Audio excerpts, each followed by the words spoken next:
Markets and yields are hovering at levels that we saw on Monday here, starting the week yesterday. Traders still expecting stocks to be under a bit of pressure from more cautious tones from Fed speakers this week after Federal Reserve Chair Jay Powell dashed some hopes of a March rate cut. We want to bring in Keith Lerner, joining us here on set, Truist Co-Chief Investment Officer. Keith, let's talk about what we've heard from Powell over the last week. Nothing too surprising, just given the fact that he essentially took a March rate cut almost off the table. Reiterated that line of thinking again on Sunday. What does this mean then for the markets? Could we be headed for a correction? Yeah, first, I just want to say it's just an honor to be with all three of you. You got Mr. Brian Sazi and Big morning. Big morning. We're going to have you back either way, whatever you say. Big morning.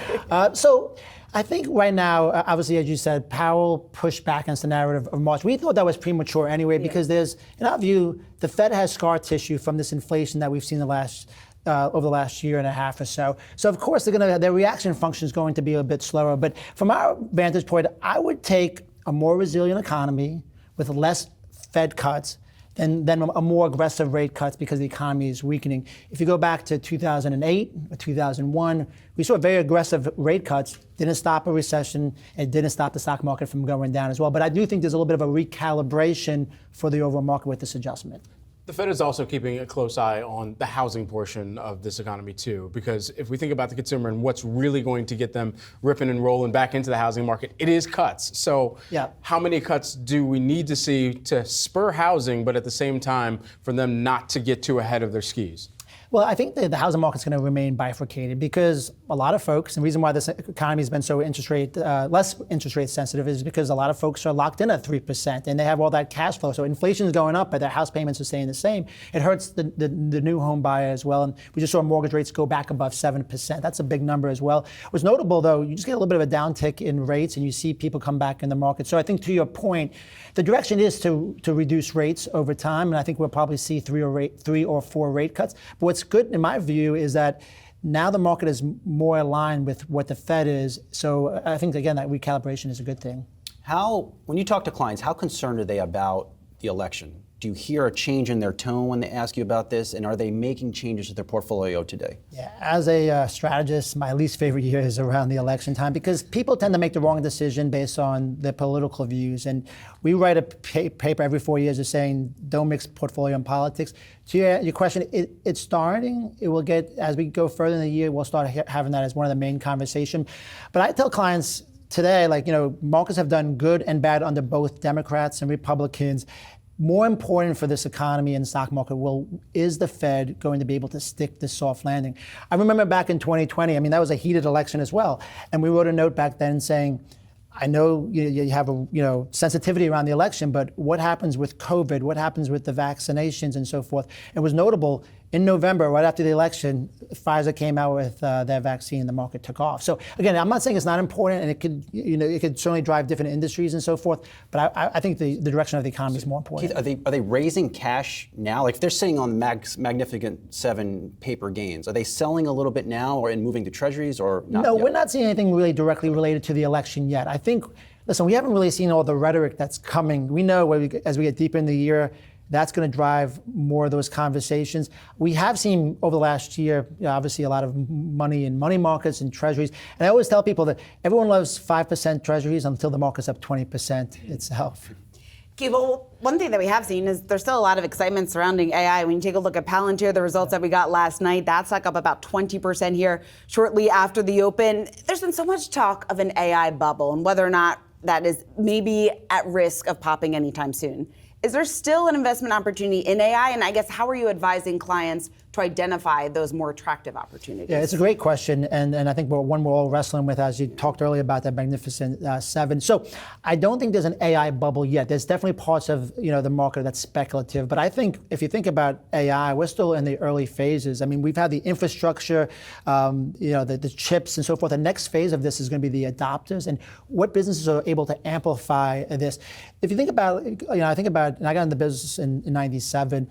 I equated back then, you had like the Cisco systems of the world building the infrastructure, and then you had the Amazons leveraging. So I think what we're going to see over the next few years is really the transition on who's really leveraging AI the best. And I mean, it just goes to show that further when you have a company like BP who reports earnings and even slides an AI reference in there.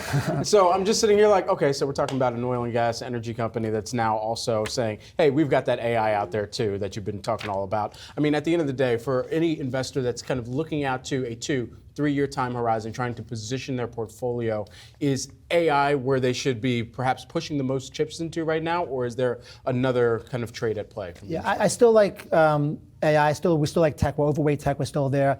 But I also say, sometimes you start seeing the market just very narrow, and everyone wants to just go to this one area. We're overweight, but going back to the 90s analogy, there's also something called the Four Horsemen. Brian, do you remember those Four Horsemen? Vaguely, not the names, okay. But yes, I vaguely Well, there's all these remember that, acronyms yes. that comes back again, but I think it was Microsoft, which is the one stock that's at a new all-time high, which is flat for 15 years. There was Dell that went private. Intel, which is down, which is 20% below where it was beforehand. And there's one other one, which I was hoping Mr. Sazi could help me out with. Drawing a blank. It's been a long morning. I put you on the spot. But my point is, there's a lot of progress. I think we have more, to your point, early innings from an economic standpoint, productivity standpoint. But there's not everyone's going to be winners either. So I think you're going to start seeing more. And by the way, I'm even hearing now people aren't calling Magnificent 7. They're saying the Magnificent 5. Yeah. So the acronym may change. Are you just alarmed by how investors are just concentrated in 7 stocks? What about the other 493? Yeah, it makes it challenging because when you look at all the sectors relative to technology, the relative price, like comparison, everything is breaking down because you have so much concentration. So we're there, but it makes it harder because the other areas of the markets are relatively cheap. And we're talking about the economy's been relatively resilient. And really what you want to see, which you haven't seen so far, is this sport out. So industrials is at an all-time high along with tech. That's the only other sector. We did recently upgrade financials based on the premise that we think the economy is more resilient. That should help big cap financials as well. But really, that's the thing that I think we're all looking for. We haven't seen that yet. And the earning trends, if you look at the revision trends, the strongest in growth, tech, communications, discretionary, and then financials. With these 3 laptops in front of us, we wouldn't be resourceful as we could be if we didn't look up the 4 horsemen for our viewers out there, and to close the loop on it, Microsoft, Intel, Cisco Systems, and Dell. Yeah. Okay, so we mentioned Cisco already. We were 75% of the way there. Keith, we Thank you. appreciate the time as always. Keith Lerner, Truist Co-Chief Investment Officer, and thanks to our own Brian Sazi joining here for the morning as well. We've got more market coverage around the opening bell here. Yahoo Finance's Jared Blickery is watching bonds and the dollar at the Wi-Fi Interactive. Hey, Jared. That's right, Brad. With all the strength that we've seen in recent economic reports, we're seeing the dollar head higher as well as yields. And right now we're seeing a mixed stock market with some potential yellow flashing warning signs on the horizon. So let me just take you through the bond market first. Here's the 10-year T-note yield. This was 2 days of price action, 30 basis points, huge move. Now, typically you don't see a move that big. The last one we did was 2 years ago. But when you do, it can leak over. It can cause some problems for the risk markets. We'll have to see if we accelerate beyond this potential resistance point, 4.2%. If so, we got a ways to go, probably going to tag 5% again. Then we got to take a look at the US dollar. The dollar also moving off of a lot of strength. We got that huge payrolls beat last week. Here's the 2-day price action. Well, we took out this resistance level. And if you take a look at a 3-year chart, wouldn't be much to go back to these highs. It looks like a small distance here, but that means a lot with respect to the markets. Also, I'd remind people that February tends to be a down month, not only on average, but in the presidential cycle. So we got those headwinds going for us. And then in the sector action today, we see materials, healthcare, communication services, and tech, all of those outperforming. But I want to draw everybody's attention to the Dow. This would be the Dow Industrials versus the transport. So we got to get into some Dow theory here real quickly. The industrials have been hitting record highs. Meanwhile, the transports have been making lower highs. And so if the transports aren't able to accelerate to new highs fairly soon, this causes a divergence. And it's just another reason why we might see some short-term weakness, guys. Stock futures edging slightly lower after Fed Chair Jerome Powell says the time for rate cuts is coming, but the central bank needs to see more good data showing inflation moderating towards 2%. Powell making the comments on 60 Minutes Sunday night. It comes after the January Fed meeting where Powell poured cold water on the first rate cut coming in March. Only around 15% of traders are now pricing in that cut. And there you're taking a look at the CME Fed Watch probability. Josh Schaefer joins us now to talk through this a little bit more. Hey, Josh. Brad, do you think he said that much different than what he said on Wednesday? Not too much different. I don't think he said too much different, right? No. I think there was one point in the interview that was interesting, and Goldman Sachs highlighted this. Jan Hatzius, his team, in their note today, essentially saying, well, 60 Minutes indicated that maybe off camera, Powell might have said, maybe we'll cut midway through the year, which if we're really extrapolating what midway through the year means, I don't even know. But that in theory could be June, it in theory could be later than June. But it was also interesting that they thought that in that they took out that the Fed could also cut 25 or maybe 50 basis points at a time, so perhaps steeper cuts. Mm-hmm. But the thing here, I still think the takeaway is when you look at, we just mentioned the March cuts, right? But look broader at the interest rate cut bets that we take a look at for the year. When you look at that graph and interest rate cuts for the overall year in 24, it hasn't changed that much. So when you look at that darker orange line, we're getting into the color thing here, Shauna, that we love to do. We'll go darker orange as the bottom and yellow as the middle, right? Darker orange was December when we really had the soft landing trade take off. Yellow is right after the Fed meeting. This is as of Friday. The picture of where we end this year hasn't changed that much, and that's been the big takeaway from most economists and strategists over the last couple of days. You can argue about March or May until your face turns blue, but if we're still going to get down to about 4% at the benchmark interest rate by the end of the year, that's what matters the most. Yeah, exactly. And Josh, it's very similar to what we've heard from a number of economists, strategists, even on our program over the last several weeks, that there's way too much talk about the timing of that first cut. Obviously, we love to talk about it in the media, but really in terms of from a strategist perspective, it's all about the pace of the cuts and exactly what that rate is going to look like by the end of the year. But let's just focus on the short term, right? Because a lot of traders out there, a lot of our viewers are trying to figure out what the next couple of weeks are going to look like. How much pressure is on these earnings reports to live up to expectations, to exceed expectations, given the fact that we might not be seeing a rate cut anytime soon? No, you definitely puts more pressure on the fundamentals, right? Because that's really one of the only, I guess, quote unquote, positive parts that you could have in the overall story right now. If you were someone that was betting on rate cuts to then increase earnings, coming out 3-4 quarters from now, well, that's not coming necessarily right now. So you're looking at what's happening right now. We have seen a little bit of a turn here, guys. I mean, when we take a look broadly, I was sitting here a week ago and we were saying you kind of need big tech to turn the story around, right? We have overall S&P 500 earnings per share is negative right now. And then you look at what big tech did, we're positive again for the quarter. A lot of people made things about the Microsoft and Alphabet earnings. Obviously, the stocks didn't do that well, but it was interesting FactSet pointing out in their note, they still beat estimates. They still beat the high bar. It just didn't really work for investors based on where the stock price is. But what we're seeing in earnings right now has been pretty solid. Savita Subramanian, I'm looking at her note right now from this morning, highlighting a 6% beat, saying it's, quote, debunking the bears. And I think overall you're seeing a decent narrative play out. Of course, not everyone has been a winner. Debunking the bears. I like that. All right. The Fed has a tough path to walk in the months ahead when navigating timing on interest rates cuts. That balance made all the more difficult by the upcoming presidential election. At yesterday's news conference, Fed Chair Jay Powell insisted that politics will not affect the committee's decisions. It's not something I'm focused on doing our jobs. This year is going to be a highly consequential year for the Fed and for monetary policy, and we're all of us very buckled down, focused on doing our jobs. With more, we're joined by Nick Timiraos, he's chief economics correspondent at the Wall Street Journal. He was, of course, at that press conference yesterday. Nick, it's good to see you. So, I mean, they're humans, right? And so they're aware of what's going on in the world around them. And it's going to be tricky to not at least show the appearance that they're sort of favoring one candidate or the other, right? Well, you're right in that the stakes are high here, but I think it's because the stakes are so high, if you're the Fed, you've got the economy right now almost right where you want it from the standpoint of inflation's looking a lot better than it was 6 months ago, but the economy hasn't slowed down nearly as much as you would have expected to get that disinflation. So if you're going for the soft landing, you've got a chance here.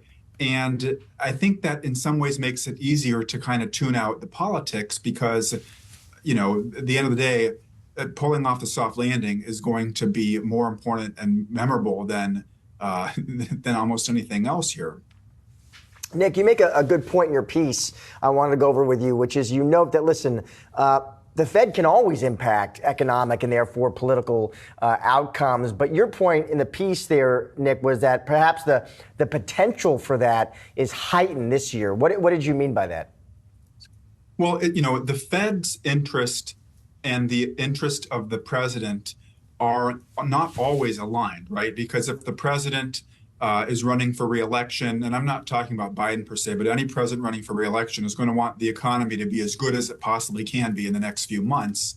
The Fed's interest is for there to be a good economy, but they're going to take a longer view.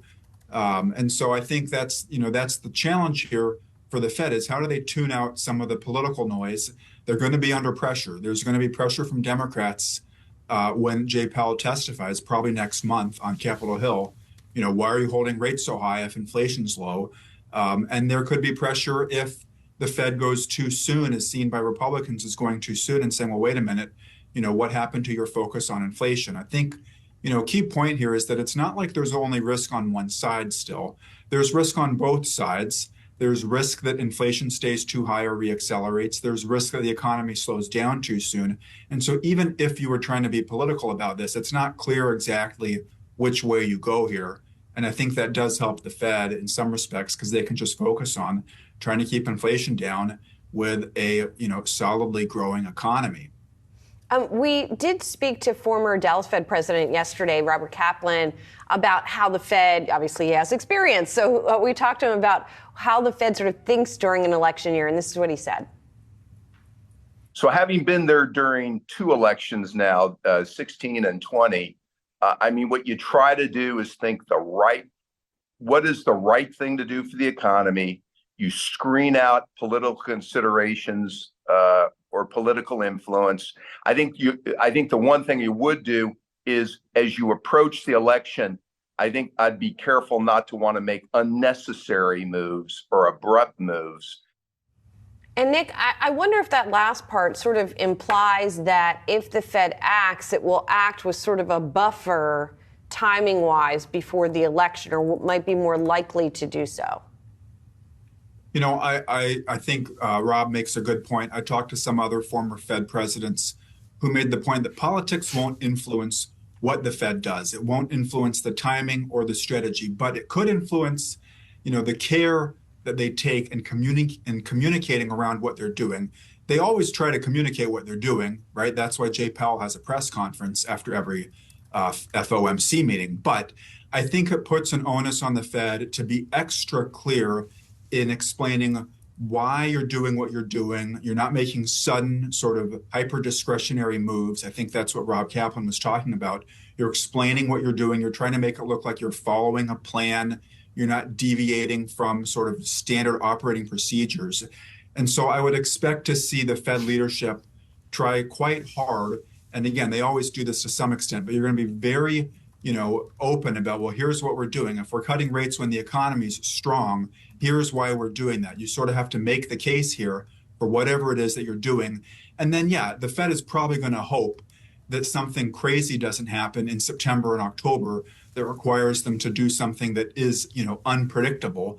But, September 2008, we did have unpredictable. And so when events arise, the Fed is going to respond to them. They're not going to say, well, it's an election year, so we're not going to do the thing that we would normally do. You can definitely overthink these things. Nick, always love having you on the show. Thanks so much for your time. Thanks for having me.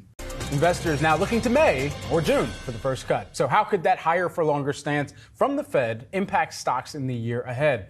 Yahoo Finance's Josh Schaefer is here with the details. Hey, Josh.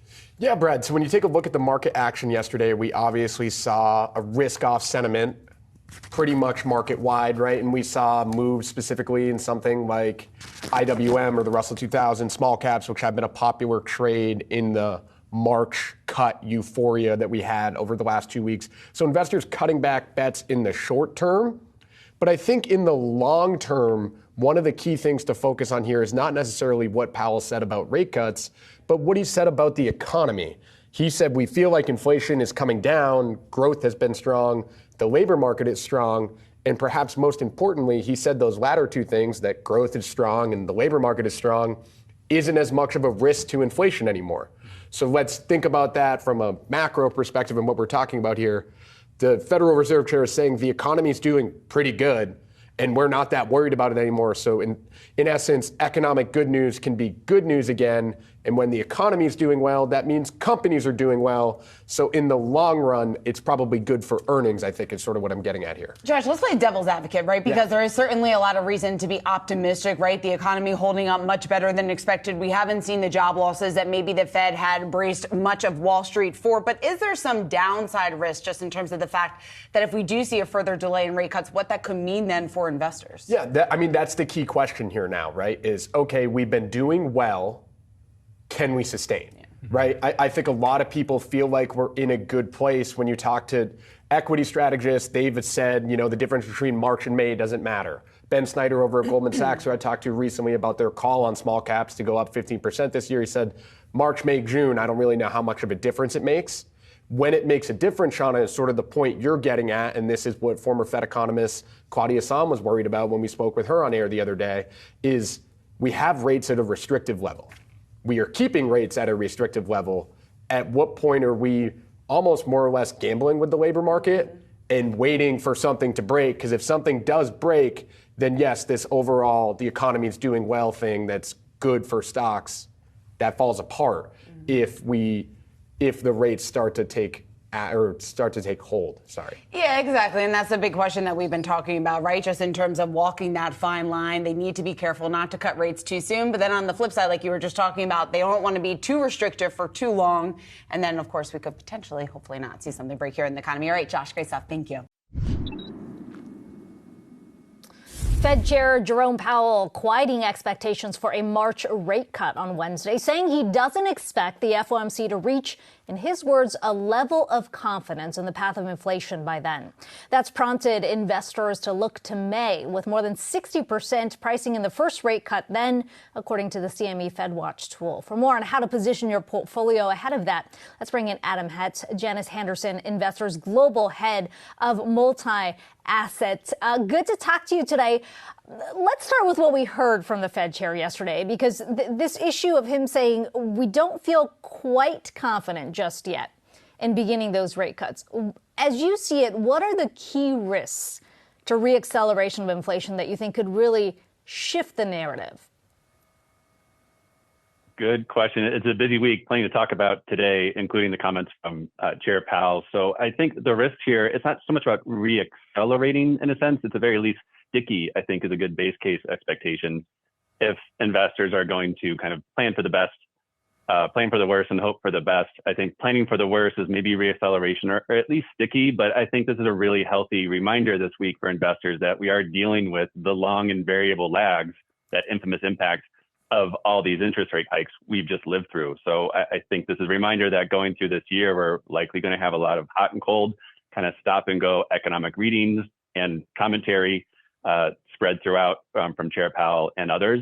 And so for portfolios, it means staying invested, but I think being a bit cautious and being defensive and being very active as we navigate all the hot and cold stop and go readings.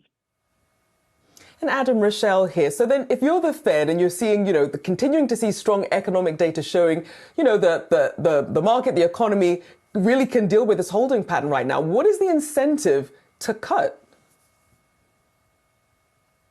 The incentive to cut, I think it's a reasonable premise for investors to think there's going to be cuts this year. Maybe not March, that might have been a little bit optimistic. The bigger question to us is what kind of cuts are we going to get? Because to your point, well, what is the motivation to cut? So to us, there's these chain reactions of those high interest rates transmitting through the economy, and that's going to result in cuts in one way or the other. So one cut could be this immaculate disinflation kind of adjustment cut, which is all is clear, 5.5% is relatively restrictive. It's historically restrictive in nominal and real terms. So that's one type of cut to say that's too restrictive. Things are moving along. They're slowing down on their own. That immaculate disinflation, that's great. The other cut is that recessionary cut. Maybe those chain reactions of these restrictive rates filtering through the economy and then create a recessionary spiral. And then that's the motivation for the cuts. And we're not out of the woods yet. And I think for all the talk about soft landing, I think Q4, the word hard landing totally fell out of the equation. And that to me was a little premature.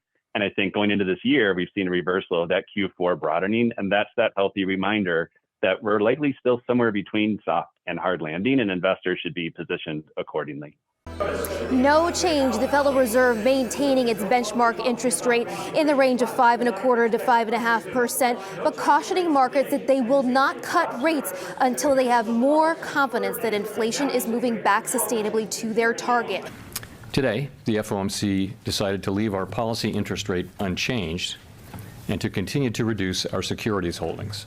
We believe that our policy rate is likely at its peak for this tightening cycle, and that if the economy evolves broadly as expected, it will likely be appropriate to begin dialing back policy restraint at some point this year. But the economy has surprised forecasters in many ways since the pandemic, and ongoing progress toward our 2% inflation objective is not assured. The economic outlook is uncertain, and we remain highly attentive to inflation risks. We are prepared to maintain the current target range for the federal funds rate for longer, if appropriate. As you mentioned, core PCE has been running at 1.9% over the past 6 months. And you guys are actually expecting core inflation higher this year at 2.4% compared to that 6-month measure. Given that forecast and that the median is for 3 rate cuts this year, what happens if inflation stays where it's been over the last 6 months for the next 6 months? So look, as I mentioned, we're going to be reacting to the data. If we get very strong inflation data and it kicks back up, then we'll go slower or later or both. If we got really good inflation data soon, that would matter for both that would tell us that we could go sooner and perhaps go faster. So we're just going to be but of course we'll weigh that with all the other factors. We're setting policy based on the totality of the data. Now, here to continue the conversation around the Fed's path for monetary policy, we have Robert Kaplan, former president and CEO of the Federal Reserve Bank of Dallas. Robert, it is good to see you. Maybe we'll just start here, Robert. Your reaction to the statement, what'd you make of it? They want to leave their options open. I think they want to make sure that the market doesn't believe too strongly that they're going to cut in March. And I think they're setting the stage for making a decision in either March or May that they will do their first cut. But they're giving themselves more time to see a couple of more inflation reports and make sure inflation progress is sustained. Robert, I have to ask, since we have you here, do you miss it? You know, how hard is it in that room coming to a consensus, not just on the decision, but kind of the discussion around it? You know, what do you think people maybe don't understand about this whole process? The Fed is a little bit like a super tanker, meaning you don't, unless it's a crisis, you deliberate, you try to telegraph the way you're thinking about things, and then you act. And so for the Fed to stop raising rates, that's a little bit like moving a super tanker. To start cutting rates, it wants to be confident. And I would want to be confident that inflation progress that's been hard-earned has been sustained. But once it starts cutting, it may wind up cutting more than people think. But changing direction, think of a super tanker, it takes a little bit of time to change direction. And Robert, sticking with inflation there, you know, the Fed wants to obviously get back to that 2% target and then importantly, right, stay there. We've had some economists come on the show, Robert, who say, you know, that actually might be tougher than some are estimating. What do you think? Listen, deglobalization raises costs. The energy transition is expensive. And the big thing I'd point out that isn't being discussed enough, while monetary policy is very restrictive, fiscal policy is historically stimulative. The Inflation Reduction Act projects, Infrastructure Act projects, the unspent ARPA money, American Rescue Act. And so the demand around the country from these projects for goods, services, but particularly workers, is having, I believe, a real impact on the service sector, and why you see service and sector inflation somewhat sticky. And it's the reason the economy is this resilient. It's a mistake to think that it's just an organic miracle that the economy is weathering these rate increases. I think without these big stimulative fiscal programs, we would have slowed dramatically further. And I don't think the Fed would have raised rates even to 5.25, 5.5. But that complicates the assessment. And it means for me that service sector inflation is liable to remain somewhat sticky. And is that, do you believe, what the Fed means when it says it needs greater confidence that we're going to see that sustainable rate below 2%? I mean, what are they looking at there? What are they talking about? I think if you didn't have the very large fiscal stimulus, I would have a little more confidence that the cooling we're seeing will sustain. I still do. We're clearly cooling. But when you have multi-billion-dollar projects being initiated around the country, you ought to be on guard, and I would be on guard, and I am on guard, that you could see some stickiness or reacceleration. You also have the situation in the Middle East, which is snarling up supply lines and costs there. So that's a little bit, I think, what they're watching. I think the predominant view is that we're seeing progress. They just want to see, after this long fight, they just want to see a couple of more months of continued progress. And on the flip side, I don't think they want to see the real Fed funds rate get much above, say, 1 3/4 to 2. Right now, if inflation, let's say, is running 3 and the Fed funds rate is 5.25, 5.5, probably all things being equal, I'd prefer the Fed funds rate to be closer to 4.5 or 4 3/4. And I think that's where they're heading. U.S. economy growing faster than expected in the final quarter of 2023. GDP coming in at an annualized rate of 3.3% in Q4. That is faster than consensus forecast. For the year, the economy grew at a rate of 2.5%. That was up from 1.9% in 2022. So what do all these numbers mean for the Fed and the timing of rate cuts? The big question, the trillion-dollar question everyone's asking right now. We want to bring in David Doyle. He is Macquarie's head of economics. David, it's good to have you here. So I'm curious how you're thinking about the timing of that first rate cut, but then looking beyond that, the rate, how frequent of rate cuts we're going to get here, the pace of the cuts, I should say, there we go, from the Fed. What do you think that's going to look like? Yeah, so I think a lot of it will come down to the labor market and some of the reports that we have upcoming. In particular, the employment report for January will include significant revisions going back. So we'll get more of a sense, or a better sense, of what the underlying pace of jobs growth is there. There's also the potential for new population adjustments to impact the unemployment rate. So I think those will go a long ways towards shaping the Federal Reserve's thinking. I have a hard time seeing them going in March, which I know some other folks are out there suggesting will be the case.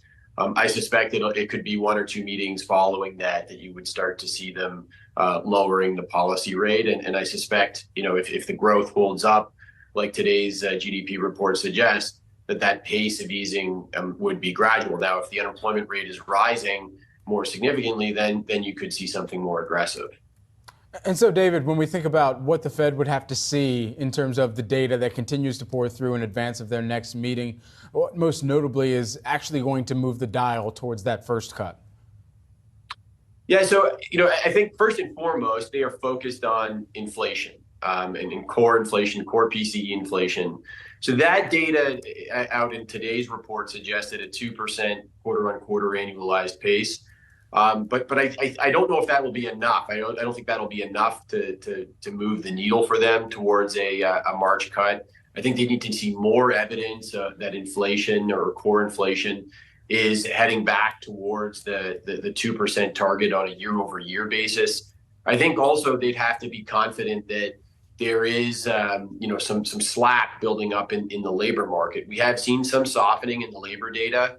But if that proves temporary and the labor market reaccelerates, that would give them pause and lead them to hold off on any potential rate cuts. Do you expect that to happen, David, in terms of the labor market?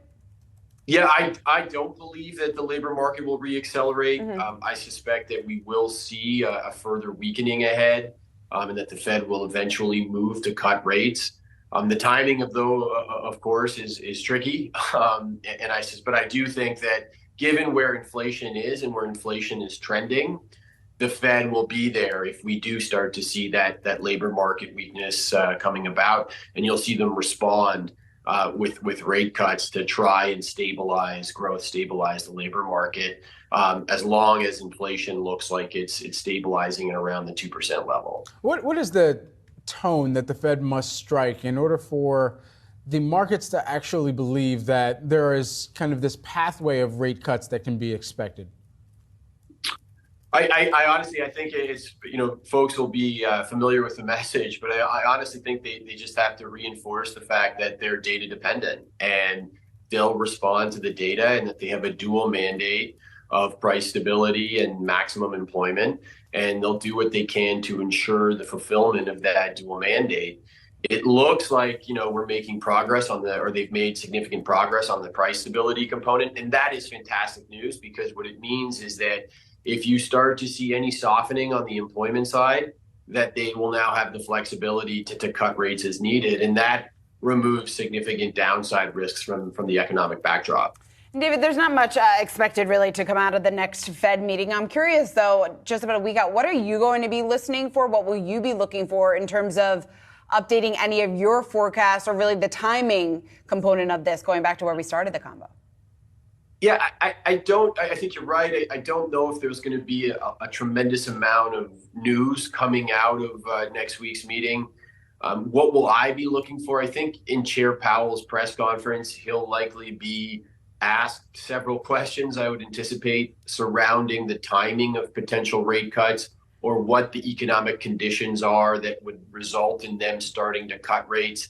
So I think anything in and around that will, drive market reaction and potentially cause folks such as myself to revisit their baseline forecast for potential Fed policy over the next year. David, appreciate the time here this morning. We're all going to be sitting on the end of our seats listening to Fed Chair Jay Powell very imminently, shortly next week, at least as we get into some of these meetings over the course of 2024 here. Thanks so much, David Doyle. We were just talking earnings, Keith. We're in peak earnings season now. We heard from the big banks. We got big tech on deck here, Keith. I'm just interested to get your take on this earnings season, what you've heard so far. Absolutely, and thank you for having me. We start off the earnings season with the banks that's left some to be desired, but we're fundamentalists at our shop. We think the equities still trade, and risk assets in general still trade on earnings and earnings potential. Coming out of the earnings recession of 2022 and 2023, we really expect that 12% growth that's expected over 2024 and 2025 to really shine through the equity prices at 18 times where we were trading last fall. Coming into this earnings season, we're at 21 times after the recent rally.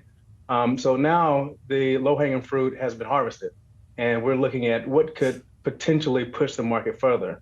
What unlock the potential for the market to see through that earnings potential and that growth that we're underway right now is that the Federal Reserve didn't push back on the dovishness, the anticipation of a dovish Fed throughout the course of 2024, and the Fed perhaps taking their foot off of the brake, let the market see back through to earnings of what's driving stocks on a fundamental basis. For that to continue, we feel like that dovishness needs to be pushed back. But the earnings growth and that profile is still intact. We think it's a real tailwind for markets at this point. So, Keith, just to put a fine point on this. So, in other words, there was this narrative that the Fed was going to maybe cut 6 times this year. And a lot of strategists that we were talking to were saying they're not going to cut 6 times, and they're not going to start in March. And the market's going to be disappointed when that realization hits. You're saying the realization was tempered, cushioned by the fact that earnings are turning out to be better than estimated? Actually, the expectation has been tempered from 6 cuts to now 5 cuts. But still, let's remember, the dot plot put 3 cuts as the Fed's base case. So there's still a gap between 5 and 3 that has to, converge at some point. But how we look at the equity markets is the overhanging real negative sentiment was overwhelmingly because of inflation and the Federal Reserve's reaction mechanism. If that has started to go more so in the rearview mirror, that gives the marketplace more room to appreciate the earnings environment, which we feel like is extraordinarily buoyant coming out of the past 5 quarters. So we're talking earnings, we're talking Fed, Keith. I'm also interested after the rally we've seen. How does valuation look to you here? It looked a lot more attractive 3 months ago. 18 times, 22 times is not as attractive from a long-term historical perspective as 18 times is. But look, if the market is pricing in the growth of earnings, growth of cash flow, a lot of that depends on tech, which is why the next week is incredibly important to fulfill this optimism that's baked into bottom-up expectations for the S&P 500 to generate 12% earnings growth. So we're really excited about the potential for that market to really anticipate that in a more material way without the clouds of the Federal Reserve monetary policy kind of overhanging the marketplace. Let's take a look at stocks here at the open because a bit of a muted open here for the market. The Dow falling back into negative territory below 38,000 after closing above that level for the first time ever on Monday. Earnings season is now in full swing. Are these quarterly results, will it be enough to signal to the market that maybe this rally that we've seen has legs? For more on that, we want to bring in Seema Shah, Principal Asset Management Chief Global Strategist, is here. And Seema, when you take a look at the recent rally that we've seen, a lot of that driven by some of the chip stocks, some of the tech stocks that have been under pressure at the start of the year. Do you think we still see some more movement here to the upside? Hi, great to be on with you. So, look, I mean, clearly tech, especially the Magnificent Seven, they performed exceptionally well last year. And there are, of course, questions coming into the year of whether or not that can be sustained, especially when you look at the valuations, which are very stretched. Now, from our perspective, you probably won't see a similar year or as strong a year this year as what we saw last year for those tech companies. But there are some real fundamental drivers behind them, which we don't think are going to be really put to bed yet. So, of course, we have the AI saga, which continues to drive expectations and productivity. So that should sustain earnings going forward and to keep tech performing well. And the other thing is, as long as there are concerns about the economic cycle, what the Fed is going to do next, you will still see investors looking for big balance sheets, big brands, which is what a lot of those Magnificent Seven really bring to the table. So we are expecting a decent performance this year, not as strong as last year, but certainly not something that we would start to reduce exposure significantly. Seema, is there one core theme that could emerge this earnings season that continues to power this market towards more all-time highs? So at the end of last earnings season, one of the things that everyone was watching out for was evidence of consumer slowdown. You know, it's been talked about for so long, this expectations that consumer spending would eventually start to cool down. And you did see a number of CEOs really pointing to that concern during their earnings season. So this time, I think a lot of questions are going to be pointed at that. Are they seeing that long-awaited consumer slowdown? But more importantly, what's happening with margins? Because for this year, although we're expecting a fairly positive year, we are expecting some margin compression. So some of those pressures coming through. And so from our perspective, actually Q1 could be a bit of a volatile quarter. You could see maybe the market pulling back a little bit as they start to question, of course, what the Fed is going to do, but actually how strong earnings are and can they really justify the very stretched valuations that we've had coming into this year. The S&P 500 is pushing higher today after hitting all-time highs last week, even as chances of a March Fed rate, Fed rate cut, I should say, they drop to less than 50%, according to the CME FedWatch tool. So as the debate on when the Fed will cut rates rages on, where can you invest to hedge your bets? To tell us more, we've got here, live in living color in studio, Octavio Morenzi, Optimus CEO. Great to see you in person after, so it's been a while. It's been a while, indeed. Indeed. So, it's good to see that you're real people. I mean, you chose the best time, right? We've got all-time highs for the S&P 500. I mean, if you're an investor looking at this market environment right now and have to also kind of pair this with the rate cut probability as of right now, what should be going through your mind? What should be kind of top of the docket for any of your portfolio strategy? Well, I think all eyes are really on the Fed right now, what they're going to do at not this next rate meeting at the FOMC, but the one that follows on in March. What are they going to do there? And I think the consensus for some time has been now they're going to cut 25 basis points or 50 basis points, and now that's starting to look less and less likely. So that's starting to sort of melt like a snow in the sunshine and basically say, where are we going to go now? What is the Fed going to do? Now, I think if you look at the Fed, and the data that they look at and the markets and where the economy stands and where unemployment stands, you put all those things together, I don't think there's a very strong case for the Fed actually cutting rates at all in March. I think quite the opposite. They're just going to look at it and say, Inflation is coming down slowly. It's more stubborn than we'd like. The last core inflation reading was 3.9%. Unemployment is low. The economy is doing well. Markets are at record highs. Why do we cut rates now? Does the market really need another boost from the Fed? It doesn't look like it does. So I think this will embolden the Fed to do nothing and just wait. And I think we'll see the chances that there's nothing happening go up above 50% as we get closer to the date. Octavio, how much of that first rate cut, how much does that really matter to the markets here in terms of, has some of that hype been a bit overblown? And then when you put this in perspective in terms of the pace of cuts, should we be putting a little bit more weight into that rather than the timing of that first rate cut? I think that's absolutely the right question, is how much are they going to cut over what period? And the Fed tends to, once it starts moving in one direction or the other, either increasing rates or decreasing rates, carry on moving in that direction for an extended period of time. So they tend to move for 12 months, 18 months in the same direction as they adjust their interest rate policy. So you're absolutely right to point out when exactly that starts is not so important, perhaps. But if inflation stays high and if the economy carries on doing really well and employment remains low, I think they'll postpone that further and further out, and we might end up waiting a long time indeed. Now, I don't know when that's going to happen. I wish sometimes that the Fed would share their econometric models with us. Since they're a public institution, they could share all their data and their models with us, and they could all figure out for ourselves when they're going to cut rates or increase them. And then we could be our own dot on the dot plot. Why not? We could indeed. We could indeed. And so, I mean, all that considered, there's also the international conflict that a lot of people are trying to figure out. How does that factor into our economy here in the U.S., and will that weigh into the Fed's decision at all? I don't think that will weigh into the Fed's decision, sort of the geopolitical context right now. I think the U.S. economy is mercifully sort of isolated from that, except from the oil side, so that could be a big impact there. But I think in that kind of sort of geopolitical uncertainty, we've tended to sort of overweight gold a bit and say that looks like a good investment, a good place to be.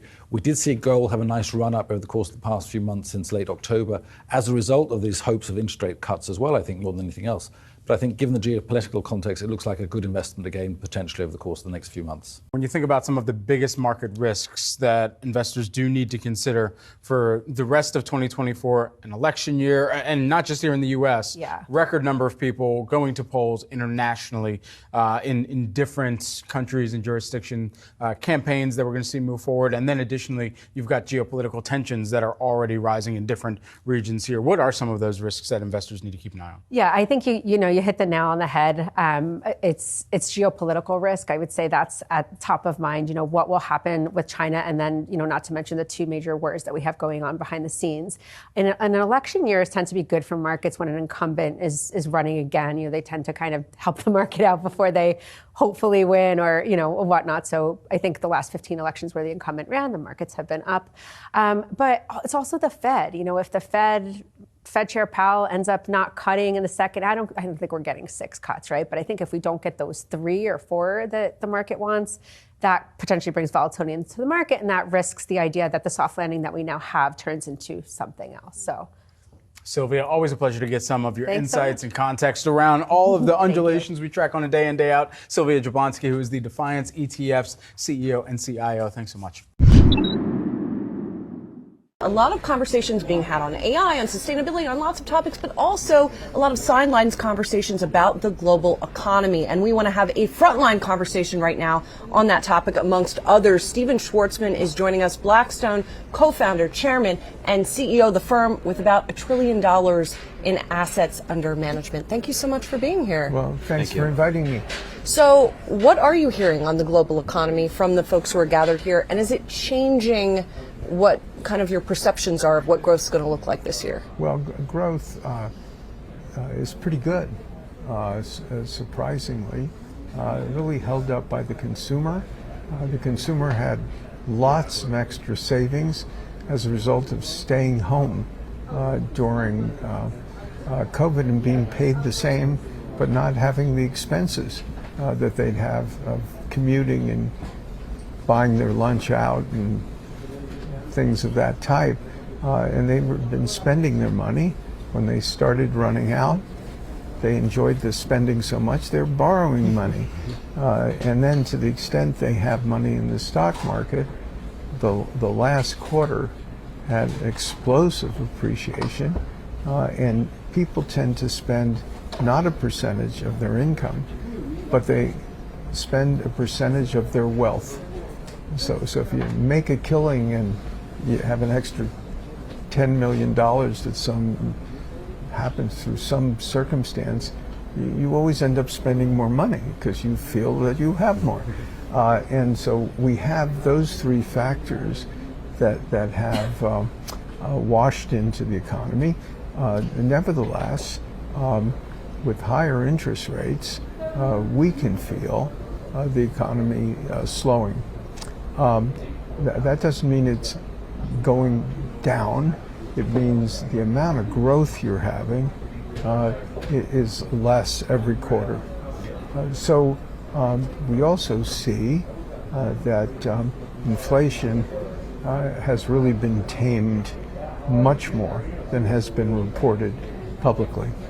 So when the Fed starts lowering interest rates, seems to be fascinating to everyone. It's not fascinating to me because all I care is that it's going to happen.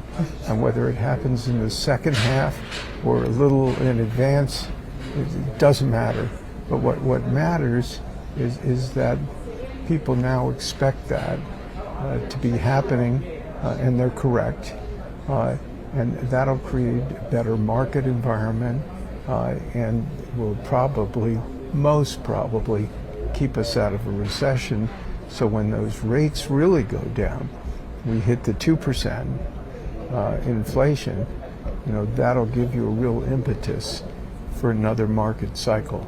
So that's the way, we sort of see things. Cue the sun coming out from behind the clouds, just as you say that. Is it hard to find great investing opportunities in an environment that has traded up in advance of those rate cuts? Well, you have to look other places rather than do, just what everybody does. And there's always places like that. Energy transition, these are all pretty much new builds of some type or modification. So, that's not buying a stock market influence type of thing. We have data centers which are exploding with growth. They're all being constructed. So in effect, that's at book value, but worth much more after you buy them. European real estate, surprisingly, of the right type, is very exciting for technical reasons. The real estate's fine, but the people who own it are under a lot of pressure. And they're under pressure because in Europe, hard for Americans to understand, they had negative interest rates. So if you were borrowing money, it really didn't cost you very much. Now it costs you 500 basis points more. So if you have a lot of borrowings and the cost goes up, not every owner of real estate, but many of them are under real financial pressure. And the way you get out of that jam is by selling assets. So what we're seeing is people approaching us with pools of their assets, enough to pay down enough debt so that the banks won't worry them. On the other hand, we don't like all the things they offer us. So what we typically do is say, hey, unlike Europeans who are a little scared of buying real estate, we have lots of money, we're eager to buy, but we only want to buy data centers or student housing or other of the few asset classes. Go back and look for them, and we'll take everything you have. So you're being more selective in this market. Absolutely. We don't have an enormous amount of time, and I do want to get some other topics. I want to ask you a bit about the election, and I know you've talked about this a bit already and said you're not ready to support a particular candidate, whether it be former President Trump or someone else at this point. What do you want to see before you are ready to make that kind of decision? Well, as far as I know, there's only been one vote that's held. It's true. Unless you know something different. And, I'd like to see, what the public has to say, with a number of shots on goal. Do you want to see what the courts have to say as well? Is that going to be important? I think that's a separate issue. And that won't be knowable for a very long time as I understand it, based on what I read. So there are always uncertainties in all U.S. elections. This one may have more than others. Some of the policies put in place by the current administration, has that helped your businesses at all?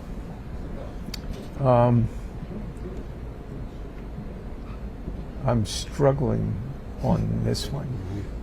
Nothing in the IRA that would be helpful for there's a little in the IRA. Construction, for example? There's a little in the IRA, but the regulatory environment it has so changed in a negative way that one tends to look at these things as an integrated whole, not picking apart pieces of it.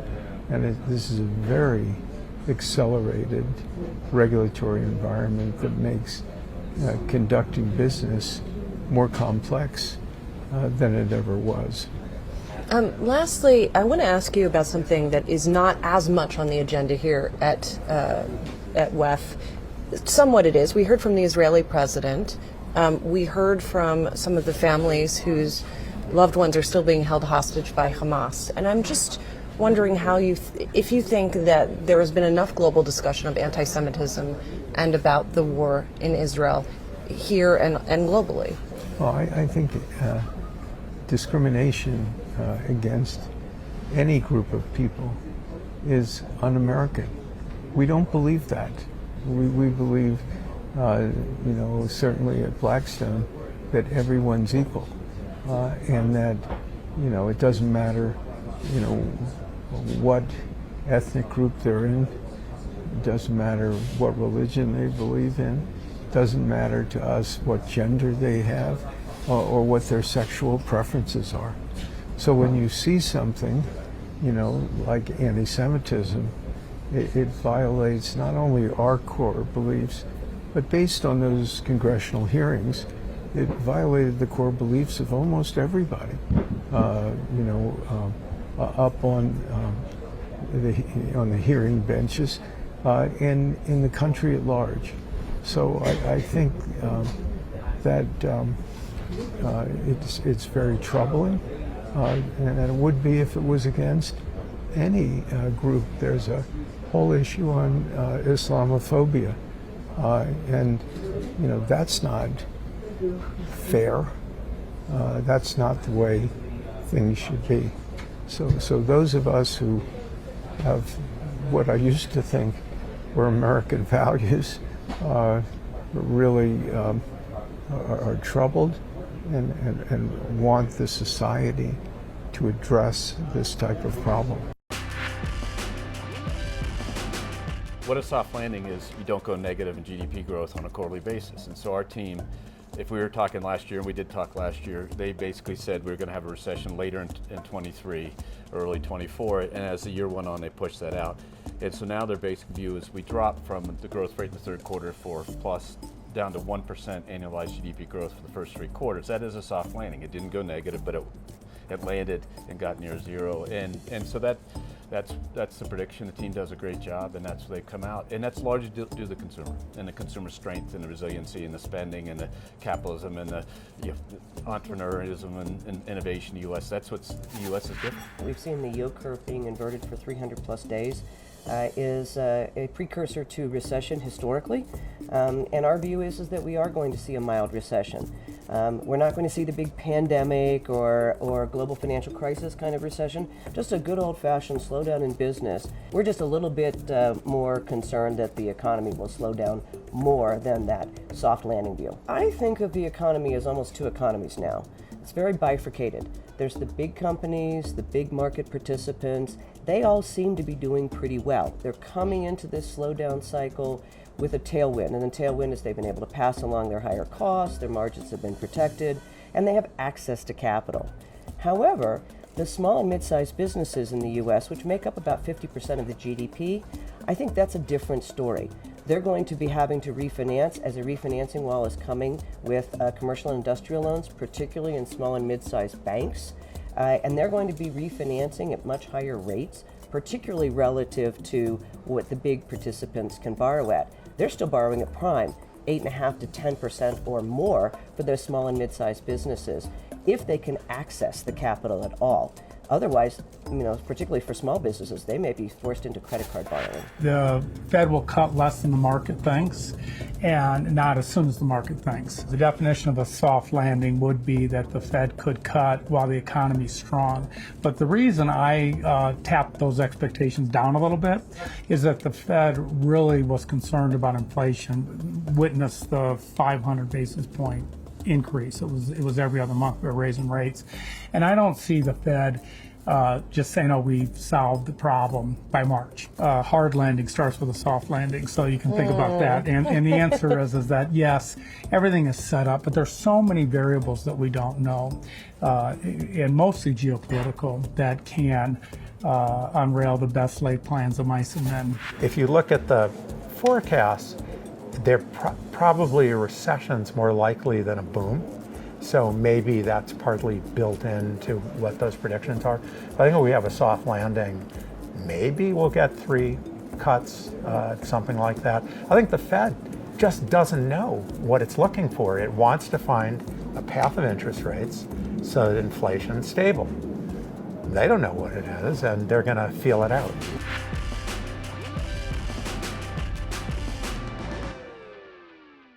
The timing of a Fed rate cut, it's driving the market action this year. We will get another look at inflation with the CPI print on Thursday, while Atlanta Fed President Raphael Bostic weighing in ahead of the data, signaling that inflation is, quote, on a path to 2%, but the goal is to stay on that path. For more on the state of the economy, where things stand, and all things election, we want to bring in Gary Cohen. He's the vice chair of IBM. Gary, it's great to have you on set here with us. Thank you so much for having me. So let's start with where things stand with the economy right now. I think the big debate is the timing of the Fed rate cut and whether or not the battle for inflation, getting inflation under control, is done. What do you think?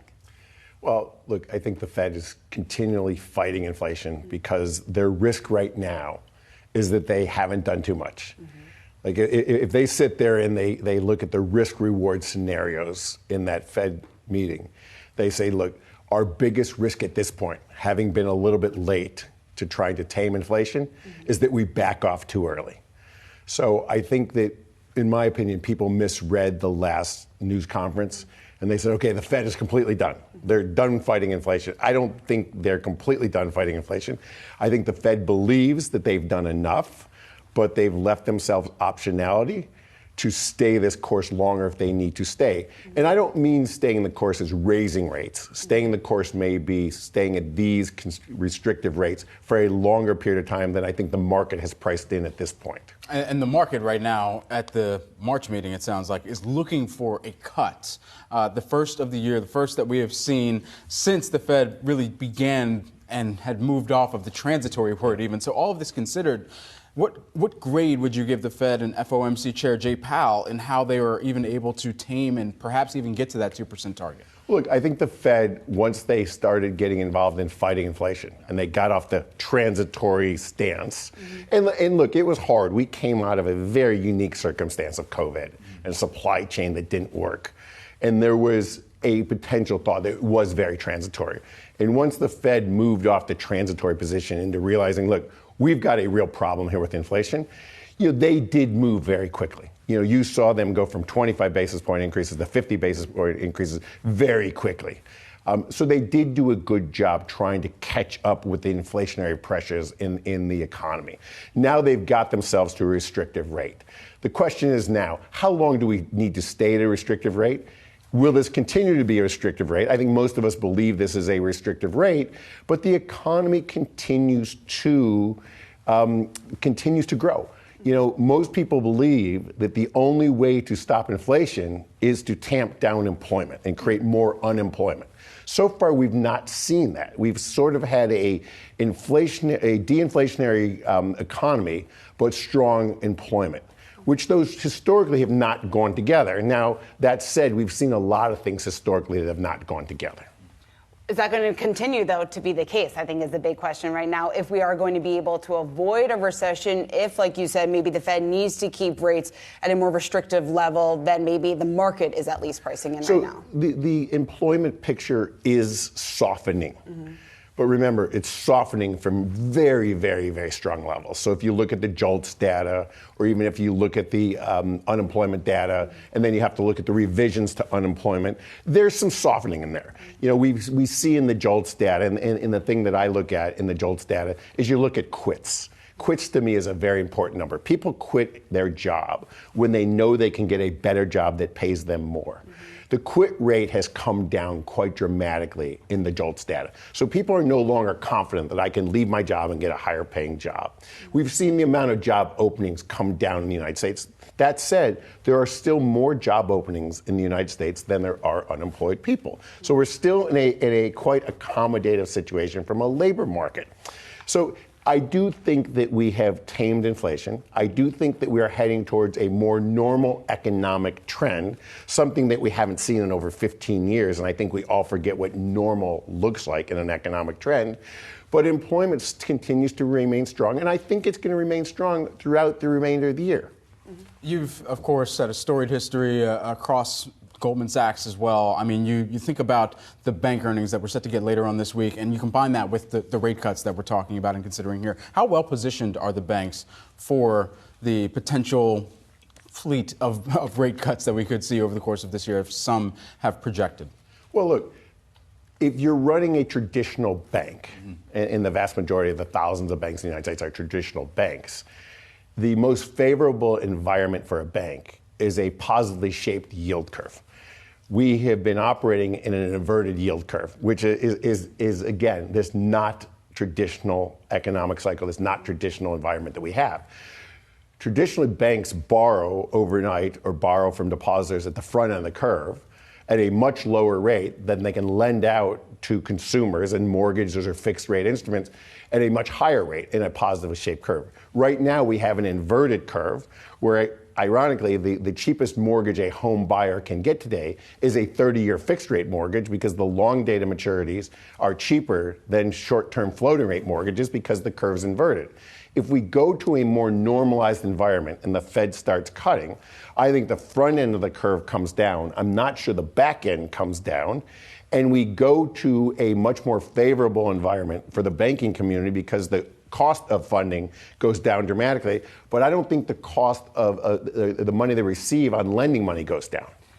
Gary, I want to switch gears just a bit, still sticking with the economy, but looking ahead to the 2024 election. About 1 week here from the Iowa caucuses, we have seen, when you take a look at the poll numbers, it's pretty astounding how dramatically Nikki Haley is starting to surge in some of the poll results that we've been getting over the last several weeks. I'm curious to get your perspective just on how confident you are that Nikki Haley will be able to beat, or could potentially beat, Donald Trump here. And when it comes to looking ahead then to the general election in November, why do you think many Wall Street leaders are backing Nikki Haley?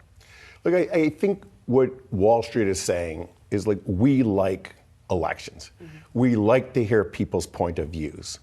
We like the issues to be discussed. Mm-hmm. That's what the democratic process in the United States is about. We don't like a primary system where there's not competition. So what's going on the Democratic side, there's no competition because you've got an incumbent. Mm-hmm. On the Republican side, you now have a primary process going on where the public is getting to hear a variety of views and a variety of opinions, and they get to make their decision based on the policy and opinions that they like. And I think Wall Street, like most of the world, would like to hear a variety of opinions and how people would deal with the current situation that we're in. Because look, we're in a pretty tough environment in the world today, not just economically, but if you look at the geopolitical environment and you look at the political environment, we've got a lot of problems around the world. Just quickly, if the party's nominee was former President Trump, do you believe that he would receive the same type of Wall Street support that's pouring into some of the other Republican campaigns? I think once you get through the primary system and you get a nominee late into the summer, I think that businesses will decide who they want to back, who's in their best interest, based on their policies. You know, I think the important issue here is policy. Policy drives opportunity. Policy drives the economy. Policy drives business environment. And that's what Wall Street, and that's what the industrial community, and that's what the automotive industry, that's what they'll make their decisions based on. And also there's social issues that they're going to think about. Right, even if the candidate went against the democratic process that you mentioned a moment ago. They're going to think about all of those issues, and that's what the democratic process is all about, laying all those issues out on the table. Gary, always a pleasure to speak with you, get some of your insights here on a myriad of different topics always. Gary Cohen, IBM Vice Chair. Thanks so much for joining us. Thanks for having me. And Mark, so we got another big event on your calendar as a strategist. Earnings season is kicking off here. I'm interested in what you think we're going to hear. Is it a potential catalyst for the market, Mark? Yeah, so coming off of last year, obviously, I'll say we broke the earnings recession because we had a few quarters there where it was negative earnings growth. Obviously, with last earnings season, we broke that. I'll say positive 5%, rounding a little bit there on earnings growth. But I think we're going to see a continuation, especially into this season here, wrapping up the Q4, right, heading into that earnings season. I think we're going to see a continuation. So what do I mean by that? If you take out, everyone's beloved Magnificent Seven stocks, third quarter earnings results were actually negative.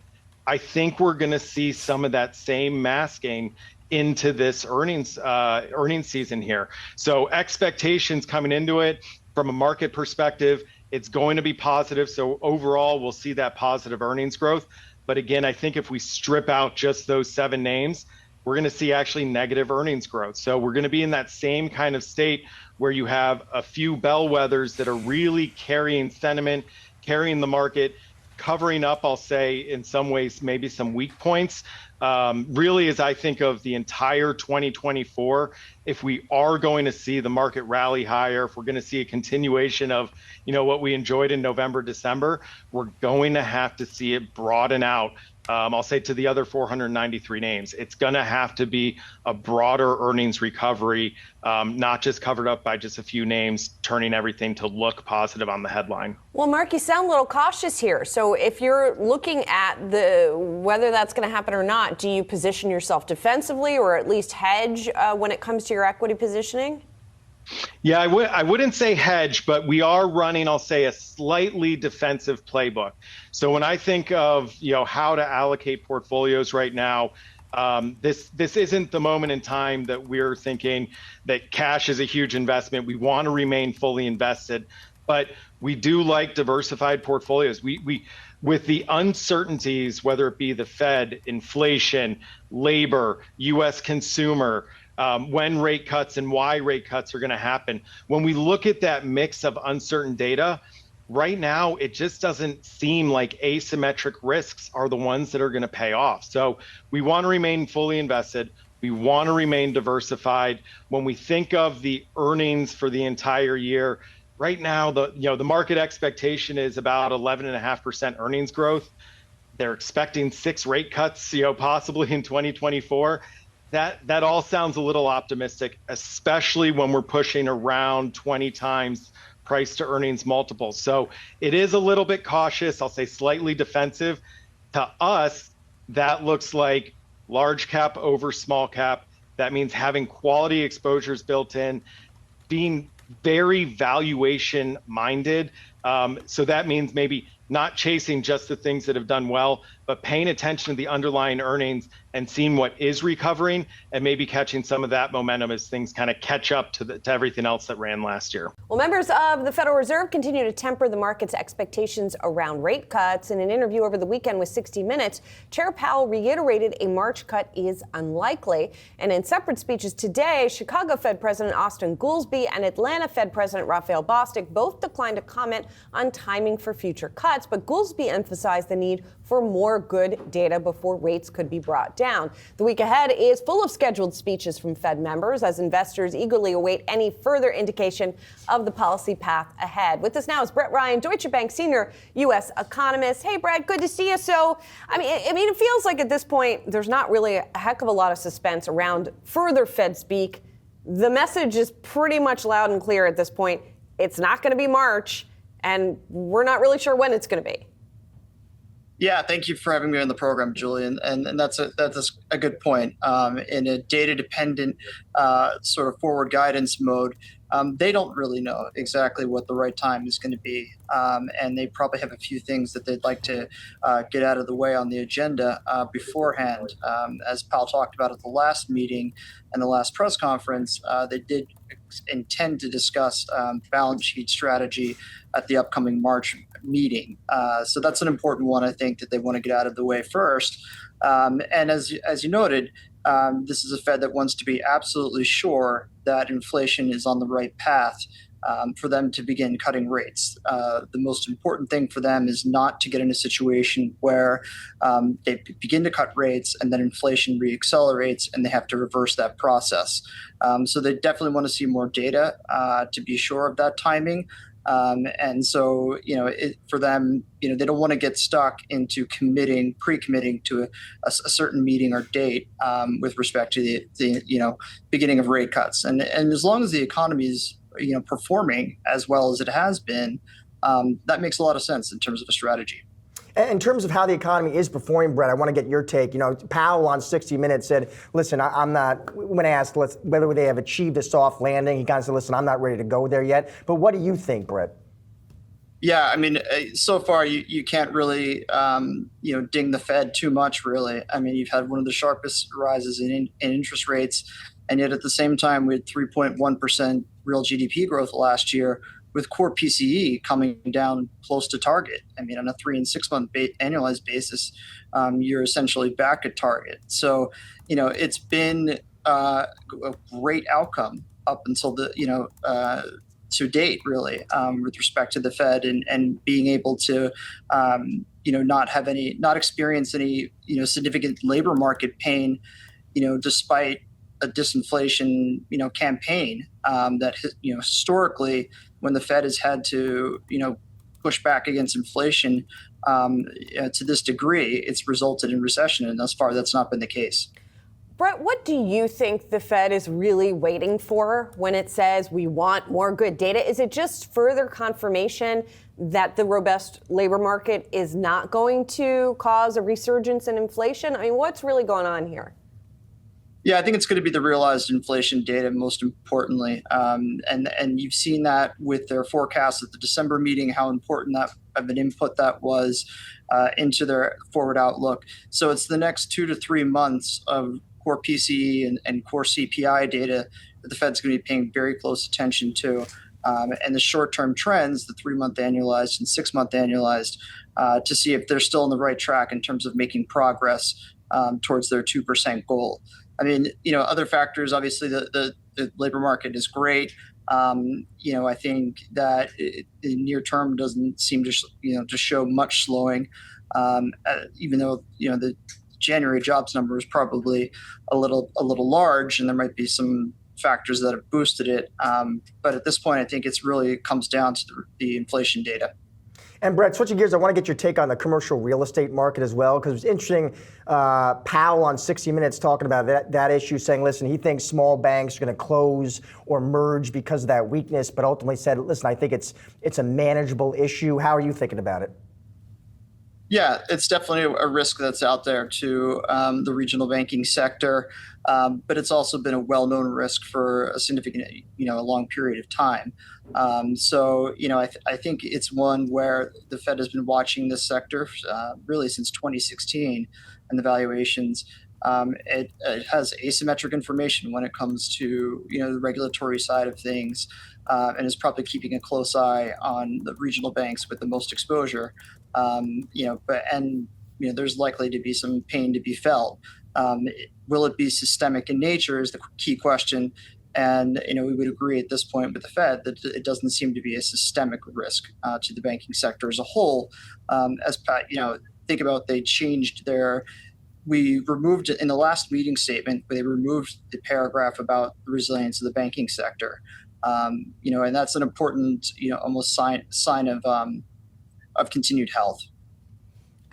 By the way, shout out to your team's title on it. So FOMC recap note, March sadness. Yes, we appreciated that with the Fed making it clear that it's not going to be in March, that it is cutting. Okay, so bottom line, putting all of this together, Brett, how many cuts are we going to get and when are they going to start?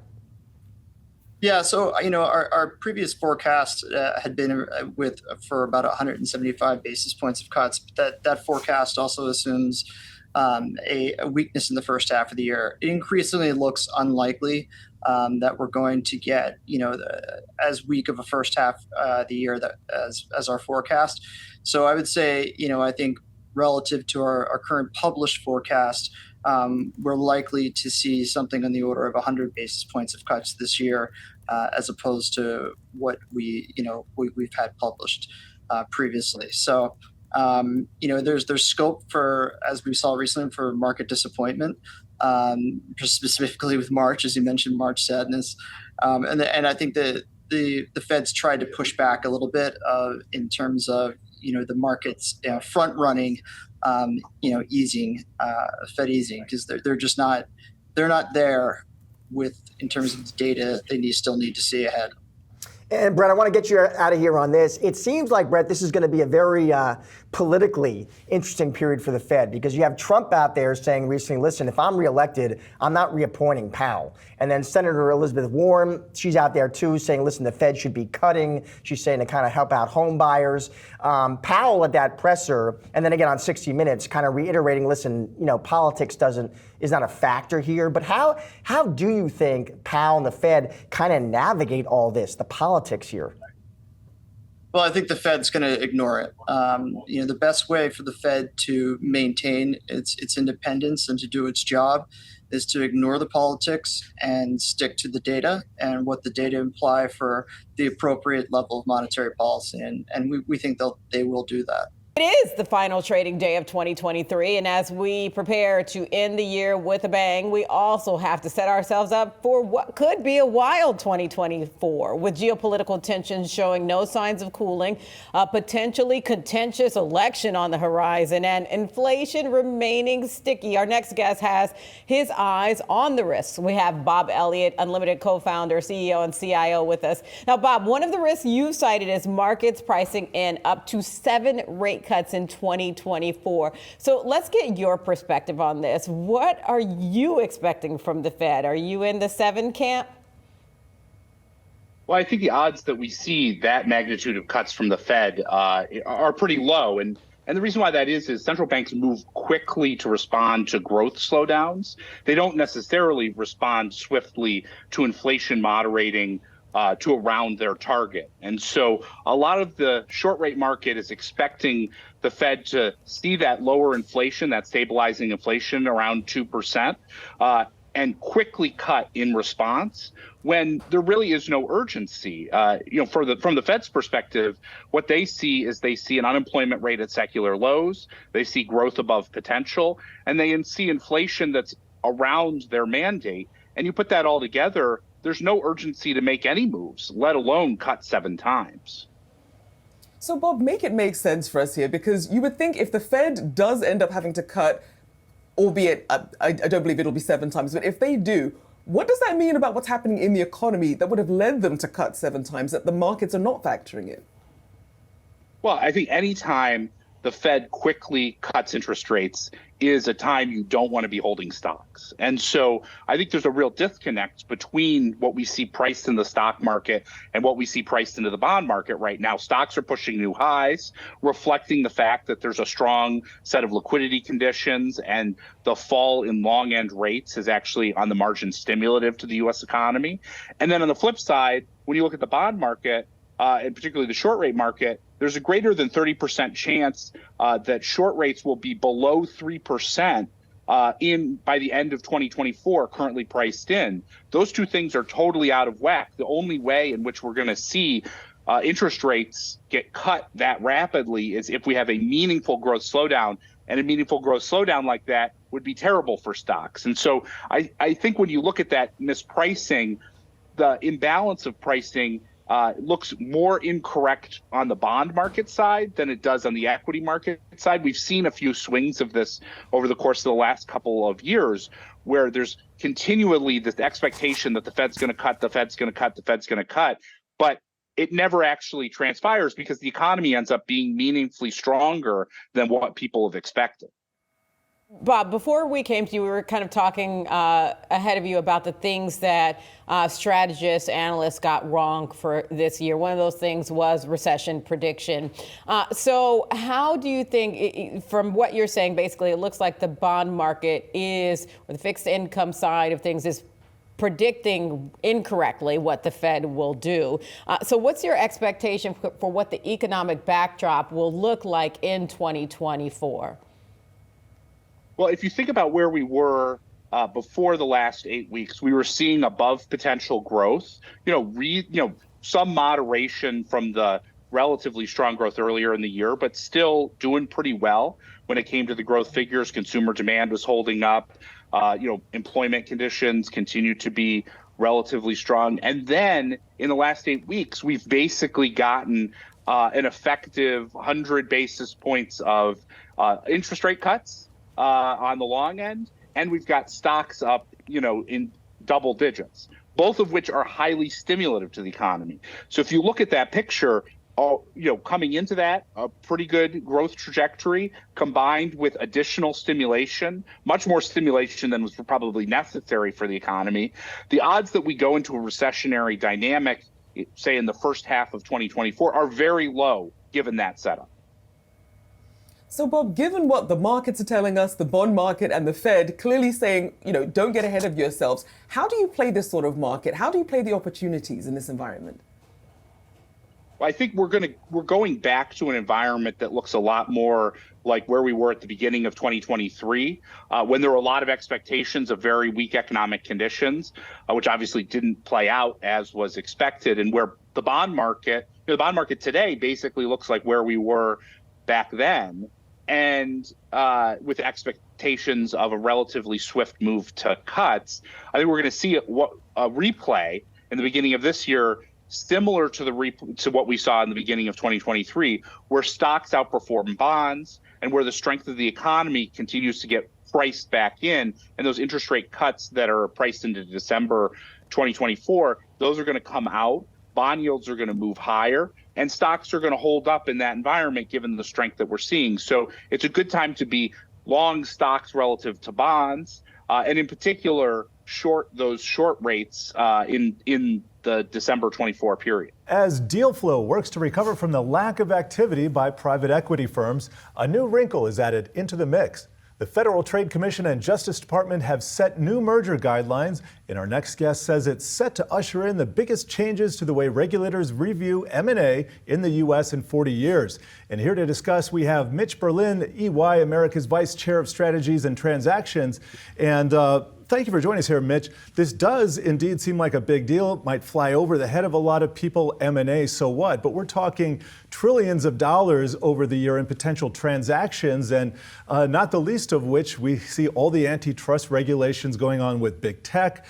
Please just break it down for us. Why is this important? Sure. Well, thanks for having me. These are the largest changes to the M&A guidelines in the last 40 years. And it's important to note and remember these are guidelines, not laws, but they do give us insight on how the FTC and DOJ are going to be evaluating deals going forward. So a couple changes. One is they've lowered the threshold by which they would consider a deal to be anti-competitive. So in the past, the threshold in the consolidation index would be a 200-point change. They've now lowered that to a 100-point change. So more deals will come under their scrutiny. Two is they're looking at roll-ups, and this is going to impact private equity. So small deals that ultimately can be rolled up and become anti-competitive is another area that they're going to be looking at. And so as PEs do roll-up deals, this is something that's clearly going to impact them. They're going to have to prepare to be prepared to discuss the rationale for that deal and that those deals are not anti-competitive with the FTC. And then the other change is really looking at technology companies, specifically companies that have an opportunity to dominate a platform or crush a small competitor coming into the market to keep them from competing against themselves and perhaps limiting R&D and advancements in technology. And the last change is really just around the amount of documentation that can now be required by the FTC and DOJ. And so we're expecting this to increase the deal timeline by about 2 months in terms of not only accumulating that information, but then the FTC's timeline to review that information as well. And so, Mitch, so bottom line, given these guidelines, what's your advice to executives, to CEOs who are looking to get deals done in 2024?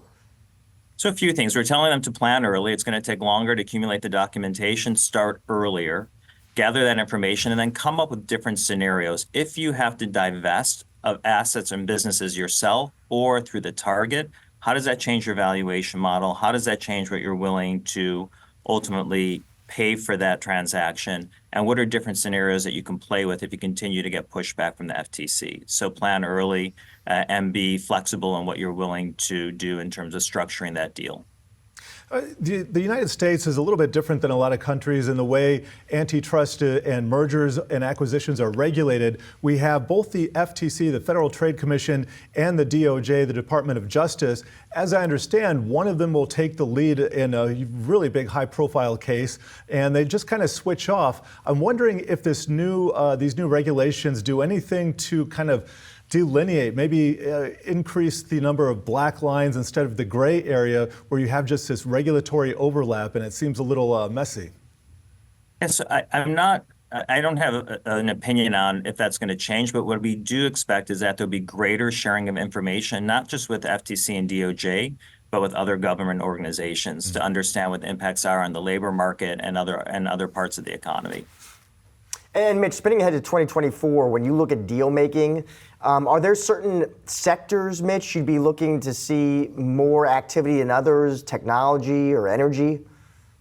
We are. So technology, energy, life sciences, those are all areas we're expecting a pickup in M&A. And that's because for two reasons. One is in general, we expect a pickup in M&A as the cost of capital comes down with the recent announcement that we can expect 3 rate cuts next year. That certainly has stimulated activity. But when you look at those 3 sectors, what makes them unique is that there has been a decrease in the overall multiple.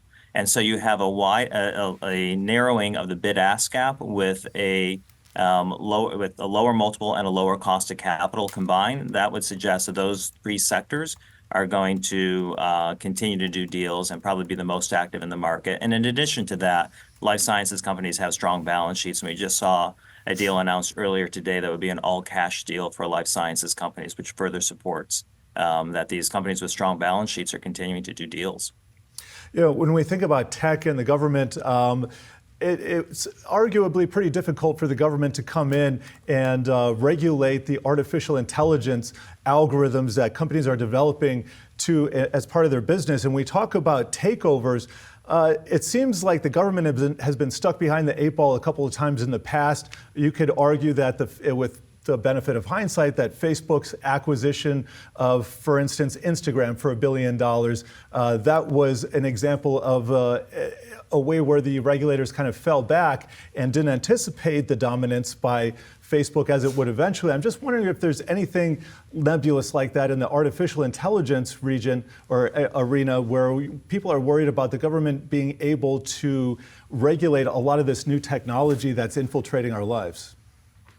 Yeah, I think with the government is looking for the businesses to self-regulate. And so you've seen a lot of these large tech companies team together to help self-regulate. But with regards to what the government is specifically doing to regulate AI and the sort of threats of having automatic intelligence without a conscience, doing things that may not be in the best interest of the economy or the human interest is something that I think the government's hoping the businesses will self-regulate, but I imagine at some point they're going to have to jump in as well. A new survey from Teneo showing optimism about deal activity next year. The results showing 68% of CEOs and top investors see an uptick in deals next year, despite increased regulatory pressure, higher cost of capital. Joining us now is Teneo's CEO, Paul Keary. Paul, it is great to see you. Thank you for being here. Let me start with that stat, Paul, because it sticks out to you. So an uptick in M&A, nearly 70% expect a sizable M&A uptick next year, which is interesting because you think there's Lina Khan and the FTC, ambitious, aggressive, higher cost of capital. So what explains that? There's a couple of things, and it's interesting that that trend is common across the world, not just in the US, but US has shown some of the highest senses of confidence. I think there's a view that access to capital will be a little easier next year. Inflationary pressures will ease. And also M&A from a defensive and offensive perspective expected next year. So there's been a lot of been trophies out there. There's a lot of assets that people covet. There's been some dulling of the M&A market this year, which I think is set to release part next year. And Paul, I'm just interested, do you delve into a little bit of what they're looking, when they say they want more deal making, is it because they want to move into new markets, new technologies, they want to acquire talent? It is across the board, Josh. And I think what's interesting is that investors and CEOs, as they had last year in our survey, have a different view on economic optimism for 2024.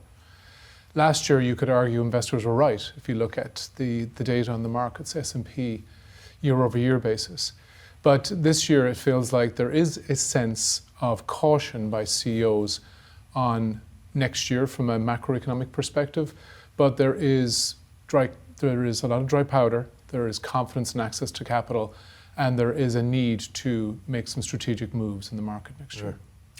This has been a year where artificial intelligence, AI, has been a huge theme. And I'm wondering what kind of conversations you're having with clients, because AI is so vast and it's not really new, but the way it's being used is new. And there are so many different facets of it.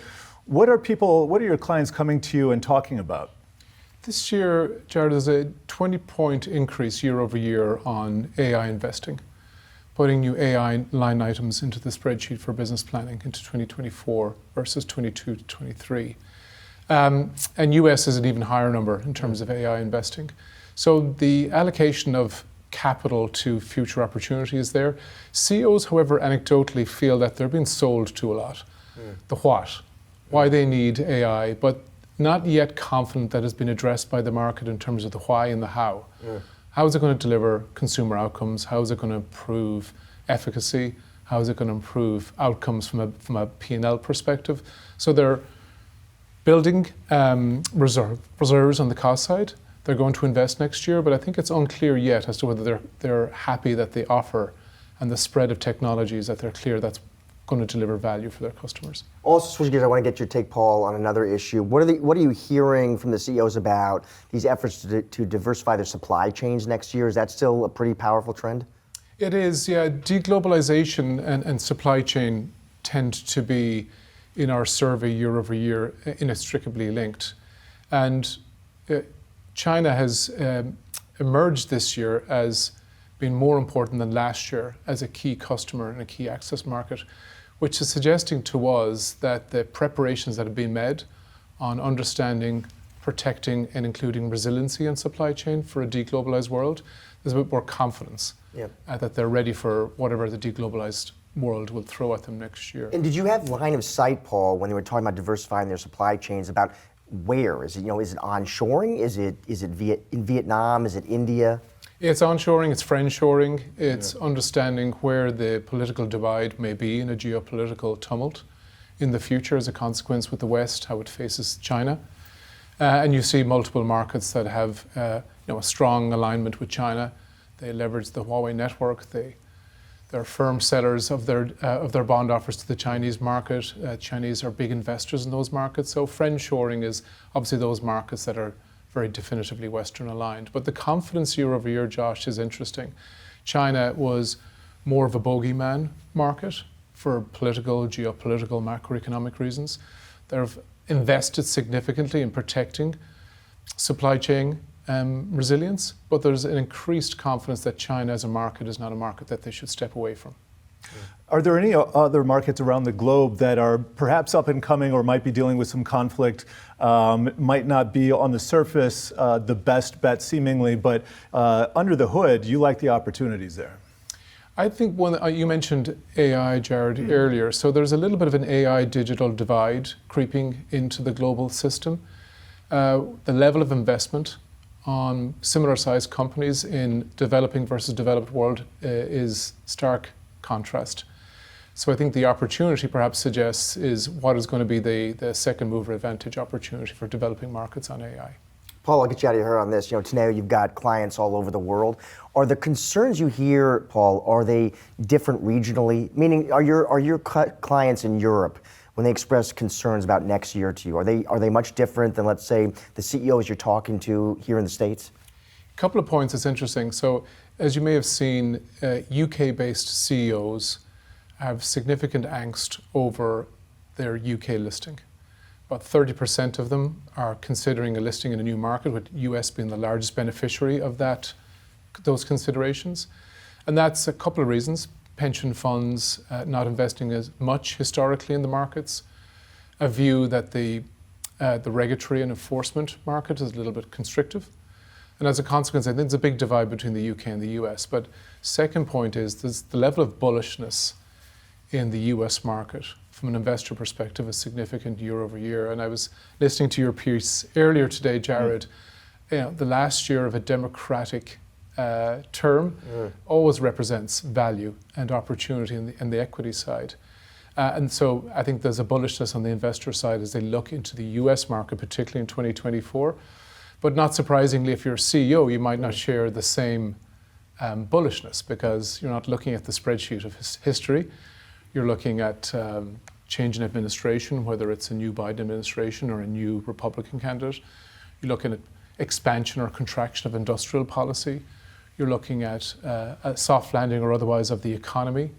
You're thinking about political disruption as not just a politically disruptive moment, but an economic, social, and political disruptive moment as well. So it's fascinating. I think your piece earlier was fun. I appreciate that. A loyal Yahoo Finance viewer here in the making. We've got Jay Woods, Freedom Capital Markets Chief Global Strategist, to tell us more. Jay, good to see you here in studio with us, and happy holidays to you as well. You think about whether or not this bull run can continue into 2024, what would be the leading catalyst that investors would need to see? Well, we are on a nice little momentum run. I mean, it's hyperbolic, but I do think it can continue. What continues? Well, you have the Fed tailwind now. I don't know how many times they're going to cut rates. I hope it's not too much, because that would be a little fearful.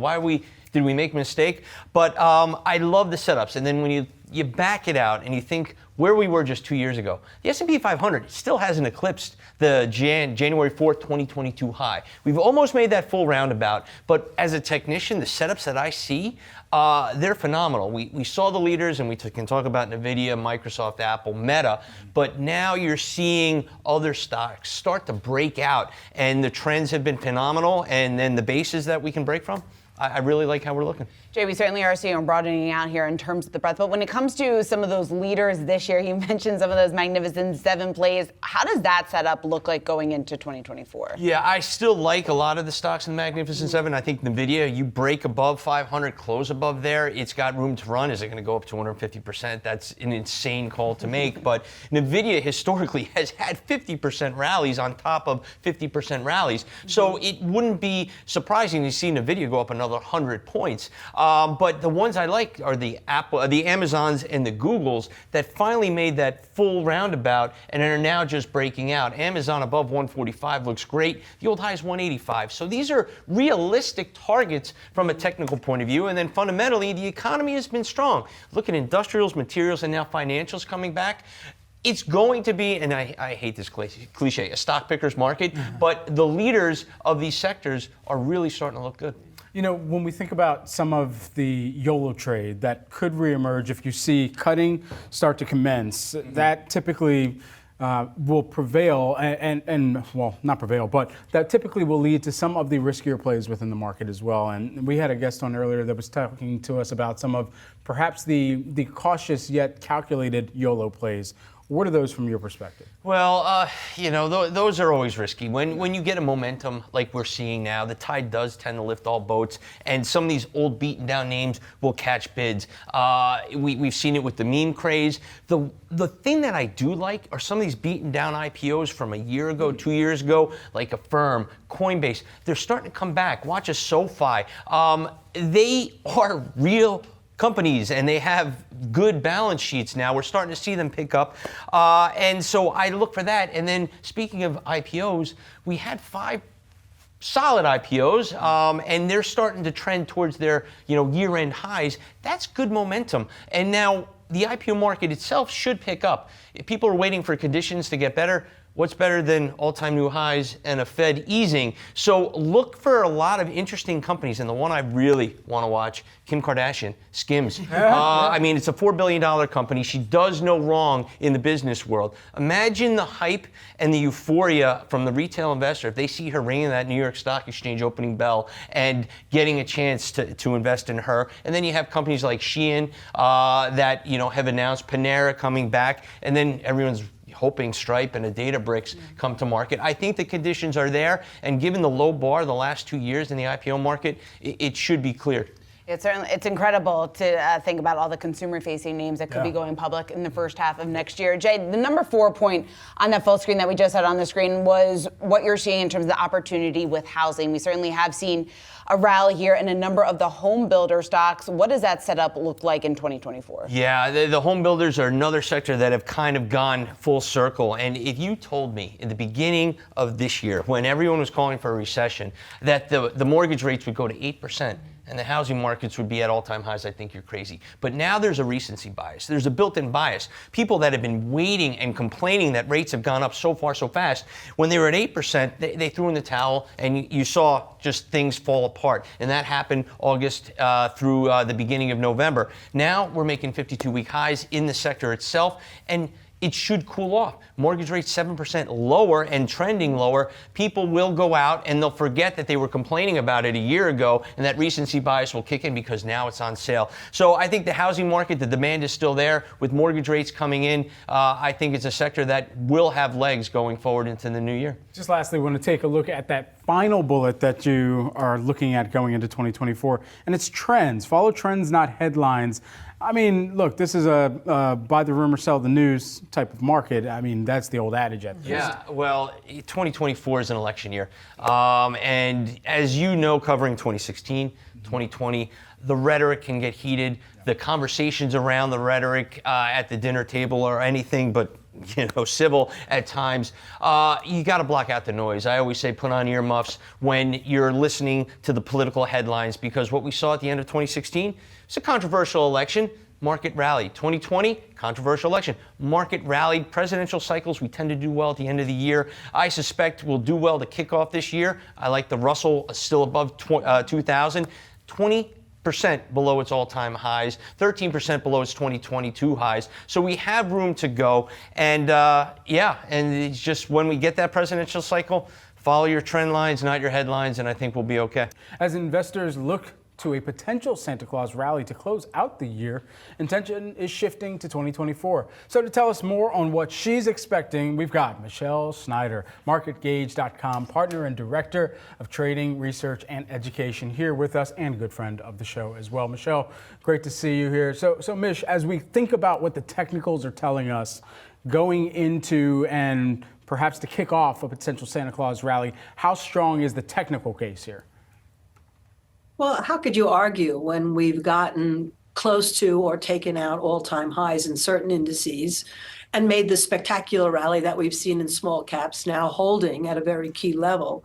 So one would have to think, apart from any kind of consequential thing that happens in the world, which of course, we've got these powder kegs all over, that we should at least hold relatively steady into the end of this year.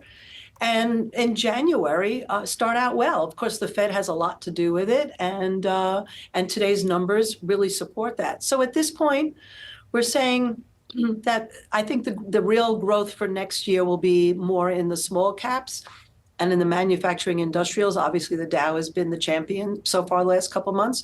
See no reason for that to continue right now. So, Mitch, when you're trying to figure out some of those positions or plays that are better positioned than others, you just mentioned some of the names that are at the top of your list. In terms of investment themes, when you're taking a look at some of the technicals and some of the levels here that we are hovering as we start 2024, what's at the top of the list in terms of what you like and why? Well, I have to say gold. I mean, it's separate from everything we just talked about, right? The roseate picture. But gold, even this morning before it opens, is going near all-time highs. And to me, what it's really telling you right now is, regardless of what's happening, gold is a safety blanket that I think everybody needs to have. And even though this year it hasn't had quite the stellar returns that we've seen in so many other areas, I think that could really change as we go into 2024. And that would also mean silver and probably some of the industrial metals. So that might be the safest call out, I can say right now. But there are other areas I'm looking at as well. What was very interesting to me over the last few months was this sort of you only live once attitude by consumers. Consumers have really helped keep this market up, even though we know that if you look under the surface, there's been a lot of problems with credit card delinquencies and high interest rates, et cetera. They're still out there, even though Nike had the poor earnings. They have actually done what they needed to do to get us to this point. I think we could see a shift in that from, well, let me take care of my family and friends and travel and have fun, to let me take care more of myself. So we're looking at skincare, beauty, fashion, maybe some more cosmetic type surgeries. You know, these kinds of things that people kind of put on the shelf might come back.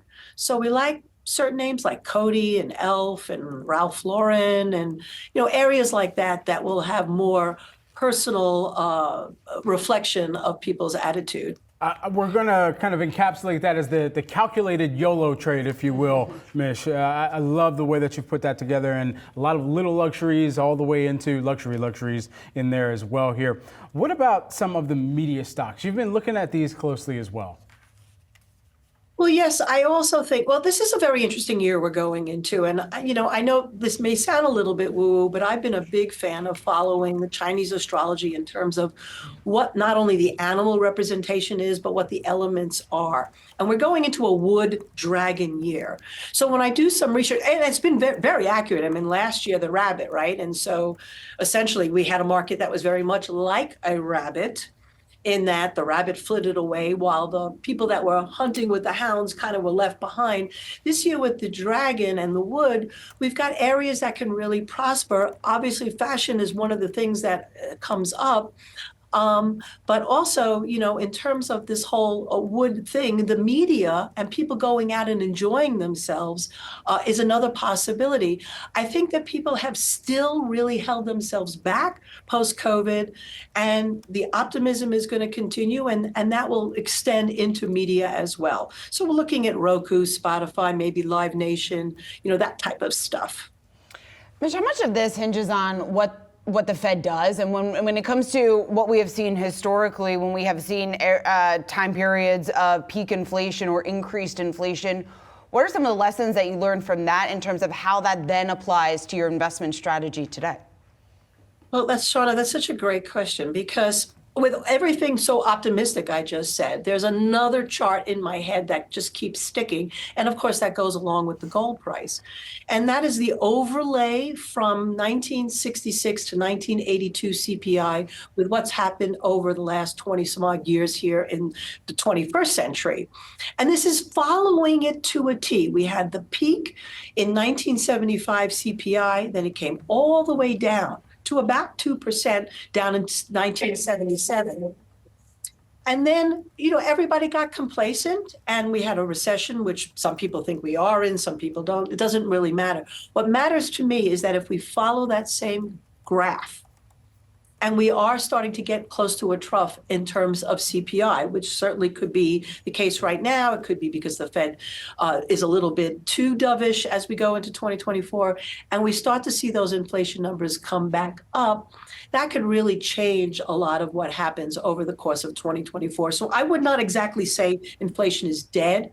I would just say right now it's rhyming with history. One more week left in 2023. We're going to look ahead to some themes to watch in the new year. TD Cowen shared its top 10 themes for 2024, and we want to zone in on just a few key ones with Robert Fagin, who is the TD Cowen co-head of research. Robert, great to have you here with us this morning. Let's talk about artificial intelligence first and foremost. This was one that rounded out your top 10 list. It dominated conversations and the market in 2023. What should we be looking out for in that sector and theme in the new year? Yeah, I mean, certainly areas like cloud computing and search are the obvious candidates, NVIDIA, Microsoft, Google, et cetera.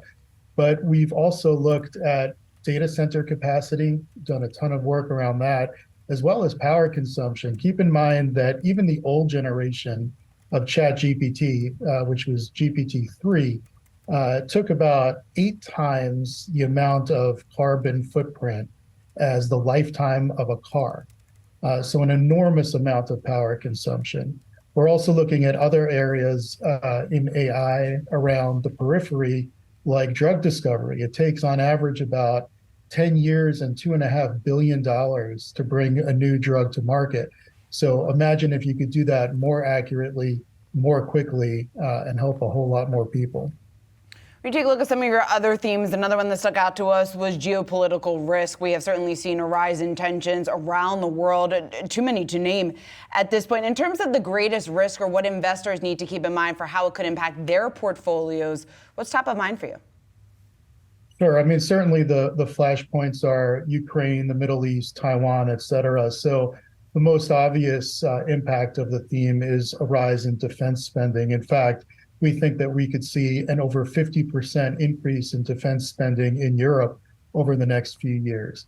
I think it's important for investors to keep in mind that this won't be just land and sea and air traditional investments, but we're seeing increasing investments in cybersecurity by the government, space, which is a huge frontier in terms of defense spending, as well as biosecurity.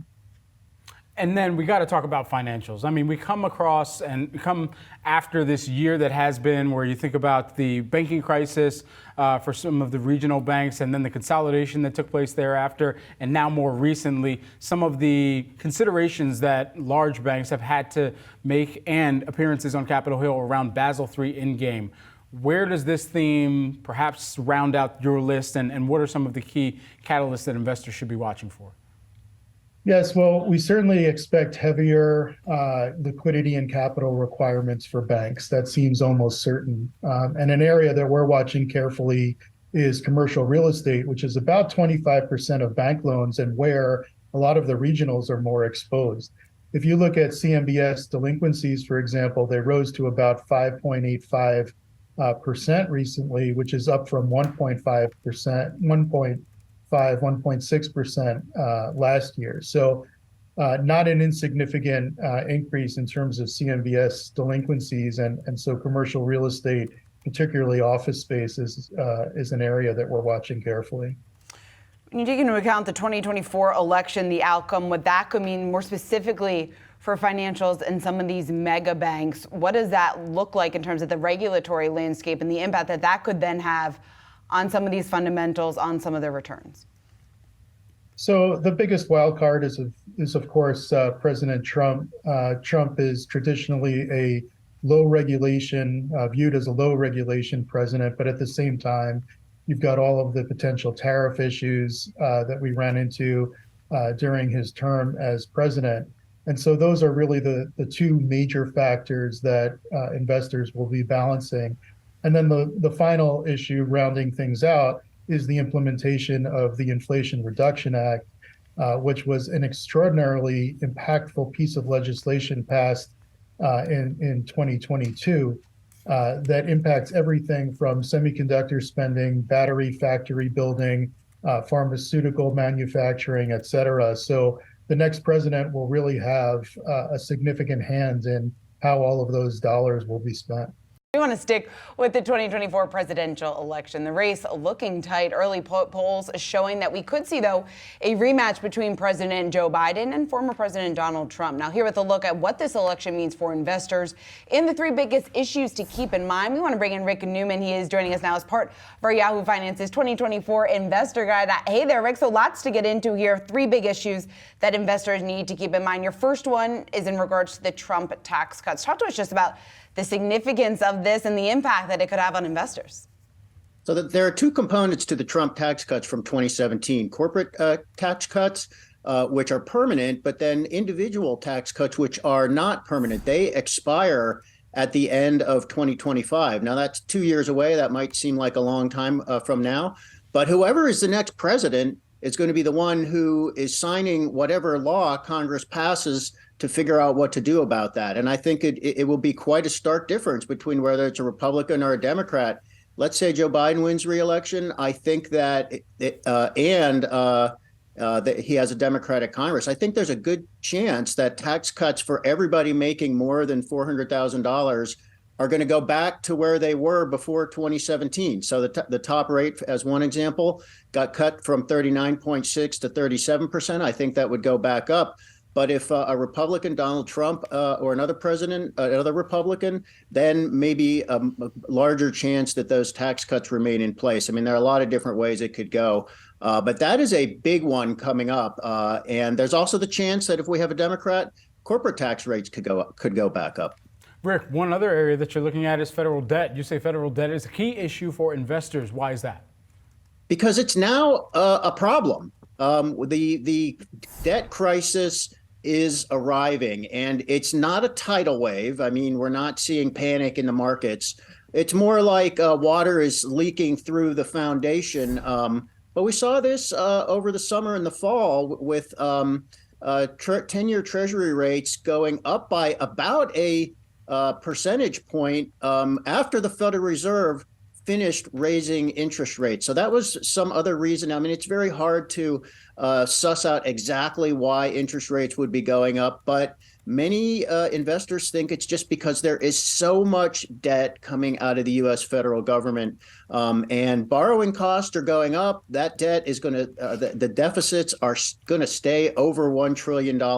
This is really becoming a problem. And it'd be nice to hear some presidential candidates say something about how to deal with this. So far, none of them has.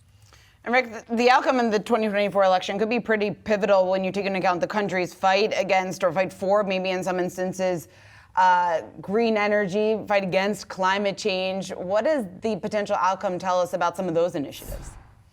One of the biggest bills President Biden signed into law was the so-called Inflation Reduction Act. Ridiculous name. It had nothing to do with inflation, but it had the most incentives for green energy production in American history.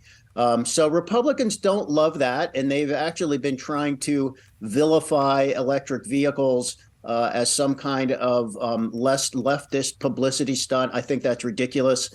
Electric vehicles are real, and they're good, and they have a place in the economy. But if Republicans come to power, they could try to do something to pull back some of those green energy incentives. And that's important because companies are making big investment decisions today on the belief that those incentives will remain, and that we're not going to have a new president or a new administration that comes in and pulls the rug out from under them. And this is not just happening in blue states or blue districts. It's happening all across the country in red states as well as blue.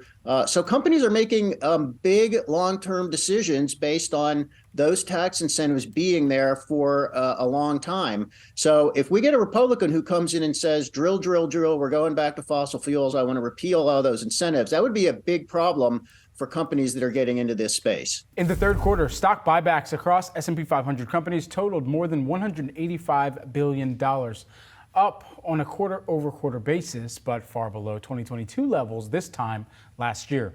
Companies will repurchase shares for a litany of reasons, really, but broadly, buybacks reduce the number of outstanding shares listed, which has the ability to raise the value of the stock. So, what does this quarter's data tell us about companies' outlook going into the new year? Howard Silverblatt, senior index analyst over at S&P Dow Jones Indices, joins us now. Howard, great to speak with you and put some more context and insight around this. When you kind of compare 2023 to what we had seen even the year prior in 2022, where do we stack up more broadly on kind of a comp to average, perhaps, buyback basis?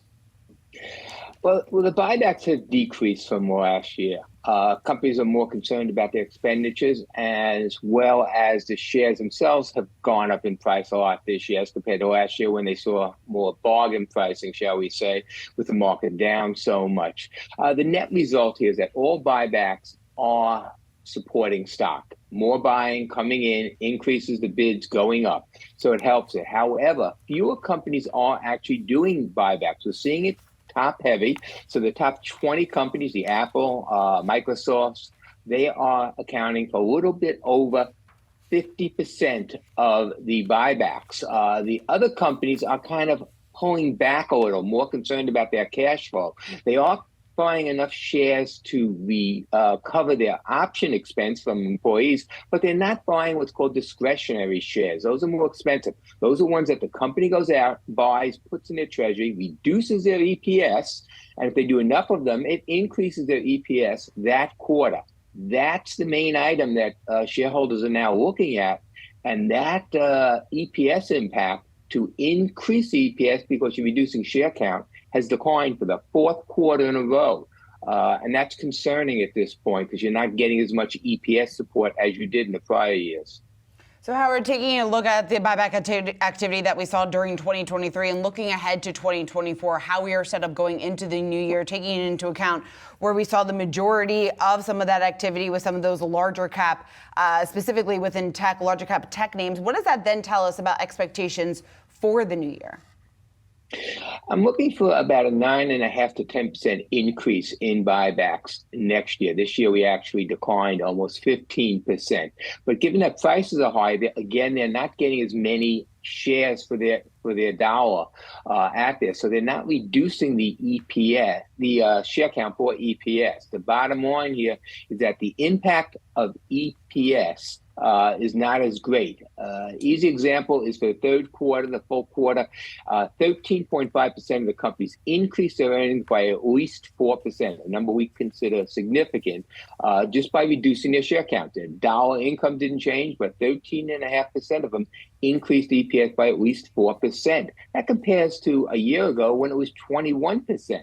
We're expecting that number to probably go down next year in 2024 because prices are higher. Not for everyone. I mean, it's definitely a sector situation at this point. We think financials may be pulling back a little. There's new regulatories in there, so they are protecting their dividends the way they did in 2022. We also see that IT will continue. The companies with strong cash flow that have it, they are definitely going to be continuing at this point, and we expect to see strong buybacks with them as well as the impact for the EPS. But the rank and file shows, say in the S&P 500, not as much so. So it's going to be selective based on your cash flow and products. How much of this is continuation of buybacks that were already announced versus going out into next year, new buybacks that you expect to come on the table, and what among the parameters that you were mentioning a moment ago, companies with strong free cash flow that have the ability to kind of deploy some of those new buyback or share repurchasing programs, which sectors seem most ripe for investors to think about as best positioned to announce some of those buyback plans? Yeah, the announcements we found typically do follow through, and companies do what they're saying within a reasonable amount. But last year, not so as much as cash flow became an issue, even though stock prices were going up. And again, companies were getting less shares for their dollar because prices were higher.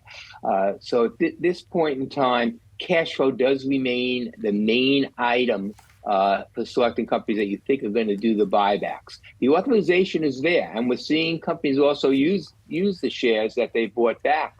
Within energy especially, we've seen companies, Exxon as the prime example, using their treasury shares that they've done buybacks for to do M&A. We think that will continue also. It's an easy way to purchase companies, especially if the dilution is not too bad.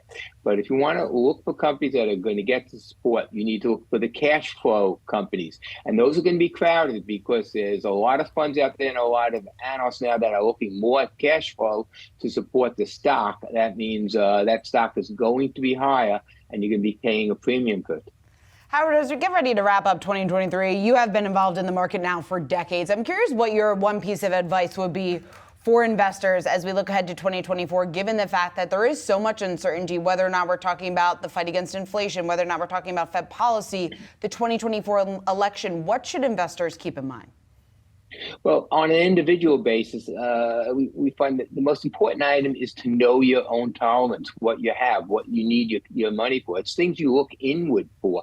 Do I need the money for retirement? Am I saving for college, or my kids' college, or a house or something that might force you to take action in the market at some point, because I can't live through the next upturn, downturn time periods. So you have to know your longevity and your risk factor. As far as professionals go, knowing your risk factor and your exposure is key, and it always has been. Uncertainty is always going to be here. Instruments change. The ability to who's guiding the market also has changed significantly. When I started 1977, it was a rumor back of men smoking cigars and having scotch, excuse me for saying, in the back room, controlling the pension funds and everything. Today, individuals, we just saw from the Fed survey, 58% of people own stock, 21% of them directly. So individuals and sentiment play a big part in where the market is going. And this year, much of the market's strength has been driven by the Magnificent Seven, but our next guest believes doubling down on diversification will be the best play for 2024. Let's bring in Mona Mahajan, who's Senior Investment Strategist at Edward Jones. Hey, Mona, it's great to see you. So when we're looking ahead to next year, you heard this debate that we have been talking about how many cuts there are going to be next year. Is this the pivotal question for stocks in 2024, when the cuts are going to happen and how many of them are going to be? Or do you think something else is going to catch our attention once we round the calendar year? Yeah, thanks so much for having me ahead of the holiday season here. And it does seem like Santa Claus came a bit early for the stock markets. We've been on a tremendous upward move, S&P 500 up nearly 15% since that October 27th low. And as we look to 2024, to your point, we do think the number of rate cuts will be critical. And our view is that we probably won't get the 6 that the market is hoping for, probably closer to 3 to 4. So maybe slightly above what the Fed has penciled in at their last FOMC meeting. But there are other factors besides rate cuts that we're watching carefully. And of course, inflation is one of them. And the good news is we continue to see inflation moderating through 2024, especially as that shelter and rent component plays some catch up. There is a lag impact from what we're seeing in real time to when it flows into the CPI basket. And we also think wage gains can cool further, and that'll slow services inflation as well. So inflation, the Fed, and the third part of this three-legged stool is certainly the economy and earnings. We do think the economy has some potential to slow in the first half of the year, but what we're calling it is kind of a Goldilocks slowdown, as you guys were alluding to earlier, not too hot, not too cold. A gradual cooling to below trend levels, but then a reacceleration perhaps in the back half of the year. And that's similar on the earnings front as well. So we do think if there's any volatility early in the year and you haven't yet positioned for your 2024 portfolio, that may give you the opportunity to then think about that diversified portfolio, both in stocks and bonds for the year ahead. And Mona, I'm also interested, kind of obviously another variable we have to consider. After this rally that we've seen here, Mona, this melt up, how does valuation look to you?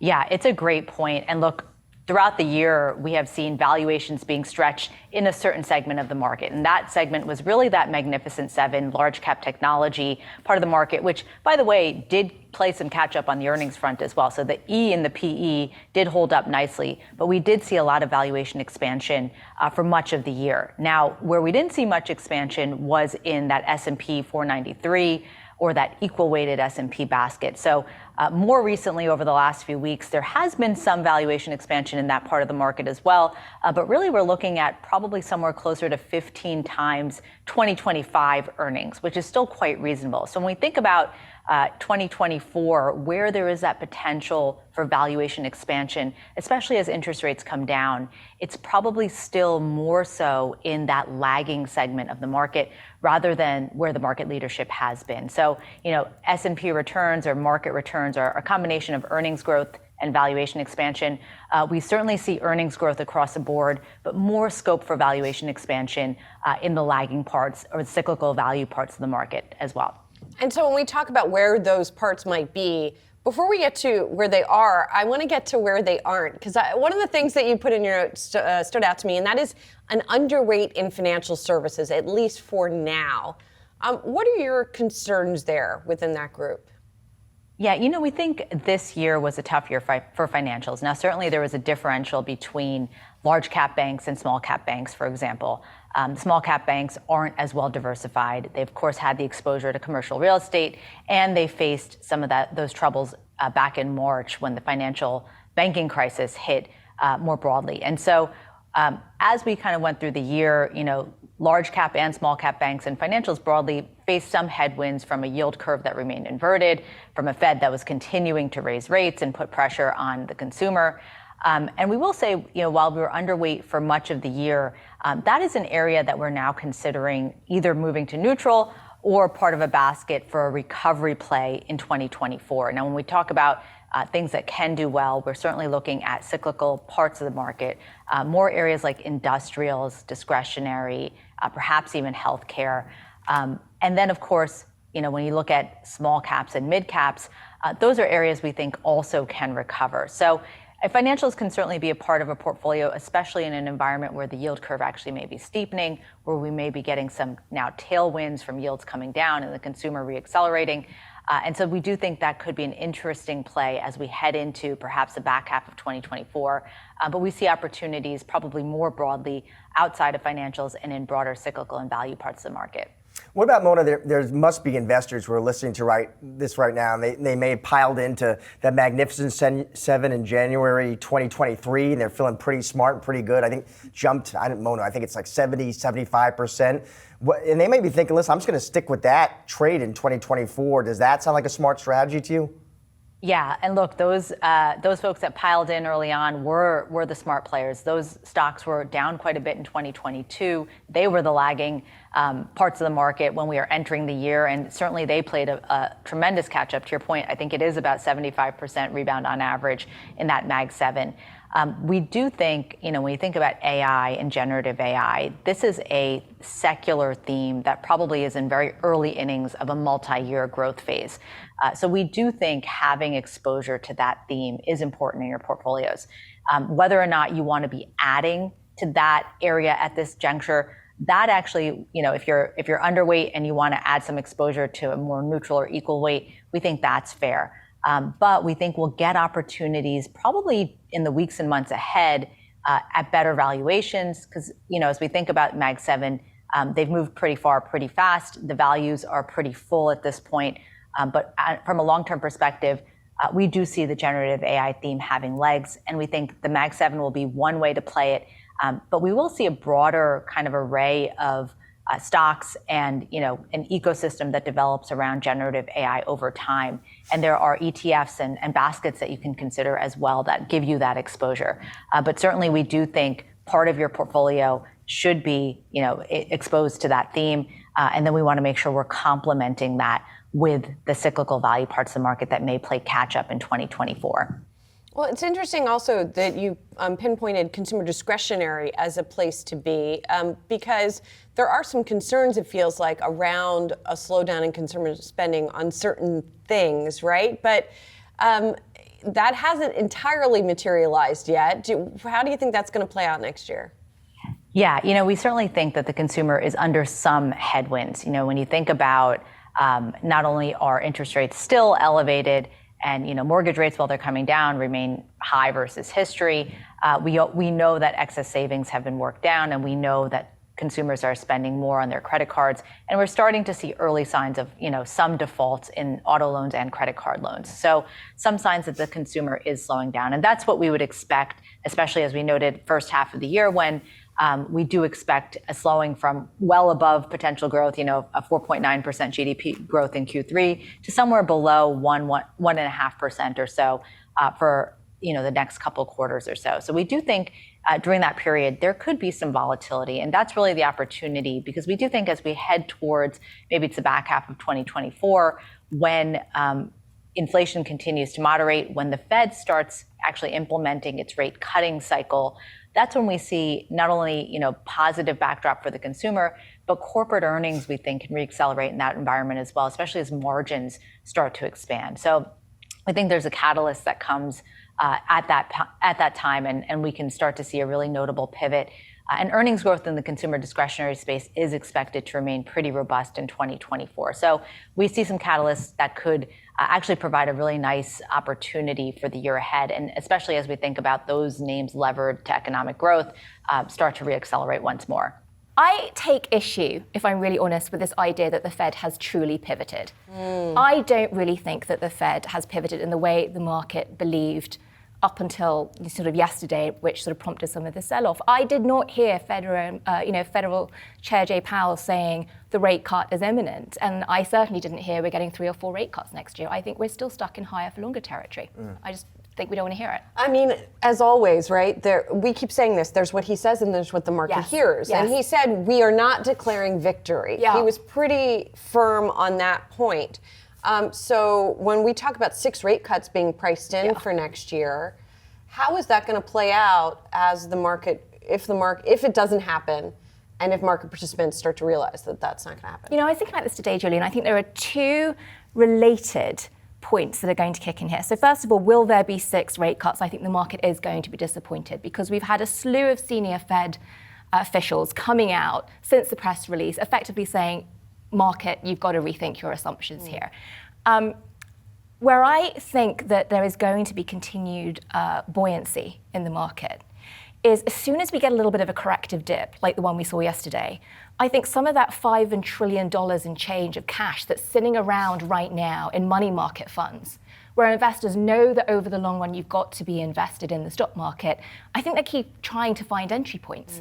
And I think every time there's a little bit of a dip, reflective of the reality of the Fed outlook, some of that cash is going to come back in and pick up some of that slack. So I think there's going to be this sort of wacky dance for a little while longer. Any ideas, Ian, where you think that money could go into? You know, a lot of people are thinking, you know, we were talking about this earlier in the show. Magnificent Seven worked this year, worked really well. I'll just stick with it next year. I mean, is that the sector that you think you see the money flow into, or other areas? I think money is always going to flow into those areas because it feels like such a safe bet. If you're a professional money manager, you know, you kind of feel as though over the long run, those are going to work out. If you're a retail investor, you kind of get, you know, one can't help but get FOMO. There are other sectors I'm looking at. One area I think is very interesting, and this comes off the back of living out of a suitcase for 2 months. Julie and I was talking about it. I spent quite a lot of time in Southeast Asia, and there's this phenomenal trend that folks like Hilton are starting to pick up on, which is the growth of the middle class in these Southeast Asian markets. We've always talked about China for the last decade.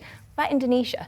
What about Singapore? What about Malaysia? And there's this new generation of local regional millennials looking to travel within the region. And people like Hilton are picking up on it. They're opening doors in these countries. And I think that's an interesting pocket. Yeah, that is a very interesting pocket. You also have a lot of experience in the PE world, right? Watching M&A. It's been an interesting few days in that world. It's been not a very interesting year. It's been a quiet year. Yeah. But now there's this talk maybe about Warner Brothers, Paramount, some media movement. And I know that's something you've been watching. What do you think is going to happen there? Well, the sequence of events here I find fascinating, Julie. So if we look at, let's start with Paramount, the holding company, National Amusements. It has been speculated that Shari Redstone was going to be selling some of her stake, her control over that business. And there's the name of one private equity firm in particular that's come up as a potential buyer. And it's a great firm with a really good track record in media. It makes a ton of sense. Now, that same company, that same target coming into play with a strategic, that being Warner Brothers Discovery. And you've seen the share prices of both Paramount today and Warner Brothers. The market doesn't like it, right? They do not like the idea of these two businesses trying to come together. I've got to tell you, if I'm Shari Redstone, I kind of like the idea that the market's talking about a competitive bid, right, from the one I just had from private equity. So I'm curious to know how conversation around potential hooking up of these two strategics got leaked. I think that would be an interesting tactic. Although if the price is going down and she wants the better price, I don't know. I don't know how these negotiations always work out, but I don't know. Well, be careful what you wish for, I guess. The market's saying don't put us together, just don't put them together, yes, right? But it's an interesting thesis, which I think ultimately would be to split up the parent company of Paramount. It's interesting too, Ian, because I'm sure there's a lot of media companies in their position though who feel like, listen, we just have to make a move. Sure. The landscape's changing, big tech with deep pockets is moving, and we're feeling this pressure to move. And so I get the strategy and the need for consolidation, but I wonder how you think about just sort of, and we were talking about this yesterday when the news broke, kind of just the backdrop of all this, right? When you think about, I got Lena Khan at the FTC, much more aggressive, and the ad market, financing costs. I just wonder how you think about that back versus, yes, I get the strategy, but the backdrop, how you think that actually all shakes out for the media environment next year. Well, we're kind of sitting in a prime example, right, of a place that is really trying to figure out how to win when news, especially, is going digital more and more. It's going online more and more.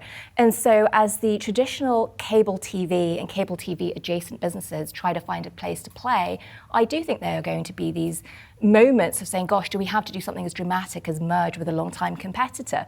The problem, I think, is in execution risk. And to go back to your point, Julie, on private equity, this is where I think there's a difference. If private equity goes and buys the Paramount parent company, it's going to take on $15 billion of debt, right? Private equity has got the track record and the history and the intestinal fortitude to try and affect real change in businesses, even if they're saddled with a lot of leverage. Public markets typically don't like it, and they don't have the patience for the execution that goes with that. That's where I worry, quite frankly, that some of these big strategic moves might make sense and actually be the right move, but the shareholder base doesn't want to go there, even if it's the right thing for these businesses long term. I do want to ask you more broadly about private equity because it's been a quieter year. Yes. And there was the holiday video that our parent company, Apollo, put out, which echoed Mark Rowan's no new toys mantra, meaning there's not much stuff out there to buy or we don't want to do these deals. Does that change next year? I mean, there's this sort of perception that once the rate environment stabilizes and starts to go down, it just unlocks everything. Is that what's going to happen? I think there's two different pieces of that, Julie. So let's start with the rate environment and what that means for private equity. Expensive debt means it becomes much harder to put as much leverage on target businesses as you would like. And rather like buying a house where you want to get as much of a mortgage as you possibly can to get as much equity value over time, it's been hard to access more credit. Certainly from banks. The private credit market, as a result, has popped up quite well. And it's just been expensive. So you look at these businesses and there's just been a shyness to do highly levered deals, rightly so. But this idea of no new toys, I think there's another level that sits in that. A lot of private equity firms started to go after growth equity, earlier stage businesses. It's a different asset class from your traditional leverage buyout target space. A lot of hedge funds started to go into venture capital. So I think there's something else that's going to happen next year. I think deals will come much more into flow. It's been a quiet year other than software pretty much for private equity this year. But I also think people are going to go back and stick to their knitting. I think they're going to go back to what they're good at, back where they have track records. Investors in private equity funds are gun shy. And I think we're going to see specialization come back into play. A lot of cross currents to watch, and we're going to have you back here to explain it to all of us. Thanks. Happy holidays, both of you. You too. Thank you for being in studio. Appreciate it. It appears that deal makers are optimistic that 2024 will be the return of mergers and acquisitions. That's according to KPMG's 2024 M&A Outlook survey. 2/3 of deal makers responded that they foresee next year being more active. This comes on the heels of what has been an interesting year in the space, the likes of Exxon acquiring Pioneer or Pfizer taking over Seagen. And now, Warner Brothers is reportedly eyeing a merger with Paramount Global. While many other acquisition attempts have been abandoned, let's bring in Cole Stryker, who is the head of deal advisory and strategy over at KPMG, for an exclusive interview breaking into the survey findings and what's next for M&A in 2024. So if we were to kind of compare 2024 to what the reality is that's played out in 2023 is, well, what is kind of the net delta here that we're anticipating, Carol? Yeah, so as we think about the future for 2024 and what we've seen from the response to the survey that we just conducted that's hot off the press, we did it over the last week of November and first week of December with a couple hundred executives that focus on deals. As you mentioned, Brad, that there is 2/3 of the respondents said that they're looking to do deals in 2024. And there's a lot of pieces of the puzzle that really help bring that to a reality this next year. We're very optimistic here at KPMG. What we see with our clients right now is that they're absolutely leaning in on deals. And as we look at the survey respondents, about 70% of the respondents said that they're currently working on a deal right now. If you unpack what we think 24 is going to look like, based on the survey respondents, it's quite interesting compared to our private equity versus corporate. If you look at the first half of the year, our corporates are saying that they're going to be more active in doing deals. And in the second half of the year, our private equity clients and survey respondents are saying they're more likely to be active in doing a deal. There's a lot of reasons to unpack that, but that's we're looking into 24 based on what we saw from the survey respondent. Carol, can you talk a little bit more about that and why you think we are seeing that discrepancy? Yeah, absolutely. So as you think about the response from our survey respondents, and you just think about the market in general, our corporates are much more concerned about transformation of their business. And they are very leaning into deals that are going to help them expedite the transformation of their business. Whereas private equity is more cautious around the interest rates. And at KPMG, we believe that there's going to be 4 quarter-point drops in interest rates starting in the spring of next year. And that therefore makes our corporates a little bit less sensitive to those interest rate increases or decreases, if you will, and more bullish around doing the deal in this first half of the year. Private equity might sit on the sidelines a little bit as interest rates start to come down, as they are more sensitive to the interest rate environment in executing on deals. So I think that's a little bit of what's happening. The other thing that we oftentimes look at is during an election year, that can have some headwinds to deal activity. But based on the survey respondents, that was much lower on their list and isn't a deterrent to doing deals this year. They were more concerned around the market stability, interest rates, driving transformation for their business. And so that's, I think, why we're going to see we're optimistic to what we will see from a deal perspective in 2024. You know, it's interesting. Something that we saw come out of the UK CMA, the Competition and Markets Authority over there, was looking across some of the soft mergers, if you will, the mergers that weren't necessarily just outright 2 companies coming together or acquisitions where one company was acquiring another, but perhaps just making an investment, i.e. in this case, Microsoft and OpenAI, and having some type of partnership that would come forward as a result of that. Do you foresee in 2024 more of that, where you've just got some of these companies with massive cash piles that they're sitting on, deploying that capital, and instead of making an outright acquisition, saying, hey, we can just partner and have perhaps some exclusivity around that? And what does that knock-on effect do to the M&A environment? Yeah, so absolutely. As you think about even from the survey respondents, a big part of what they're looking to do is transform their business. There's a lot of disruption within many sectors, many industries today. And so the ability to put cash to work, like the one you mentioned, right, is a way for them to have an ability to transform their business and have more of that convergence around different parts of the industry. Obviously, tech and the digital disruption is a big piece that's impacting a lot of different sectors, and with generative AI and whatnot. So I would anticipate that with the amount of cash that's sitting on the sidelines, you know, that will be put to work in different creative ways. You know, if you look at the cash, right, there's a lot of cash sitting on the corporate's balance sheets. There's $2.4 trillion, record high, sitting in private equity's hands. And they need to put that dry powder to work. And they will use creative ways to go about doing that. How do you see that, Carol, disrupting or maybe revolutionizing workflow, deal valuation, activity, even employment? I mean, when we talk about the disruption that could take place as a result of this, what do you think that looks like? Yeah, and when you say this, are you talking about generative AI? Generative AI, yeah, just the impact that it is having.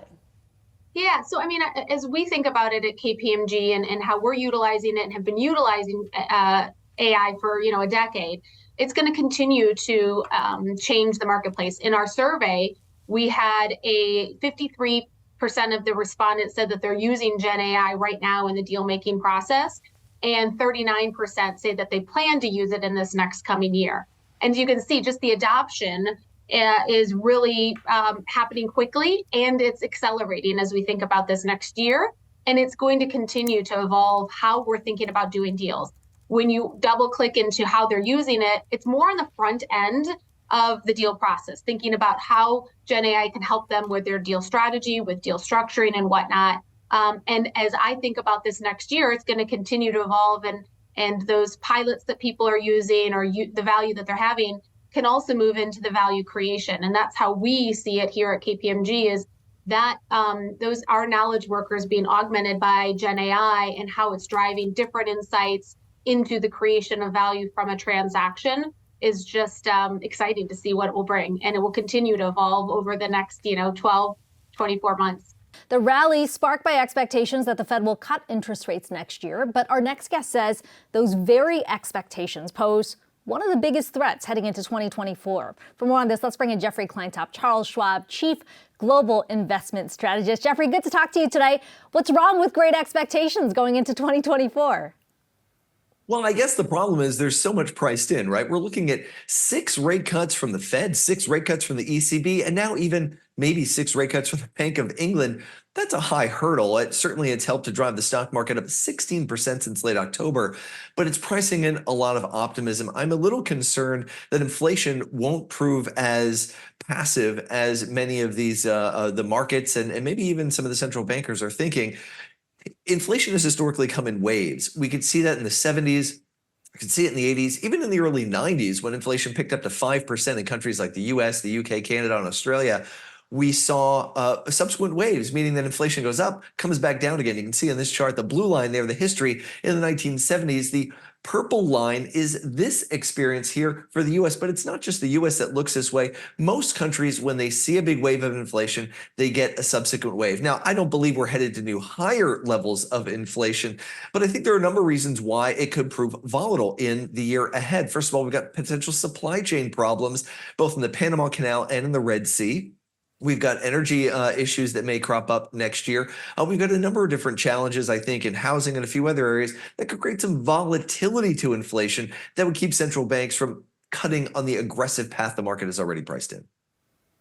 And Jeffrey, when we look at how investors are looking at these rate cuts coming up next year, is it a case of the risk being more that the markets are getting ahead of themselves, or really underestimating the risk of why the Fed might be cutting if it's related to perhaps weaker economic activity?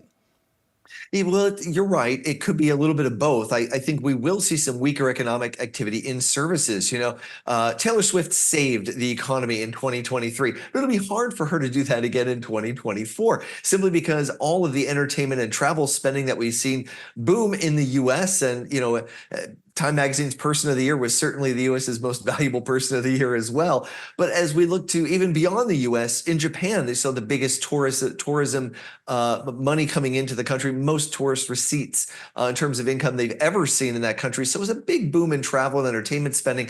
That is on a path to slow in 2024, even as maybe manufacturing begins to stabilize. So your point is a good one. The economic outlook for the rest of the world is a pretty soft one next year, along with earnings growth. We continue to see earnings being revised down here for the fourth quarter. And that all comes together to a market that's really been pricing in maybe a Goldilocks outcome of still relatively robust economic growth and aggressive rate cuts.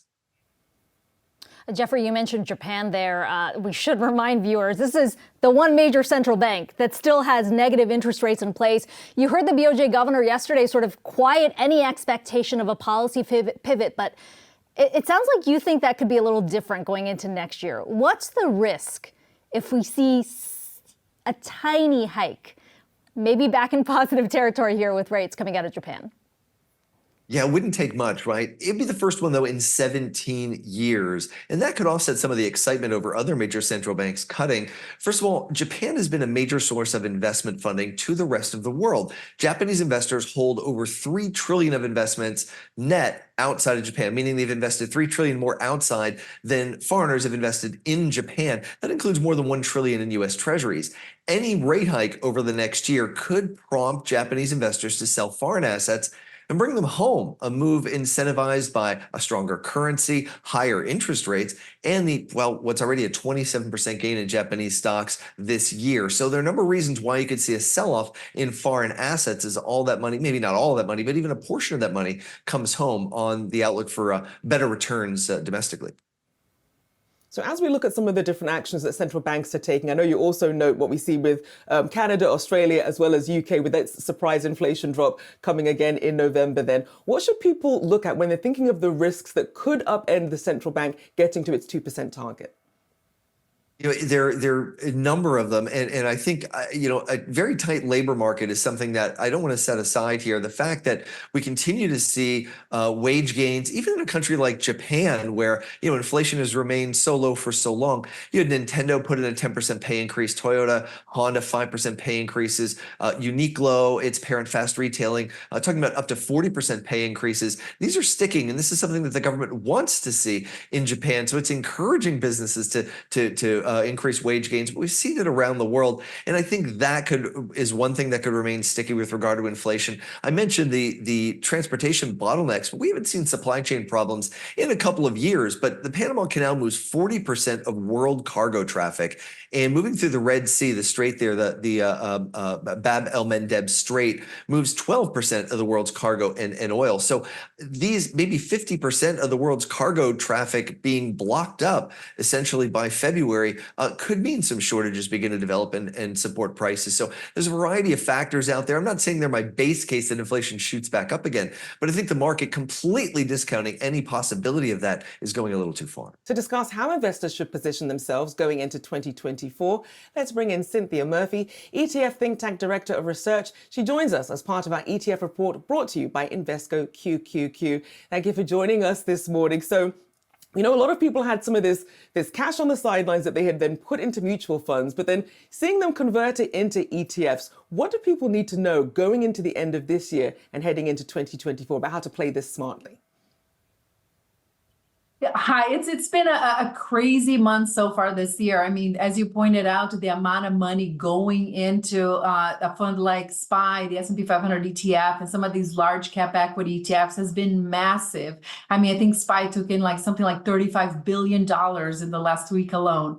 So there's been a lot of positioning going into 2024. Now, what's important to remember here is a couple things. In December, we tend to see big flows into ETFs anyway. Traditionally, not only there's a seasonality to the market where U.S. equities tend to perform well in December. I saw a statistic recently that said 70% of the time, the Dow Jones Industrial Average is up in December, regardless of the market environment. So it's a good time for U.S. equities in general. But then, with the Fed messaging suggesting rate cuts next year, it just ignited this enthusiasm for U.S. equities going into 2024. And we've seen a lot of money flow into your classic large cap plays. Big tech remains in favor. All these things that we thought were on the line of fire if that higher for longer tone would come out of the Fed, all of a sudden have this new momentum because there's this expectation that rate cuts will come next year. And then you have a lot of, at this time of year, there's a lot of, tax loss harvesting, things that contribute money to ETFs, positioning ahead of next year. We've seen a lot of money come out of active mutual funds in 2023. Again, if you remember in 2022, we saw $1 trillion leave active mutual funds. Some of that money continues to pour into the ETF space. So it's just all these trends really supporting flows into US listed ETFs, especially in the equity space. So, Cynthia, let's break that down. I mean, more inflows coming back into high growth names. How do you play that in the ETF space? What are some ones that investors should be keeping an eye on? What's interesting about that is that, there's two lines of thought there. One is this space, that high growth, the big tech, the magnificent seven, as they like to say. These are all overbought. These are highly valued. These are positions that are likely to correct. The other train of thought is, 2024 still looks like a risky year. There's a lot of people concerned about a recession still. There's a lot of people concerned about downside, given how much the market has run against all odds. So there's a call for quality, focus instead in companies, high quality companies. Well, some of these high big tech names are actually high quality names. So you're caught between that. You keep buying these high value businesses, or, and you take heed of the call for quality, which also lands you in some of these names, or you diversify away from them. And that's the decision investors have to make. If you look at a fund like QAL, it's taken more than $15 billion of assets already this year. This kind of positioning of, looking for a little bit of quality, look for economic moat, so a fund like Moat. And we also see one of the classic plays for people who are worried about, things not going perfectly right next year are things like your free cash flow companies, your cash cows, or shareholder yield ETFs, SYLD, high dividend ETFs. Those are all names that, people tend to look for when they're looking for that quality, but they're kind of trying to move away a little bit from the big focus in tech. And we're seeing some of that money chase that. And so, Cynthia, for people who have sort of feel like they've missed the rally at this point, how should they be approaching this through ETFs? You've seen obviously small caps also rallying as well towards the end of the year. Yeah, BlackRock had an interesting data point a couple months ago that talked about in 2023, we saw more than $1 trillion go into like money market, like cash like positions, meaning money in the sidelines. And the expectation is a lot of this money is going to be redeployed into 2024. So it's exactly this moment of where do I put that money to work? We're seeing, a lot of it is going into your core large cap, all market type of plays, not really looking to be too tactical with it if you've been on the sidelines. The small cap is an interesting story because small caps are very, very sensitive to the rate environment. They're very sensitive to access to capital. So there have been a spot that people have been watching for signal on what comes next. When small caps get in trouble, it suggests the economy may not be doing so well and markets may be in trouble ahead. And so they're a good barometer for what happens next. And we've seen the momentum in small caps change over the last month. So it's a spot I would watch carefully if you're not playing in the market yet.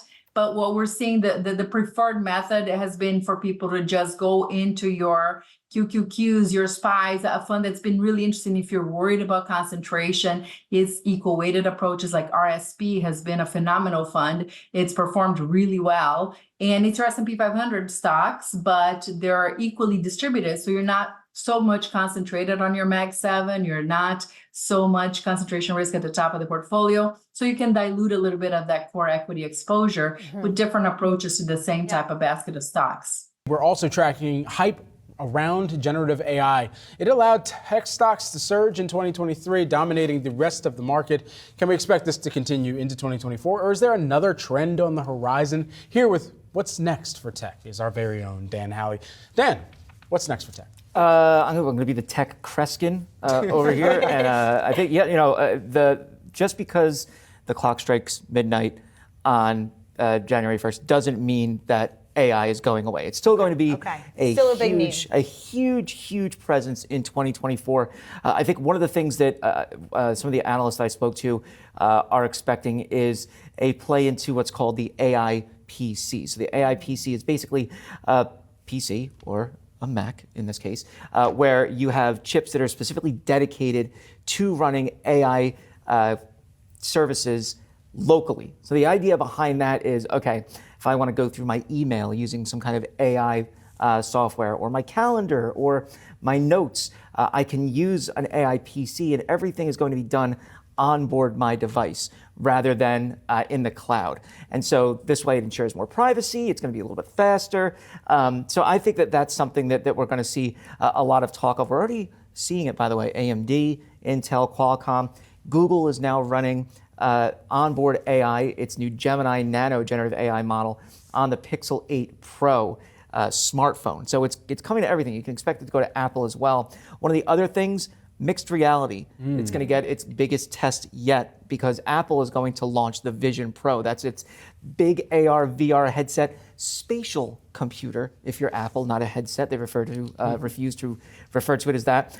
$3,500. It's going to be expensive. It's also going to be able to do things like allow you to bring the world around you to a screeching halt and just go all VR, turn the knob and it becomes AR. I tried it on. It blew away anything else that I had tried yet. What's the use case though? I'm still waiting for that. I'm not completely sold. Even video games. I'm a big gamer. I got a 65-inch OLED. Why do I want to strap something to my face when I got a great TV in front of me? I can get up, go to the bathroom, go to the fridge without having to rip something off my head. So we're going to see if Apple can do that. Meta so far hasn't been able to. And self-driving cars are still going to be a big deal despite the setbacks we saw with GM and Cruise, despite the setbacks that we saw with Tesla and that 2 million vehicle recall. We're going into CES 2024. It's going to be one of the biggest themes. It's always a huge theme. I think one of the things to keep in mind, though, is a lot of this was dramatically oversold as to how fast these companies could get their vehicles to be autonomous. The one company, I went to a Ford event, a while ago, not to throw Ford under the bus or the F-150, whatever you want to say. I went to a Ford event years and years ago. They said that we would have self-driving cars very quickly. Honda was like, guys, it's not happening until like 2050, the earliest. 2050, my so gosh. it's still coming. We're going to see more and more on that. But advanced driver safety and self-driving are still going to be huge trends in 2024. Well, it's certainly been an eventful year for Tesla. A lot has happened, both good and bad, that produced an interesting 2023 for the car company. The stock is up almost 110% year to date. But is the EV giant stock a buy, sell, or hold for investors in 2024? For more on the EV landscape in the year ahead, let's bring in Carl Brower, iSeeCars.com executive analyst. It's all part of Yahoo Finance's 2024 investor guide. Carl, it has certainly been an eventful year for the EV space overall. It feels like we're sort of moving from sort of accelerated adoption to a bit of a pause going into next year, maybe a little more cautious moves there. How do you view this setting? How do you see this setting things up going into 2024? I think that's an excellent assessment, that there has been a bit of a pause, maybe a second look at this industry and how quickly it's moving or not moving. We know that there's been some overcapacity for some of the automakers. They're producing more cars than they're selling. There's been some reduction in future plans to expand capacity and build new plants, or even take some shifts offline for certain vehicles like the Ford F-150 Lightning. I think it's a little bit of a kind of awakening for some of these automakers and the industry in general to just realize that even if EVs are the long-term future, they're not going to get there, and we're not going to get to this dominant role for them at the pace we thought we were 1 or 2 or 3 years ago. And as we look at what's going to be happening with some of these tax incentives coming off, when you look at Tesla, what does that mean for the competitive space here? When you look at, you have established Tesla, you have some of these legacy brands as well, but then you also have some of these startups, and people are sort of hopping onto these trends, starting to fall by the wayside. Yeah, and that's really a big element, because the tax incentives that are driving a lot of these sales are shifting around. They shifted a bunch when the Inflation Reduction Act went through, and then they're shifting again on January 1st in some ways that are helpful for some companies and more hurtful for others. It appears that Tesla is going to be losing its tax benefit, the $7,500 credit, on January 1st, which seems odd because it's based on domestic production and Tesla's a very domestically oriented company. I've heard theories from people that suggest there was maybe maybe they didn't fill out the paperwork right. They want this to happen, telling everyone, oh, we're losing the $7,500 credit on the January 1st. Better buy your car now. And then maybe January 5th, January 10th, there's a application process. Oh, wait, we just didn't dot the right I or cross the right T. We've got the $7,500 credit back.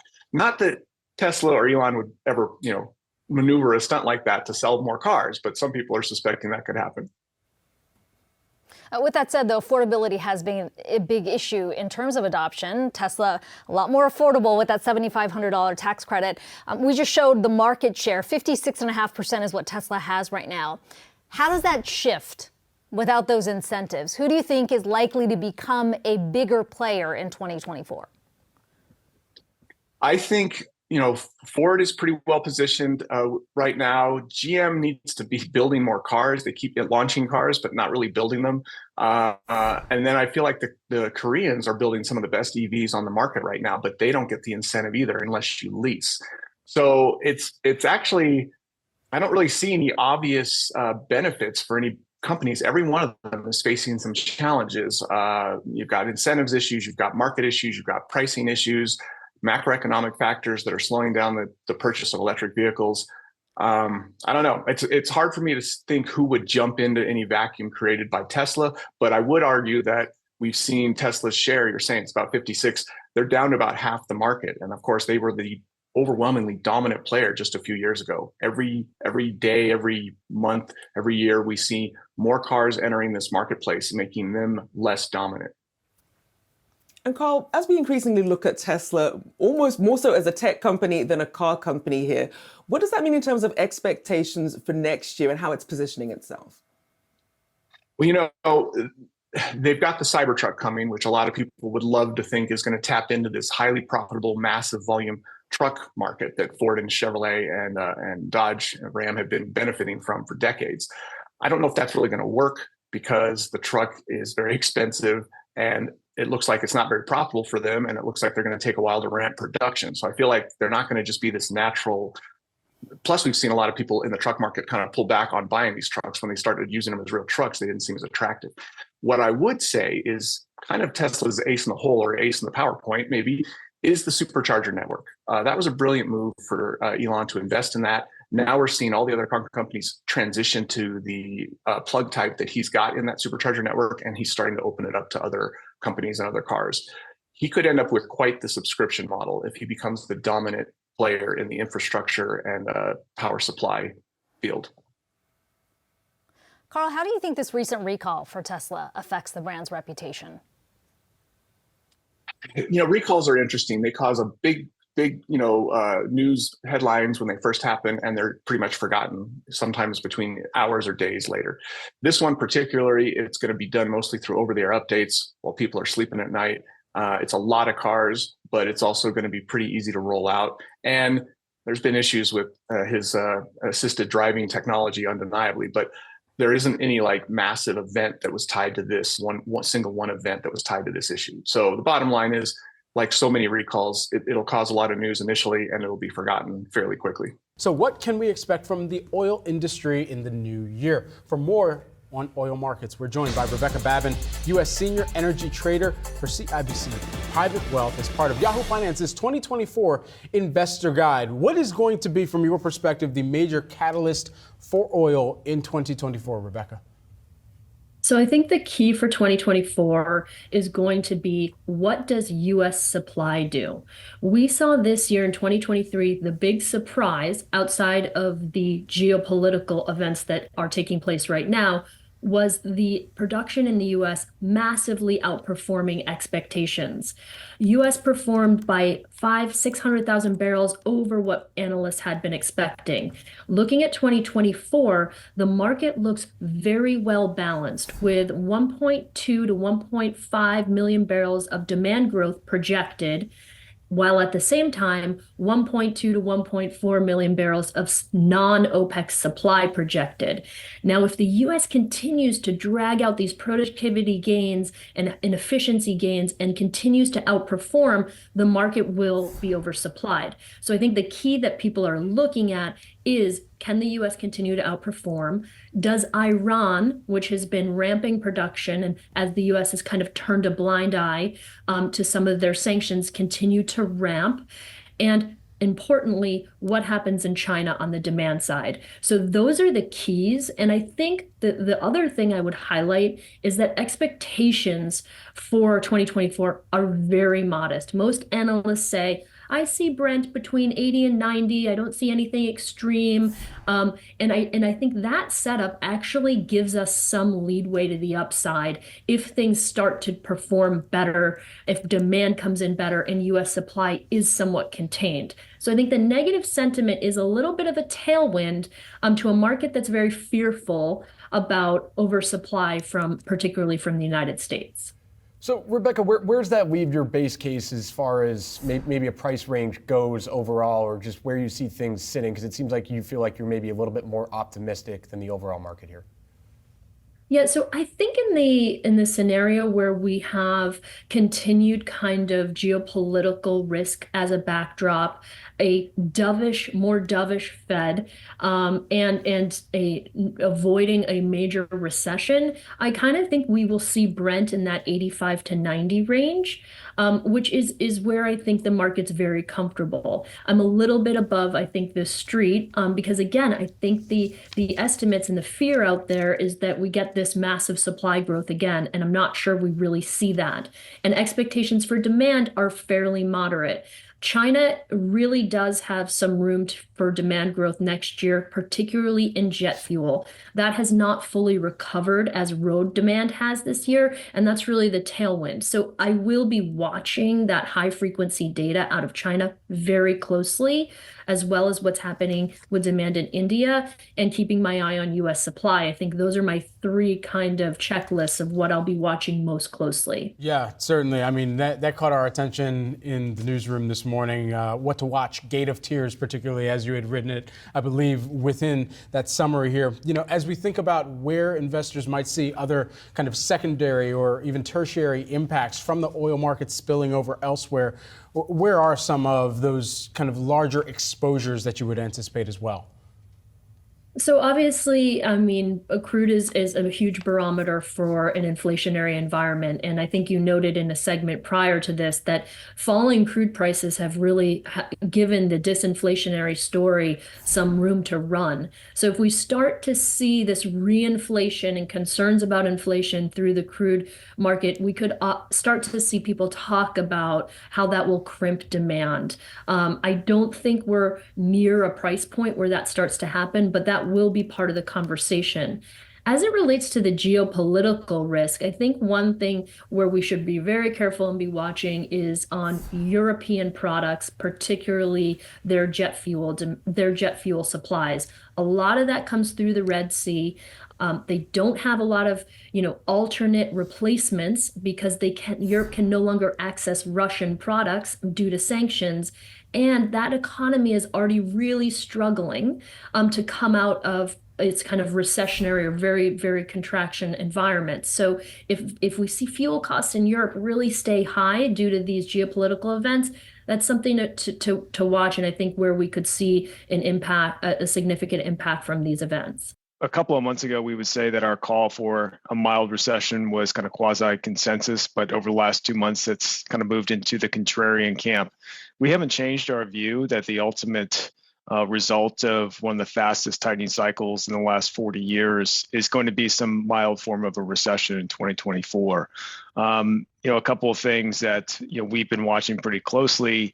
Even though the Fed is getting more comfortable with inflation rapidly coming down, we do think that it's going to be a challenge for inflation to firmly get down to their 2% goal. And so a lot of these cuts that are priced into the market here for 2024, we think it's likely to be somewhat of a disappointment as we move into the front half of this year if labor doesn't crack and we don't get the room for the Fed to cut in the front half of next year. How many cuts are you pricing in? How many cuts are you anticipating that the Fed is going to need to move forward with next year? Well, we do think the Fed will cut. However, we do think it's mostly going to be as a result of a deterioration in the labor markets that's coincident with a recession. And typically when the Fed cuts, they don't cut 25 basis points at a time. They tend to cut in response to economic weakness. And so it wouldn't be surprising for us to see something chunkier than what the market is pricing in, albeit for a response to economic weakness versus an insurance cut to kind of modulate the real rate of interest that's out there in the economy. So we don't have a specific number for you, but we do think it's likely to be a higher number, likely than the market's pricing in, but for reasons kind of surrounding recession versus trying to modulate a soft landing. Matt, we're talking about rate cuts here, and one of the things that's been moving significantly over the last month has been small caps, right? In the Russell 2000 as sort of that anticipation of rate cuts has come. Great chart out from Bespoke Invest showing that the Russell 2000 went from a 52-week low to a 52-week high in just 48 days, kind of a massive move for the Russell 2000 there. Curious what you make of that move. Is the Russell 2000 still at a good valuation here, or has that move been too aggressive and we're sort of already getting ahead of ourselves from a pricing standpoint here? Yeah, it's a good observation. And it's been a good story for investors that have been diversified in their portfolios across fixed income, equities, and real assets. Small caps specifically in our portfolios have been overweight, coupled with a defensive overweight to fixed income. And the reason why we liked the small cap trade is because we saw a lot of the weakness in small caps kind of pricing in a macroeconomic outcome of recession. And what I mean by that is you look at the earnings estimates for 2024 in U.S. small caps, those have already been marked down by 15% or so. And against those reduced estimates at the time prior to this big rally from the back half of October till now, we were only paying 12, 13 times earnings for those reduced estimates. And so to us, coupled with, overweight to core fixed income, we kind of liked that risk reward where we could be defensive in our fixed income positioning, but also, in case, this economic cycle were to prolong into 2024 longer than we expect on the expansion side, we could get a pretty quick catch-up trade in the small cap side, and that's kind of what's happened here in the last few months. Is the Russell 2000 still the best small cap trade? Because from what we've also heard, it might be best to look at indexes that have a profitability filter even. Yeah, that's a really good point. We prefer looking at the small cap 600 versus the Russell 2000, specifically because profitability is more emphasized in that index relative to the Russell 2000, where there's a greater percentage of firms that are unprofitable. And that's not abnormal for smaller companies that are growing quickly to scale. But, with our assessment that we're later in an economic cycle, we think overweighting factors like profitability makes a lot of sense. Matt Stuckey, who is the senior portfolio strategist over at Northwestern Mutual Wealth Management. Matt, great to speak with you here this morning.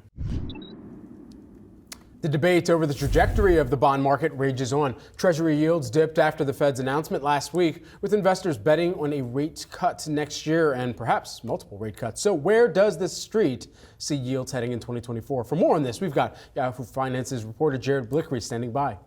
Thank you, Brad. 2024 bond predictions. This is what gets my juices flowing here. I'm taking a look at the 10-year T-note yield, which is currently at 3.9%. It has fallen from 5%. That is a huge drop. And a lot of the bullishness that we're seeing in the market that culminated with last week's Fed pivot, a lot of this is baked in. And here's what Wall Street is thinking about the 10-year and where it's going to fall at the end of 2024. So 1 year, TD Ameritrade thinks it's going to fall 100 basis points, so basically 2.9%, sub 3%. That would be a huge move. We see BMO Capital Markets about half of that, and then we see some forecasts for an increase in the 10-year. Bank of America and Barclays, those are the two biggest. Barclays looks like it's about 40 basis points higher, so that'd be about 4.3% right now. But this is the long end, and when we're talking about Federal Reserve policy, we got to talk about the short end because that's where the rate cuts happen. The long end tends to follow. Here we have this top line. This is the number of rate cuts and where the benchmark was expected to be on October 31st. That was about 7 weeks ago. Since then, that forecast that goes through January of 2025 has dropped precipitously. So market participants are expecting a lower terminal rate for the Federal Reserve at the end of this year, at the beginning of 2025. And this is pricing in almost 7. It's about 6.5 rate cuts. And the problem with all of this, 6.5 rate cuts, that's not a soft landing. If the Fed has to cut 6 times, much less 8 or 10 times, as some market participants are forecasting, well, that's an entirely different matter because the Fed is reacting to bad data and it's trying to get from behind the 8 ball here. Let me show you another chart. This is Powell's biggest problem right here. Fed Chair Powell, after his big pivot, he's still banking on inflation coming down to 2%, but some of the key metrics here are stalling out. This is rent of shelter in Cyan and core services ex housing. These are both 3-month annualized, and you don't have to pay attention to the whole chart. All I want people to focus on is right here. They are moving slightly up, and they are still above 5%. That is a huge level, and that takes a lot of work to get them back below 2%. Now, let me show you another chart. These are global central bank policy rates. We have the U.S. Federal Reserve. This is the trajectory. This goes back to the global financial crisis, by the way. The Fed has the highest rate right here, 5% and change. Then we have the ECB. That's a little bit lower. And then Bank of Japan, all the way down here, still in negative territory, negative 0.1%. And I bring this up because, to little fanfare, the Bank of Japan had a meeting last night. Uber dovish. The yen weakened by the most in about a month or 2 months. And I think the message to everybody around the world is that the convergence, and there should be a convergence of these rates, can happen in 2 different ways. The Bank of Japan could raise their rates, or they could just bank on the Fed and the ECB cutting their rates. And that seems to be what everybody's counting on. The Fed cutting rates next year and the ECB following, and that should, I guess in theory, align everything, investor interests, and prevent a a disorderly unwind of the global bond market. And given the Bank of Japan's outsized influence, so much ownership of their local bond market, that is a distinct possibility. So all of this is to say that when there's a huge number of disagreements, and I'll go back to this initial chart right here, when you have such differing views on where the 10-year is going to land next year, given the fact that we just had a pivot, things are up in the air right now. I would say this is peak dovishness right now for the Federal Reserve. And if inflation ticks up even by a little bit, they're going to have to backtrack, and the market is going to reprice that risk very violently. So if it all works out, if we have a soft landing, probably going to be 2 or 3 rate cuts next year, but it's not going to be 6 or 8. The market can't have it both ways. To say that 2023 was the year of artificial intelligence would be an understatement. From Nvidia to Google to Microsoft and OpenAI, Silicon Valley just couldn't get enough. But with the AI hype cycle in full force, it feels like one immersive reality play lost some steam. Metaverse here. The Meta platforms went all in on the AI capabilities, and CEO Mark Zuckerberg said that these tools will soon be integrated into every single one of Meta's products. So, with more tech giants buying into the AI craze, will 2024 be a defining year for the Metaverse? Let's bring in James Al, who is the author of Making a Metaverse That Matters as part of Yahoo Finance's 2024 Investor Guide. Great to have you here with us. First and foremost, you too. When you think about the year that has been for generative AI and how much of perhaps the metaverse wind that it took out of the sails here, is there still perhaps an overlap or a cross currents that the metaverse could benefit from? Oh, definitely, because the metaverse is all about community and user engagement. So the thing people miss with generative AI is you need a use case. You need people actually using it in a social context. And so the metaverse, despite what Meta has been trying, has actually been growing in terms of monthly active users. And I'm talking about the metaverse as defined by the novel Snow Crash, which was incredibly influential to thousands of technologists. And that's still growing quite a bit, upwards of 600 million active users, led by Roblox, actually, is the leading metaverse platform. And they're experimenting with generative AI, for example, if you want to create a virtual world or space, and you can use generative AI to create 3D graphics quickly in the background, so kind of average users can create really spectacular scenes. Generative AI is very powerful. So yeah, I think the metaverse platforms is going to be a major use case for generative AI. So Roblox, you're seeing as one of the leaders here in this metaverse development. For investors out there who are trying to capitalize on this momentum that you see carrying into the new year and expanding, what are some of the other top picks that you have?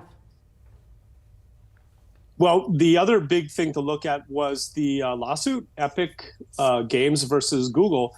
Epic is the other leading player with Fortnite, and that's been a rapidly evolving metaverse platform. But really, they're winning the lawsuit against Google is going to empower any metaverse platform which depends on smartphones, and really all of them do. So obviously Roblox, there's some other players like Rec Room, VR Chat, and they are moving into mobile as kind of the main access point.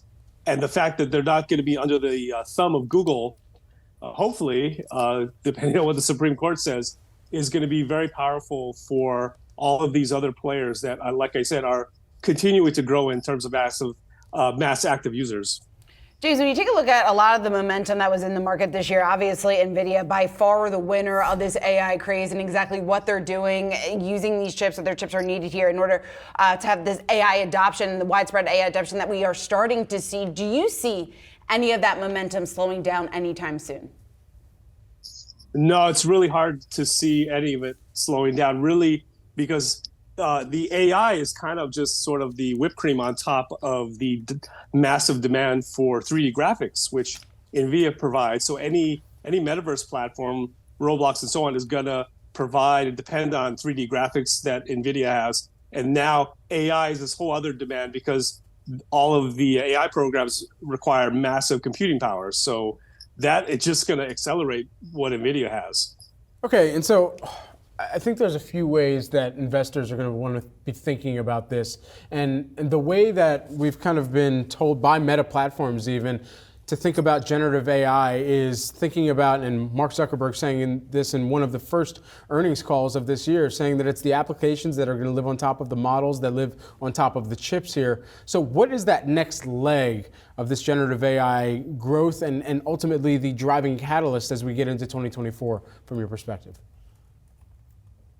I'd say really with in terms of metaverse applications, it is going to be creating quickly 3D graphics and also some characters. They're called NPCs, non-player characters, that you can communicate. It'll be almost like bots, but within a virtual world space. I will say that it'll, I think, remain secondary. And I'd say this in general of generative AI. It's going to be a useful tool, but I think the market's getting a little bit overexcited about AI as the solution to everything.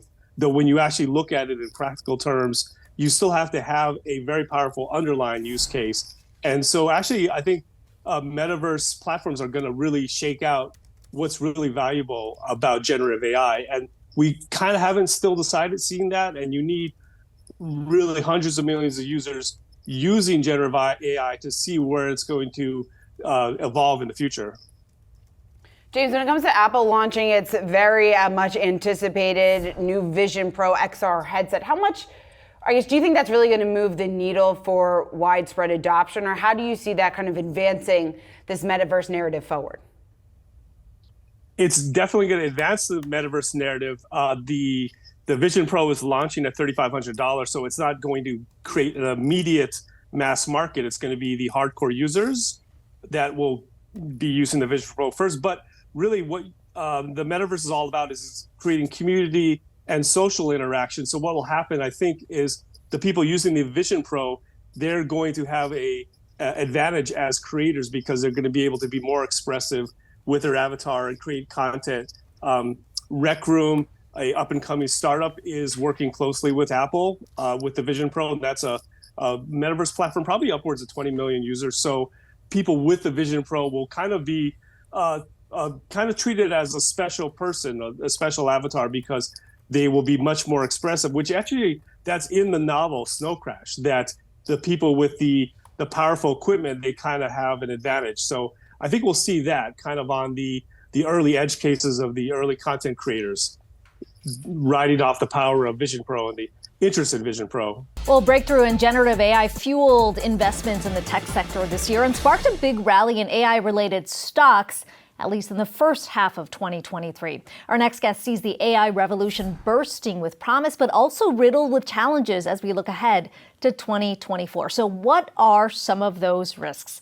For more on that, let's bring in Rich Lesser, Global Chair of Boston Consulting Group, as part of our Yahoo Finance's 2024 Investor Guide. Rich, it's always good to talk to you today. To what extent do AI investments get supercharged going into next year? I think companies are going to end up spending a lot more on AI in the year ahead. I think they're all in an exploration phase right now. We're working with over 170 companies now on generative AI, up from 0, say in March or April. So it's really been a shocking acceleration of activity that we're seeing. And people are exploring it on many fronts, from productivity to supporting their employees to driving new revenue streams.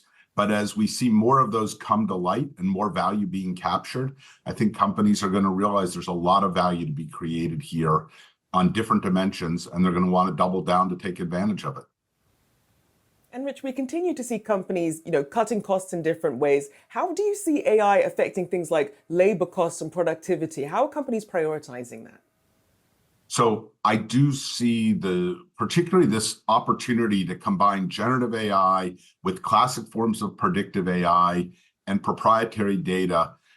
If they also tackle the people side of it, that they can capture enormous value. But people assume tackling the people side is about, cutting jobs. And what we're seeing so far is that's not the focus. The big focus is, how do you upskill and reskill your workforce? How do you get people to get rid of the more drudgery parts of their job and focus on higher value customer interactions or higher value focus on innovation? And then how do you think about workforce planning, which could involve fewer jobs, but it could also just involve different kinds of jobs to be able to leverage the technology to the fullest. So that's the way we're seeing companies use it now. Of course, over years, maybe it'll shift in a different direction. I think it's too soon to tell.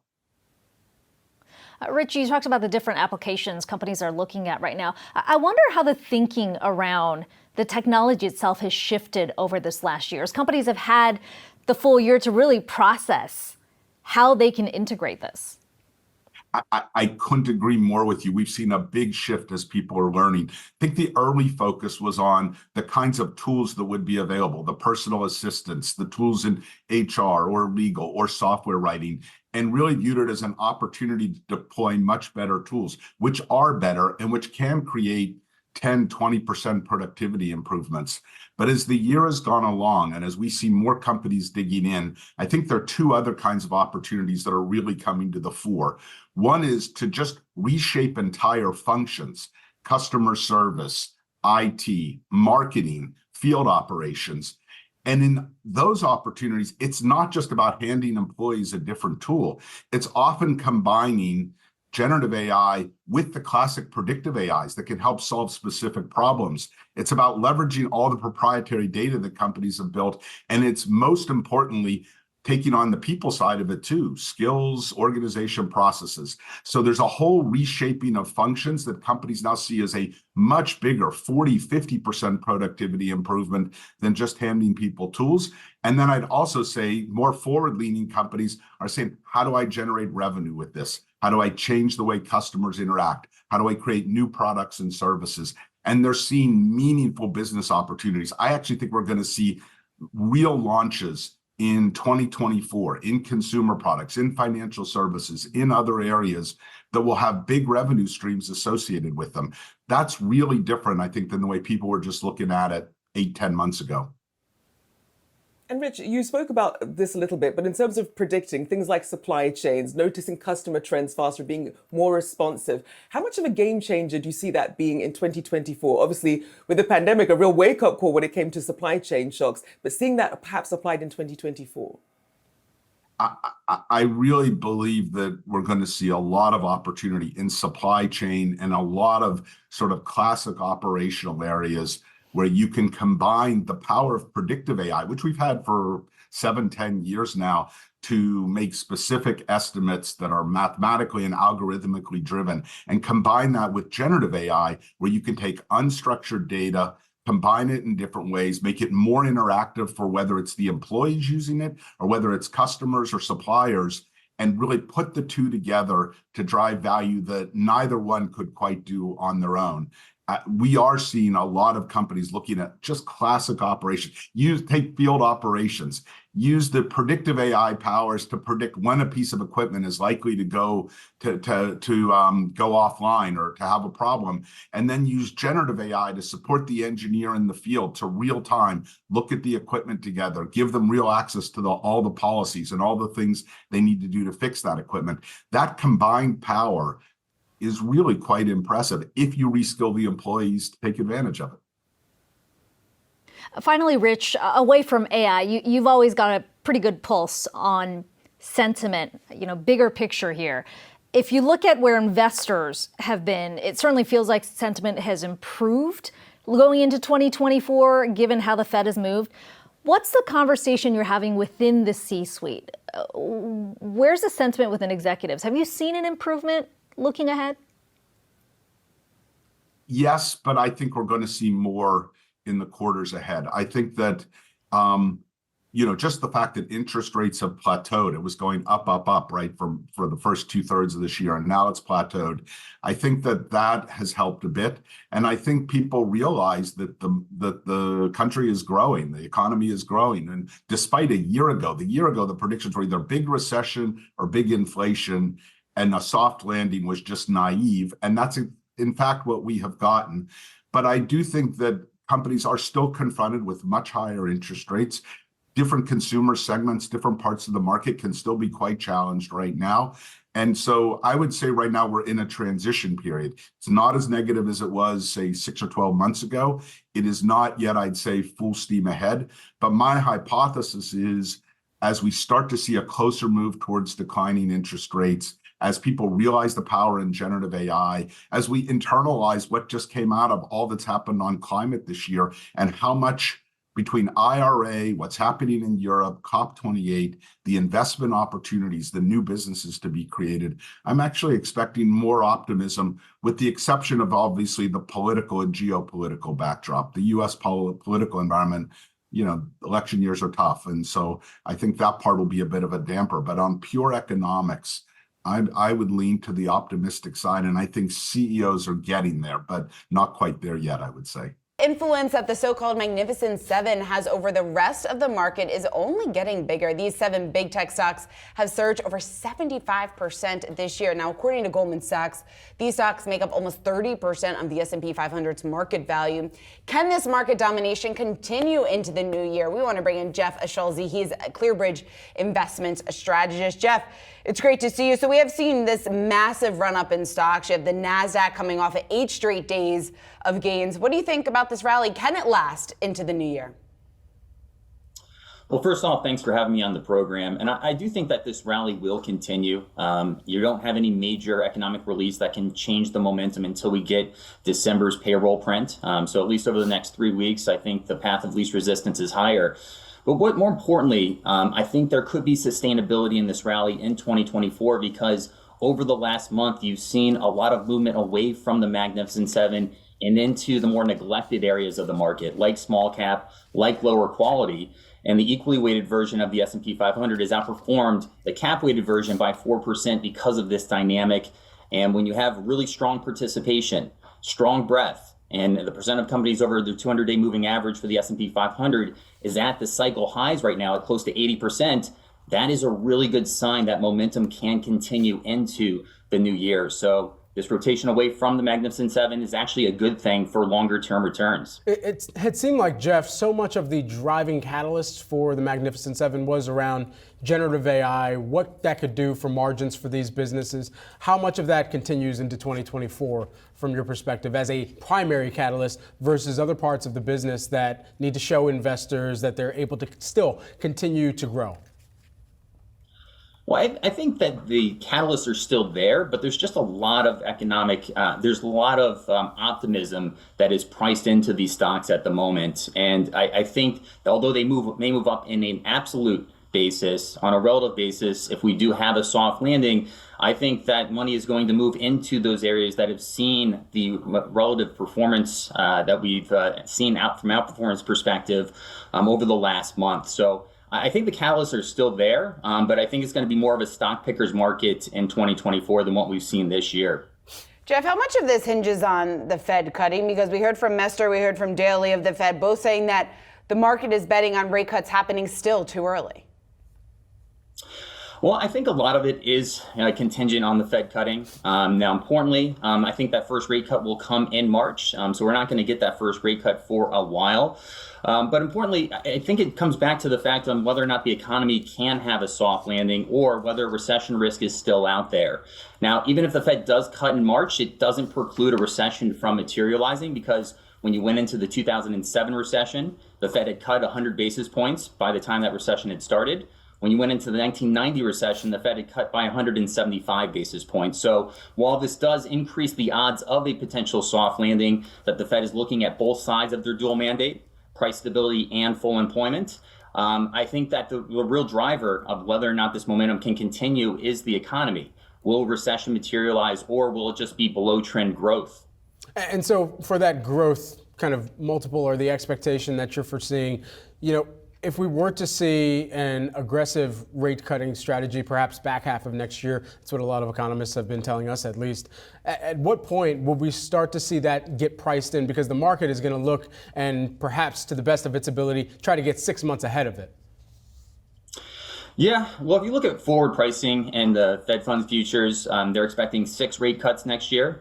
I don't think that's realistic. I think either the Fed fine-tunes policy and cuts once or twice because inflation is moving lower and they don't want policy to get more restrictive. And I see that scenario in a soft landing outcome. Or we actually have a recession and the Fed needs to cut much more aggressively than 6 rate cuts. So ultimately, I think that the economic outcome is going to clear the path for the Fed. And what's being priced right now is a soft landing with some mild recession risk. But ultimately, I think that the rate cuts are going to come earlier than people are anticipating right now. And they're going to be really front loaded in the front half of the year, because I do think that economic activity is going to step down. Jeff, we started to see the market breadth improving, something you touched on there at the top of this interview. When you talk about some of the underperformance that we have seen this year, maybe some plays that you think are positioned to benefit as you look ahead to 2024, what are some of your top picks or top plays? Well, I think what's been working over the last month is likely going to continue to work next year, especially even if we have a shallow recession. I think a lot of investors are going to look through that recession to the likely recovery that you're going to see in early 2025. So I like small caps, I like early cyclicals, I like the S&P 493, and I like active management just generally speaking. Yes, I think Magnificent Seven is going to do well, but I think the better opportunities are in these areas that have quite frankly been neglected since this rally began in October of 2022. I was looking, Jeff, recently at a chart that Callie Cox over at eToro had posted, talking about the biggest dividend payers having their worst year versus the S&P 500 since 1999. How much of the dividend paying stock strategy is just purely on a bounce back type of perspective?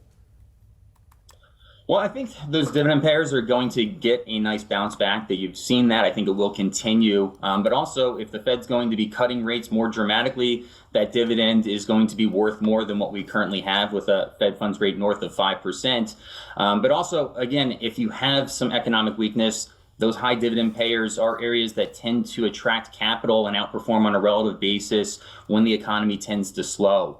So again, they're cheap on a relative basis. That's really a good thing, putting a floor in their valuations. But if we get this soft patch and we get a recession scare, whether it materializes or not, I think that these stocks can catch a nice bid in the first half of next year. Ruben, it is great to see you. Let me ask you this, Ruben. So you're looking at the SMH here, so the ETF that tracks the chips. It's up about 70% as we round up 2023. Ruben, when you look ahead now to 2024, for chip investors who are listening, Ruben, what are the big bogeys, the big lessons you want to see in 2024? What's going to be the one big thing that's going to move this sector? And I don't mean to pigeonhole you. Maybe there's a couple, Ruben. Yeah, hey, nice to see you here, Josh, on Yahoo. And thanks for having me. Yeah, it's a broad question, right? Semiconductor industry has a lot of moving parts and a lot of different types of companies that do a lot of different things. And you point out the SMH. A lot of the SMH move came from a handful of companies this year in 2023. One of the trends that we identified way back in January of this year, we do a trends report, was AI and a couple of the companies that we thought were going to benefit. And certainly NVIDIA came out and starting with their earnings back in the spring, really started to surprise us. So we've seen that sort of flow through the NVIDIA model. We think there's still plenty of room ahead. These semiconductor companies are now transitioning into not just being semiconductor companies. We think NVIDIA is one of the first semiconductor companies that's cracked the code on becoming a software and services company. And so I think that's going to start to play in the model as you look out to 24. And if I had to, think about, some of these themes and trends that investors should be looking at, it's just that, what's next for AI? We've got these big capital investments from all of the big cloud service providers going into building out these massive training clusters. What happens next with the training clusters? How do you make an ROI on those investments? And I think that a lot of that is going to come back to, software services, moving this infrastructure and technology over to enterprise, customers. And I think we're going to start to see that play out. And certainly NVIDIA, in our view, still screens as the best way to play that move. I think there'll be other companies that get involved. We like AMD, and we've talked about that in a few recent research reports. AMD had an AI specific analyst event a few weeks back and talked about their new hardware, but also, kind of this concept of AI being a three-pronged, technology approach for these companies, which includes networking, software, and the hardware itself. So I think, that's where investors should be looking. And I think AI is still going to be the big theme when we look ahead to 24. I feel like so much of the conversation, Ruben, is around NVIDIA and AMD for that matter. Are there some within the semiconductor space that are perhaps less well known that maybe investors should be looking to, particularly that can play that sort of 360 approach that you're talking about? Yeah, that's a great question. And that's something that we've been doing a lot of work here, the tech team at Stifel, trying to figure out where the puck's going around AI, right? Because again, as I mentioned, These are tens of thousands of GPUs being built into big clusters, and there's networking aspects to it. But today, a lot of that networking is run by NVIDIA. If you look at NVIDIA's networking revenues, which, you compare that to a company like Broadcom that does networking chips, or a Marvell that does networking chips, NVIDIA all of a sudden is on a $10 billion annual run rate, which is networking, which really is a much smaller business for them, even a year ago. So when we start to think about what happens with AI networks and the rest of the data center, we look at companies that are involved in, putting the front ends of the networks in the data centers together, connecting data centers together, that are being built separately because there's just not enough power to power these data centers. So on that, kind of front, there are technology companies that we follow. Coherent is one that comes to mind. Lumentum. These are companies that are doing optical components, lasers, transceivers, and things like that live in the data center. So a little bit further along the food chain, but certainly I think there's a lot of revenue opportunity coming as the rest of these networks get built out again to monetize the big capital infrastructure spend that has happened for the training clusters thus far. And Ruben, another theme, and I think you can bet it's going to play out in 2024 too, is just this increasing tension between Washington and Beijing, Ruben. It doesn't look like Washington wants to, limit the export of more mature tech, but they're certainly, of course, putting these export controls on more advanced chips. I'm just wondering, Ruben, for chip investors who are listening, how should they think about that tension? And does that disruption, Ruben, does it perhaps create opportunities for investors? Yeah, so that's an interesting one. So we cover Intel. We have a hold rating on Intel, but there's obviously a lot going on at Intel and a lot of interesting, positive, momentum at that company. We still think it's sort of a show don't tell story, but to the extent that, we think it's absolutely imperative for a lot of these companies that are very dependent on Taiwanese manufacturing and assembly plans to think about a reshoring or onshoring strategy. And to that end, Intel is putting together, kind of a massive strategy towards bringing back leading edge semiconductor manufacturing technology and infrastructure back to the United States. The issue is that this is going to take time.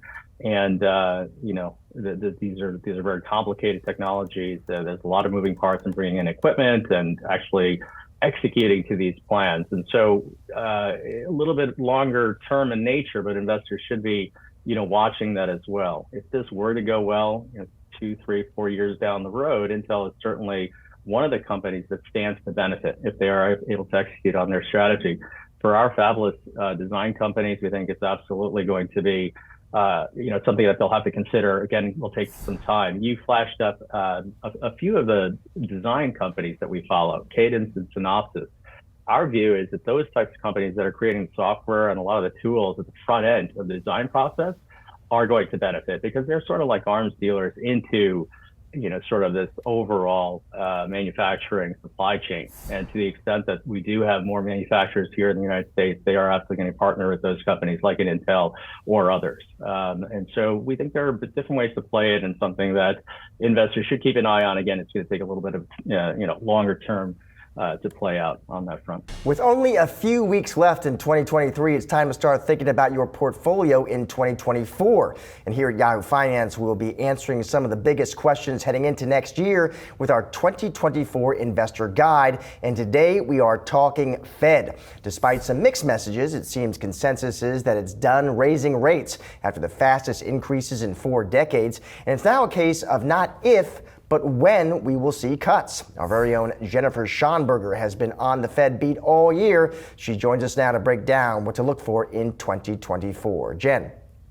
Josh, it was the pivot that surprised us all, sending stocks to record highs and pushing bond yields down. The Federal Reserve last week signaled it has likely reached the peak on rates and penciled in 3 rate cuts for next year. You see that people are not writing down rate hikes. That's us thinking that we have done enough, but not feeling that really strongly, confidently, and not wanting to take the possibility of a rate hike off the table. Nonetheless, it's not the base case anymore. But now officials are already starting to walk back that dovishness as financial conditions have loosened. Reportedly, Chicago Fed President Austin Goolsbee said the Fed is not pre-committing to cutting rates soon or swiftly, while New York Fed President John Williams said it was premature to talk about a rate cut in March. And Cleveland's Loretta Mester said it's about how long we will hold at these levels now. Yet that's not enough to stop markets from pricing in more cuts than the Fed expects next year, with the first starting in March. So then looking ahead, what would it take for the Fed to cut rates, and what should investors keep their eye on? Here are three major areas. Number one, progress on inflation. Officials still aren't sure that inflation is decisively moving back down to 2%. They don't want to be head faked. This year, the economy surprised to the upside in the third quarter, and they want to be sure that inflation doesn't stall or reverse course. Number two, the Fed will begin cutting rates well before inflation falls to their 2% target. That is what Chair Powell told me at the press conference last week. Otherwise, he says we will overshoot. So how much further do we have to go? Well, Chair Powell didn't show his hand, but former St. Louis Fed President James Bullard said he'd need to see inflation come below 3% before cutting. Recall, he was a major hawk on the committee. And finally, number three, a softening job market and economic growth. The job market will need to continue rebalancing. Watch the unemployment rate. Economic growth will also need to be subdued. Whether the economy falls into a recession or not could determine how quickly or how much the Fed cuts rates.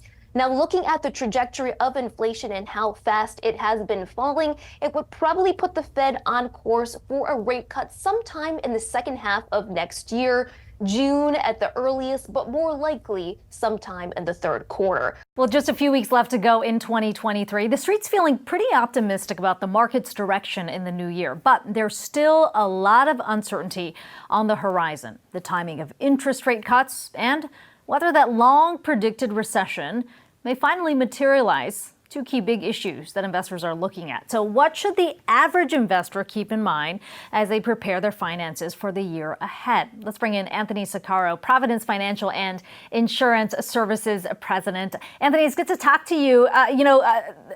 We've seen this huge momentum coming through in the markets since the Fed's decision last week. I mean, Fed officials would argue that maybe the market's getting a little ahead of itself, but I'm curious how you have framed the investment case going into 2024 on the back of the Fed decision. Has anything changed for you fundamentally?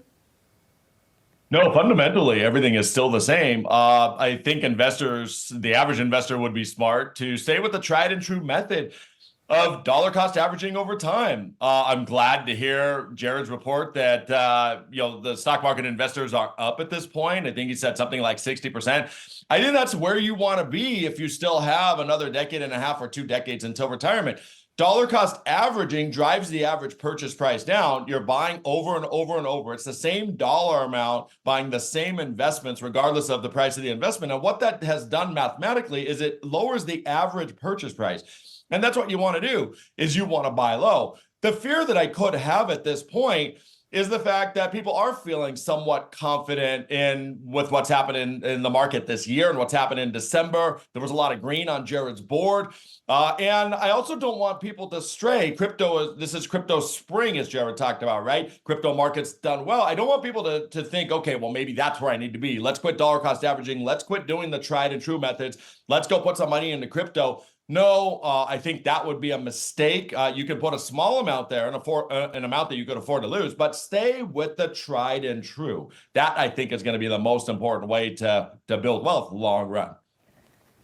And actually, a lot of people have been waiting on the sidelines with cash in hand or had it in some of these shorter term funds as well, but they're trying to get in here, trying to sort of chase everything in this everything rally. How should they pick the best opportunities in this sort of environment? Yeah, well, you have to be careful as well, because we're not out of the woods yet. This recession that seems to never have come, I don't know if we've been talking about it now for 1.5 years or 2, but somewhere in that range, it still could materialize. We still have an inverted yield curve. We can't forget, inverted by about 50 basis points. And that's always been a good predictor of recessions. So someone with cash on the sidelines shouldn't just try to find that one moment in time. That's a fool's errand, trying to figure out, okay, I'm going to put it all in. If you've got cash on the sideline, I think there's two things to think about. One, if it's short-term cash, money that you're going to need in a year or two or three, leave it on the sideline, take advantage of the higher interest rates while you can. But if it's longer-term money, what you don't want to do is you don't want to have a short-term asset, which would be like a money market or a short-term CD paying you now. You don't want to have a short-term asset to be funding a long-term liability, your retirement plan. So you should be dollar cost averaging that money into the market over time, not just trying to pick one point and get all in, but dollar cost average that money in over time, maybe over the next couple of years. That would probably be the right way to get in. Anthony, bonds have been a pretty good place to be in if you consider where we have been the last several months at least, but we've seen a significant pullback in treasury yields. Looking at the 10-year right now below 4%. Is now the time to maybe start shifting over more exposure to equities if you haven't done so already, given the expectation for the Fed now?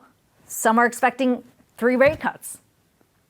Yeah, so I do think that yields going down is certainly going to drive the desire for more equities. Higher rates are going to compete against equities. Lower rates are going to help equities. So it's not a bad time to continue shifting. But I think it does go back to what is the purpose of your money? If your money is for longer term, dollar cost average your money out of the shorter term money markets and even the shorter term bonds and into stock market, which is going to be designed for the longer term. But I don't want you, if you're a younger investor, to get all out of bonds completely because yields could still go down. If we have a recession and rates go anywhere to where they were, 6, 7, 8 years ago, then the fact is, actually even 2 years ago, then the fact is that's going to be good for the equity market. It's also going to be good for the bond market. So although bonds aren't as good as they were just in the last couple of months, if you have some percentage of ownership in bonds, when the rates go down, you're going to get some capital appreciation too, in addition to locking in decent yield. So I think as a younger investor, having maybe 30, 40, 50% in bonds is probably a good strategy as well too. Lock in higher yields and potential for capital appreciation in the next year or two. And Anthony, speaking of what will be happening in the next year or two, obviously we have elections, still have a lot of geopolitical conflict at the moment. What do you think are going to be the biggest macroeconomic influences outside of what the Fed is doing? Well, I do think the Fed is going to have some influence there. I think what happens with inflation is going to be a big deal. We don't know what's going to happen. Inflation's come down from its high of 9.1% a year and a half ago. Now we're in that 3% range. The Federal Reserve wants it down at 2%. And that last 1%, I think is going to be really, really tough, but we're headed in the right direction. So inflation certainly is going to be a big deal. The wars are certainly going to be a big deal as well, too. It's amazing to me how much the market has kind of just shrugged off the wars going on. We haven't heard about Russia in a long time. Israel is the war that, all the news was about when that first started happening. And it's almost like the market's not caring. Well, there are still very big reasons to care. And I think you don't want to let your guard down now. You still have to be vigilant. We still have a recession around the corner, potentially. Don't just go all in thinking that everything's good, because there could be a lot of problems next year and the year after. Well, the Federal Reserve's dovish pivot has Wall Street feeling a bit more optimistic about where we're headed in 2024 after Fed officials signaled that 3 interest rate cuts for 2024 could be likely in their dot plot. We have Goldman Sachs chief U.S. equity strategist David Kostin. Well, he's out with a new call on the S&P for next year. He raises S&P 500 forecast to 5,100 by the end of 2024. Now, that's up from his previous call of 4,700 just a month ago. And Brad, we have certainly seen this risk-on rally that seems to be really driving the markets over the last several weeks. You can say just anticipation of this pivot that we could have gotten here from the Fed, although we do need to point out that Fed Chair Jay Powell was very quick to couch just in terms of the fact that they are still data dependent, that if in fact we don't make any more headway in the fight against taming inflation, they may be then forced to act. But we do see Wall Street really holding on to this optimistic view right now, very bullish about what next year could hold if in fact we do see the Fed eventually pivot and cut rates before year end. Yeah, and there you're taking a look at some of the forecasts street-wide here. And one of the huge things that Goldman particularly pointed out within their note, the stronger view of the equity market also dovetails with the colleagues' upgrades to the U.S. GDP growth plus interest rate outlook. So that exactly what you were speaking to a moment ago. Looking forward, they also mentioned the new regime of both improving growth and then falling rates should actually support stocks with weaker balance sheets. Interesting, particularly those that are sensitive to economic growth. So a few of the call outs here within those conversations that they're having with clients, but largely taking a look out to next year and becoming just a little bit more bullish. We already talked last week about how much hopium perhaps there is in the tape as of right now as we go into kind of this year-end rally and have been in this year-end rally mode. Just a longer kind of question mark, though, as to where some of the additional catalysts are going to come from next year. And then, of course, the question is what this is going to do to deal activity, what this is going to do to the IPO outlook. Costin briefly weighing in on that, just in terms of the fact that if we do see a pivot here from the Fed, if we do see lower rates, that obviously will likely boost some of the activity that we have been waiting now for some time. There was some hope that some of that activity was going to get a bit of a surge here in the final months of the year. That hasn't exactly come to fruition. So as we look ahead to 2024, this optimism right now, more or at least bullish just about what exactly that IPO market could look like next year. Crude oil has been on a roller coaster ride this year. There have been no shortage of catalysts, from Fed policy to inventory levels and, of course, geopolitical risks. Our next guest thinks the oil market is facing a tug of war. On one side, geopolitics and production cuts. On the other, shrinking demand out of China and record production out of the U.S. Scott Bauer, Prosper Trading CEO, here to tell us more. So, Scott, perhaps we start there. Yes. Who is winning the game of tug of war right now? That's a toss-up. It really is. I do think that down the road, barring any escalation of geopolitical events, which is always, impossible to predict, I do think oil ticks lower. I think we're going to see a 6 handle sooner rather than later, again, barring any sort of geopolitical event. But, you really do have so many factors on both sides of the aisle here, right? You've got the geopolitics. The most recent is what's going on out with all of the shipping containers pretty much being halted right now. So that's number one. You've got Russia deepening their cuts. Now, I'm not so sure how much that affects the marketplace, because I think a lot of that is factored in. But you also have, OPEC cuts. And then on the other side now, you've got the demand destruction, and I call it destruction, out of China, and record production right here in the U.S. So it is really, this give and take. But I do think the fact that this demand destruction coupled with our record production wins out in the end, barring any sort of geopolitical escalation. So, Scott, we could see more pressure here on crude prices, saying a 6 handle here at some point. Are we going to stay at that level, or taking a look maybe with a longer term view? How do you see some of the factors if we do see this return demand, or obviously the million-dollar question just in terms of a escalating conflict here in the Middle East or elsewhere, how that could then eventually drive prices higher? Yeah, so I really believe that if there's an escalation, the geopolitical premium, if you will, is probably $5 to $10 a barrel. So I would look at, 78 to 80, let's call it, being an absolute top. But I don't think we get back there again unless there's something that happens. I do think longer run here, we see this 6 handle until something starts to shift out of China. Because again, we are producing more and more and more out of the Permian. That's why you're seeing companies, in these big transactions, like what Oxy did last week. Not only are they producing more, but they're getting more efficient. They're doing it with less rigs. So the efficiency at what they are producing is at record levels as well. So to me, everything is pointing to a lower price per barrel here. Obviously, you also have the weakening dollar, which has helped commodity prices, because we know the dynamic there. So big tug of war, but I really believe the trajectory is on the downside. Well, the acquisitions that we've seen over the course of this year, will they be net positive for that price per barrel?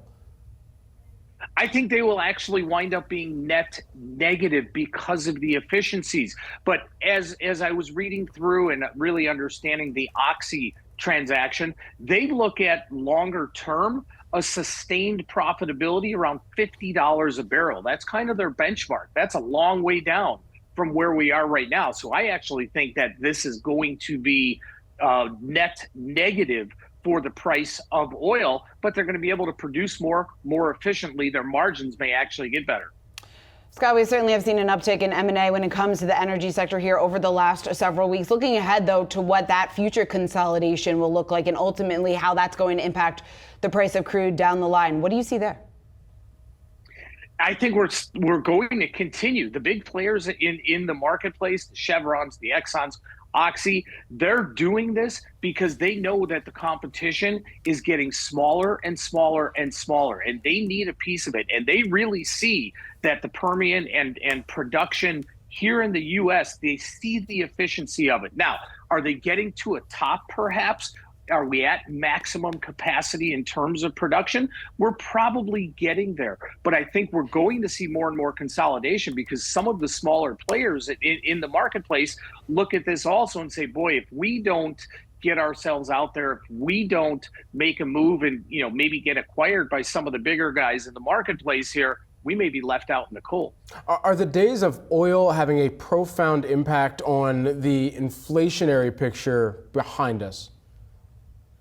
Temporarily, yes. Unless inflation starts to rear its ugly head again, if we start to see some really bad prints, if PCE starts to go up, not just with the report we get later this week, but month over month, then yes, that can happen. But that seeing gasoline prices now at a national level of almost under $3 a gallon, compared to where we were at $4.5 a gallon just a year ago, boy, that's a huge amount of inflationary pressure that's off. I can't say we're not going to get there again, but imminently or within the next few quarters, yeah, I don't see that at all. And I do think that helps ease that inflation worry.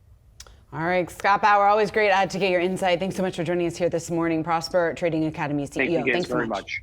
Well, Wall Street bulls are charging into the new year. Signs of a soft landing for the U.S. economy have pushed the S&P 500 index up nearly 23% this year, with more strategists optimistic over the Federal Reserve's dovish forecast on interest rates next year. But is it too early to be this bullish? Our next guest doesn't think so. He sees the S&P hitting a new high at 5,500 by year-end 2024. Joining us to break down the market outlook in the year ahead, we've got here on set with us Jay Hatfield, Infrastructure Capital Advisor, CEO, and Yahoo Finance reporter Madison Mills, also joining as part of Yahoo Finance's 2024 Investor Guide. Jay, great to have you here on set with us. First and foremost, what is the biggest risk to your outlook here? Thanks, Brad and Shauna, for having me on in studio.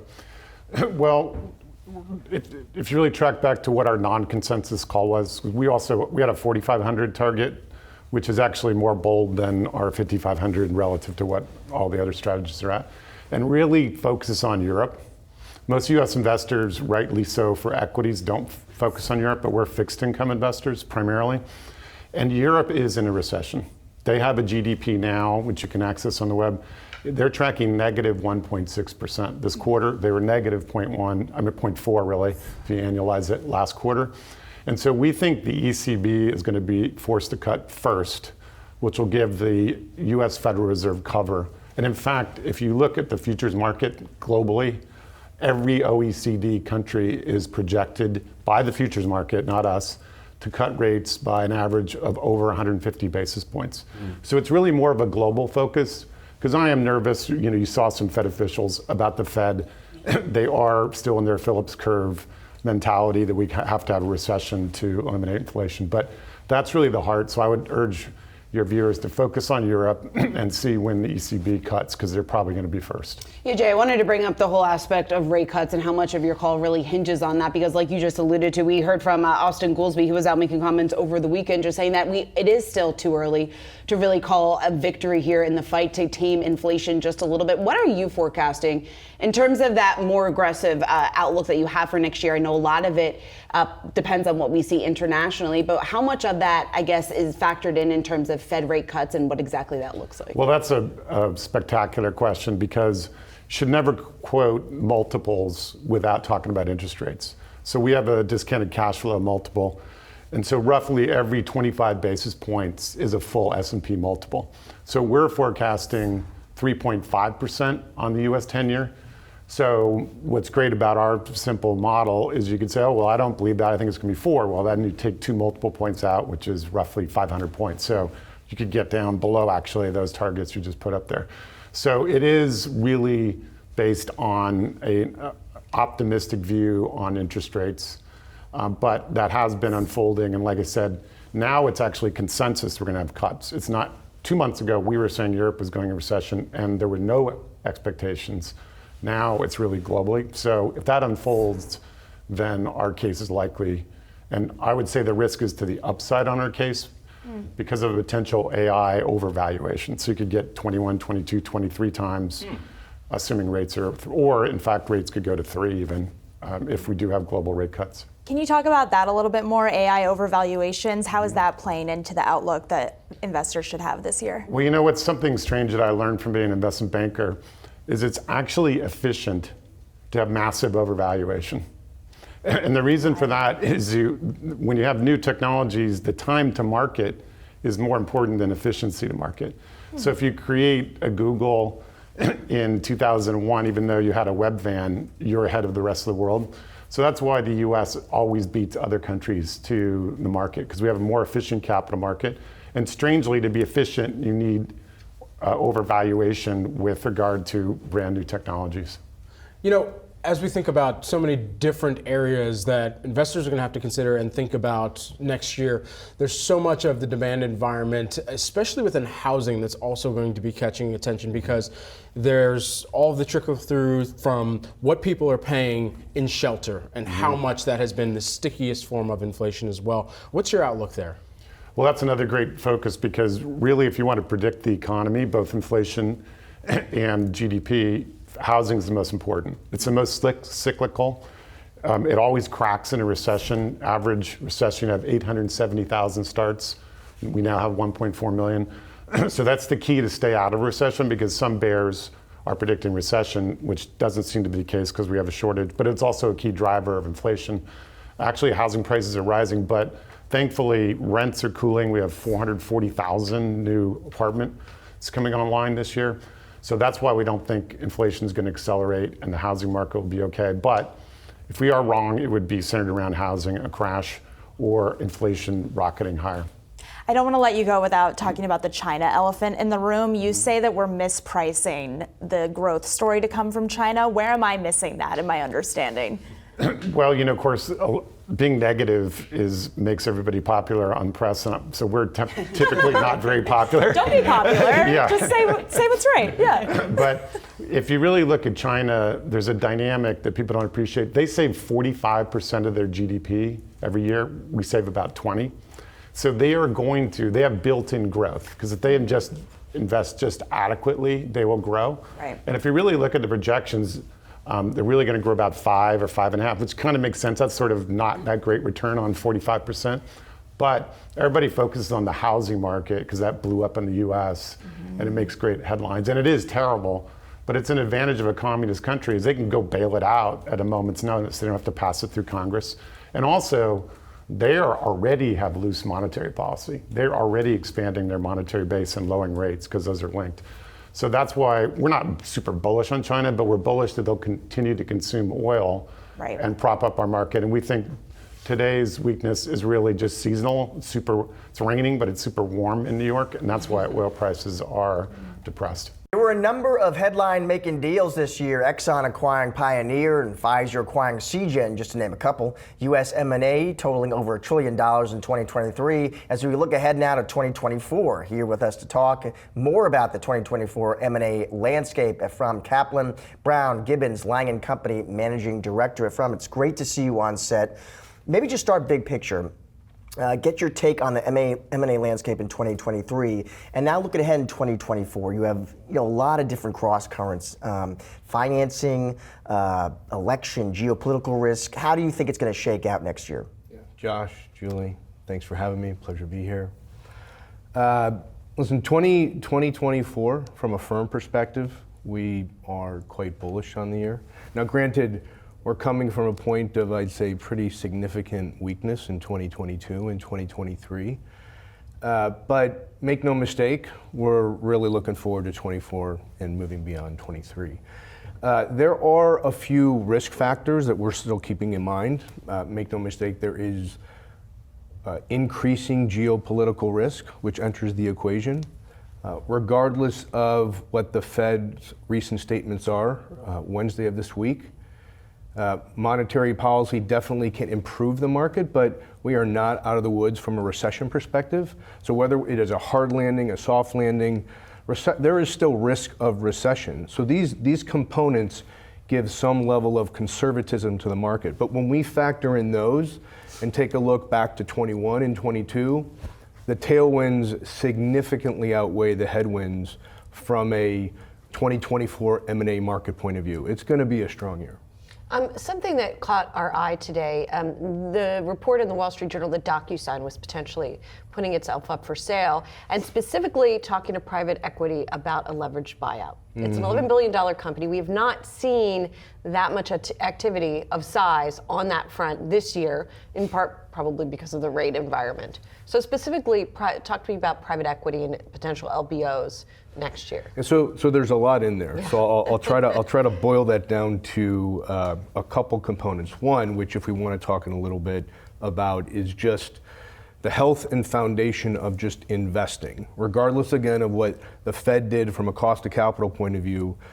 The market and the components of the macroeconomy that are much better now than they were in 21 are helping from a foundation perspective. And companies generally have been battening down the hatches for the last couple of years, improving balance sheet, improving P&L, just provide a better footing for new capital coming in to invest over the long term. So while we're thinking recession here in 6 months or maybe no recession, private equity is a little bit of a longer term investor. So unlike the public market, the public capital markets, which are very quick, very liquid, high velocity, private equity is longer term.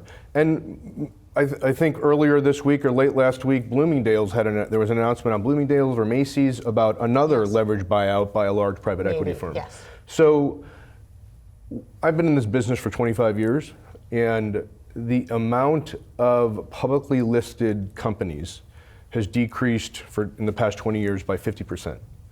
There are 5,000 private equity firms, 30,000 companies owned by these private equity firms, and the sophistication and the importance of private equity in investing and pushing businesses forward, the risk-reward pendulum to private equity has been quite impressive. And so we are seeing private capital, and we've heard about private debt and the advancement of private debt. We haven't talked about nearly as much how important private equity is in terms of providing the retail investor, the institutional investor, a better risk-reward dynamic. And so you see these happening a lot.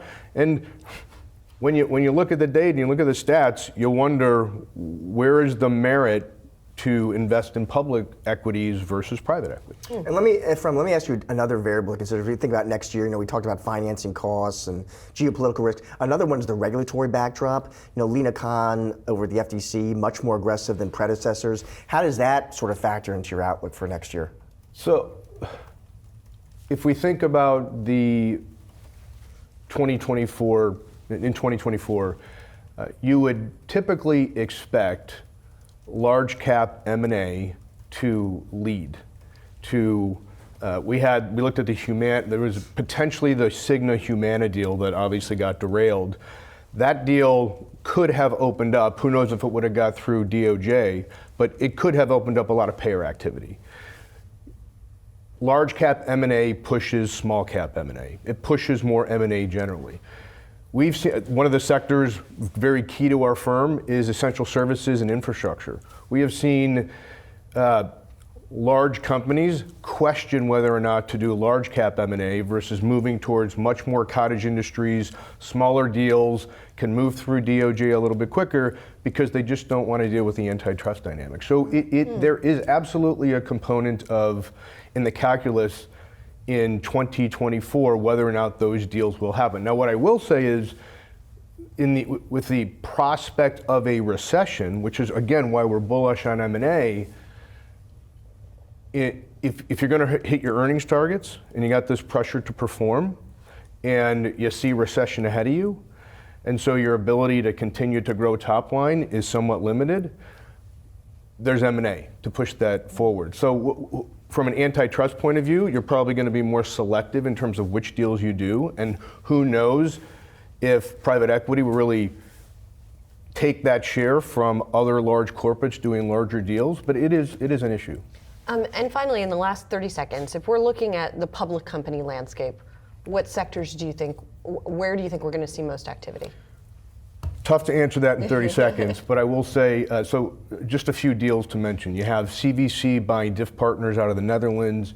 You have Bridgepoint buying ECP, which is a Seoul and US-based private equity firm. They are infrastructure-focused funds that are getting acquired by multi-asset, multi-region, large asset managers. So infrastructure, similar to the past few years, which has been a very strong asset class. Infra, as well as essential services, is a very strong asset class. I'd say we are bullish on tech. We're excited about our tech business. It's really had a tough run these past couple of years. Tech, fintech, infratech, general software, we're very bullish about. Healthcare has been a very stable business for the firm across M&A and capital markets. So those are three sectors we're pretty excited about. The rate cuts appear to be on the way, even if we don't know exactly when, and that should weigh on the US dollar, but some investment banks are warning of strength for the greenback in 2024. Yahoo Finance's Inez Ferre has been digging into this one and has the details for us. Hey, Inez. Hey, Brad. Yeah, and we have to take this into the bigger context of what happened this week. We saw this rally this week on the heels of what the market anticipates is the Fed pivot, that the Fed will be cutting rates next year. And if we take a look at our Wi-Fi Interactive, take a look at what happened to the DXY. This is the US dollar index against a basket of currencies. That's including the euro, the Japanese yen, the British pound. And here you see the dollar coming down after after the market says, okay, the Fed's going to cut next year. But Fidelity, JP Morgan, HSBC, Morgan Stanley analysts are saying, hold on a second. In 2024, you will likely see the dollar rise as the U.S. economy outperforms. So what these analysts are saying is that compared to the rest of the world, the U.S. economy will outperform. Other economies in emerging markets will be struggling as with these higher for longer interest rates. And this is emerging markets and also Europe. And they will go into a recession. So if the Fed cuts interest rates next year, what these analysts are saying is you will probably be seeing other countries that will have to reduce sooner. That is going to create a wide rate differential. And when that happens, you will see a flight to safety to the dollar. So only if you see a soft landing globally will you get a bear case for the dollar. Now, I'm going to pull up a 2-year chart here so you can see that last year, remember when the markets were going down? The US dollar was going up. And here we go. As the markets were going up this year, the US dollar was going down. And here you see here, this leg with the US dollar going down now. Bloomberg has a survey out that says that they have analysts that have a consensus across 10 countries that they think that the dollar will be weaker in 2024. Currencies in other countries in the US dollar index that I was just talking about, that most of those currencies will rise. But these contrarians from, again, Fidelity, JP Morgan, Morgan Stanley are saying what you're missing here is that there will be a flight to safety as other countries weaken. And you've got Fidelity's money manager that says that Europe and the UK are going to go into a recession, that the dollar always gets a bid when that happens. You also have Morgan Stanley analysts that are predicting that the US dollar index will reach 111 by next spring. Right now, it's at 102. That's an 8% rise, guys. And that would certainly be a huge headwind potentially here for many of those multinational companies. Inez Ferre, great stuff. Thanks so much for breaking that down. We got to start with the massive rally that we've seen in the markets. The everything rally is on. The Federal Reserve giving investors their ideal scenario at Wednesday's meeting, signaling that rate cuts in 2024 could be likely at this point. And with inflation falling, the labor market holding steady, and consumers remaining resilient, stocks seem to be on track for a Santa Claus rally. But will the hype continue into the new year? Well, our next guest seems to think so. Oppenheimer has one of the highest targets on the street for the S&P. Their year-end S&P target for 2024 is 5,200. We want to bring in John Stolfus, the man behind that call, Oppenheimer Asset Management Chief Investment Strategist. John, it's great to see you. So let's talk about the bullish outlook that you have for 2024. Why are you confident, or what makes you, I guess, so optimistic at this point that some of this momentum is going to carry into the new year? Well, first of all, thanks for having me on the show, Sean. We're positive on this because we really feel that what we saw this year has been the reestablishment of fundamentals that justified the market moving higher going back to levels that haven't been seen now since prior to the sell-off that we saw last year. And at this point, fundamentals likely to continue into next year, remaining positive as the Fed remains vigilant against inflation, but also remains, as it has been this whole Fed funds hike cycle, except for when it raised rates at 75 bips 4 times in a row. Essentially, what you have here is a Fed that has been very sensitive as to how its mandate affects the economy. So we think that's what really carries this. It's not a robust economy, but a resilient economy, evidenced by business and the consumer, with jobs still remaining plentiful, even as that jobs number has come down, and the likelihood that this will bode very well for revenues and earnings, not only for the S&P 500, but likely for other major indices, including mid caps and even small caps. And so, John, you were kind of giving us some indication of how much this call that you've made also relies on the Fed. How many cuts, though, does it also rely on from the Fed potentially? Actually, Brad, much fewer calls than the traders will tell you are coming up. We think next year the Fed likely remains on a long pause or a long skip, as it has been this year, with the likelihood that in the second half of the year is when we'll see the cuts, and in that second half, maybe 1 or 2 cuts. The biggest problem being that, with higher wages, people continue to spend, and the ability to remove all that stickiness and inflation might be tougher to find, but nothing overly negative, we think, for equities in terms of Federal Reserve action. John, you mentioned their earnings just a moment ago. When it comes to some of those positive trends that we have seen over the last quarter or two up until this point, what do you think earnings growth looks like as you look ahead to 2024? Yeah, we were looking for, we had readjusted our earnings target down from 230 to 220 for 2023. So we think probably about 9-10% upside in earnings growth next year to around 240. And we think that really occurs as companies remain remarkably adept at navigating an environment with advanced technology, whether it's to curb costs, to improve logistics, manage logistics or manufacturing processes. And we think that the earnings will take us, that makes our multiple on that 5,200 target about 21.7 times where we stand now on a forward basis, but likely more attractive, a little bit less than that by year end next year. What are the hot spots that you would tell investors to keep an eye on going into next year? Yeah, well, in terms of hotspots, as in positive, Brad? Oh, yeah. We want the good. We want the good stuff, John. Technology remains a leader in here, but technology, as its role pertains to all the technology can do for the other 10 sectors of the 11 sectors, or really, if you look at it, the other 9, because communication services is about 50% technology, as I recall off the top of my head. So you've got infotech and communication services really empowering the other sectors, whether it's a growthier value company or a garpier growth company, essentially empowering them to maintain their premise to attract investors. In addition, and that would be technology, consumer discretionary, industrials, and we think the financials, certainly in a revival period here after a tough year from earlier this year. We've seen now this quarter financials performance improving.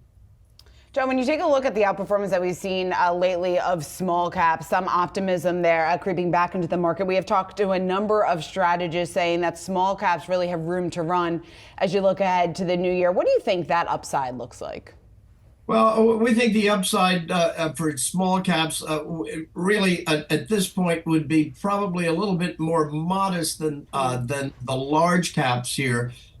Depending upon how high the Fed maintains interest rates into next year and how that affects refinancing for many of the small caps. We think you need to look at the small cap indices. We prefer the S&P 600, which is a higher quality small cap compared with the Russell 2000. The Russell 2000 runs hot when the tide comes in and all ships float, as we've seen of late. But the S&P 600 also participates, And we think that S&P 600 for small caps, S&P 400 for mid caps look like good places to be.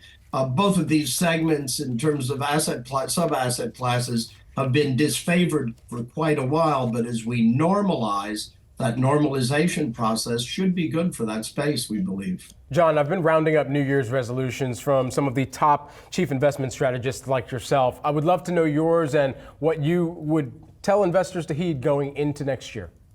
I think practically a mantra is beware of darkness. It's sort of a play on what George Harrison used to sing. We have to, on any pullback, recognize that it can create an opportunity to find babies that get thrown out with the bathwater, or good quality stocks that are just sold off in any kind of a downdraft.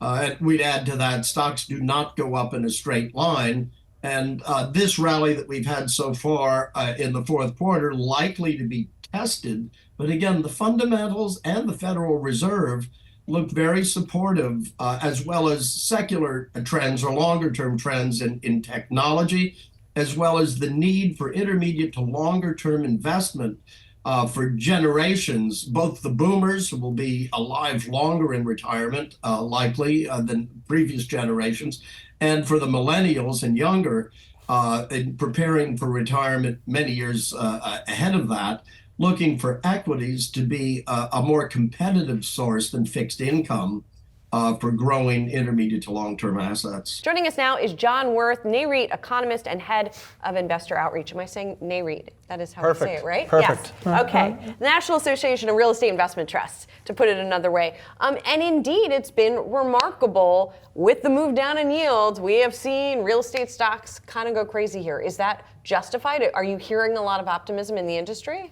Yeah, absolutely. And part of our year-end outlook for 2024, and Christmas has sort of come early for us, was that with a normalization of the monetary policy cycle, we'd see REITs outperform. Historically, that's what you see. When you get to the end of the rate rising cycle, REITs are going to outperform over the next 12 months. This has actually been, we've seen quite a bit over the last 2 days, but this has actually really been going back to the beginning of November. If you go from the beginning of November through midday today, REITs are up about 22%, putting them in positive territory for the year. They're up about 12% for the year. And some of the sectors have really changed direction over the last basically 40 days plus. And John, when you look ahead then in 2024, which are the property sectors you would expect to really keep performing? I mean, is it data center or logistics facilities, hotels? I think there's definitely very clear trends and lots of tailwinds behind all the digital sectors. So cell phone towers, data centers, industrial and logistics properties, those have been very strong performers. One of the things we've actually seen pop over the last couple of days, if you go back to the beginning of November, offices are up 40%. So the other thing that we think is going to happen is we're going to see some of the office REITs, which are just about 5% of the market capitalization, but we're going to see the quality of their portfolios start to show through as we see analysts maybe stop painting all office with the same brush and recognize there's quality office and not such quality office. And REITs, for the most part, have the quality office. One of the things we were talking about earlier in the show is residential mortgage rates coming down. And at what level you see the tipping point where demand really starts to loosen up? What's happening on the commercial side, right? What's happening in terms of sort of a freeze in the real estate market, and how low do rates need to go to unfreeze? Yeah, I think that's a great question, because the freeze is both in terms of some owners having difficulty getting bank lending. REITs, luckily, do most of their lending in the unsecured markets. And so capital markets have been open for REITs. They came in at a price, I imagine. At higher prices, but because they came in with low leverage, mostly fixed rate debt, and a lengthy term structure. So today the weighted average term to maturity is about 6.5 years. They've been able to be a little selective in when they go to market and when they do refinancings. But the real holdup that we've seen has been this lack of transactions. And I think that even with the Fed easing, that's going to be easing to a higher rate environment. So I do think in 2024, we'll see that commercial real estate sales market open up, and we'll see some of those prices start to reflect the reality of higher interest rates. And I think there's a good reason for public REITs to be potentially winners in that, because again, they're low leverage. They're coming in with low leverage. They have access to capital through both debt and equity, and so they can potentially be the buyers in those cases. And John, I know one thing you've talked a lot about is also this kind of relationship between REITs and ESG investing, which maybe isn't a relationship a lot of people immediately think of. Just walk our viewers through that relationship, how you see it. Yeah, and I think it's important to keep in mind, everything REITs do is really, going to be focused on the long term. They're long-term operators. They're long-term owners of real estate. So they need to be long-term, thoughtful stewards of that real estate. And so that involves understanding what the risks are from future regulation, as well as a desire to improve the sustainability performance of their structures. So what we've seen over time is that academics who have studied this find that when you compare REITs with sort of private real estate, you're actually going to see better sustainability performance from REITs, which is sometimes surprising to folks. When you understand the structure and the incentives of REITs, again, as long-term holders, they're not buying to flip over properties in the short term. It makes sense that they would also do well in terms of sustainability measures. I have one more question on the outlook for next year, which is where you see the biggest risk, because certainly the rhetoric surrounding much of real estate, especially office, has been very negative this year. There's been talk about default, et cetera. Does any of that linger next year, or what else should people worry about? Well, I think for commercial real estate generally, I think that even though the Fed announcement over the last couple of days has been welcome news, it doesn't mean if you're a high leverage owner that you're necessarily out of the woods, because rates are not going to come down to where they were. So I still think rates are going to be a risk, and there's going to be a process through which we get private real estate repriced and we get transactions moving in that market.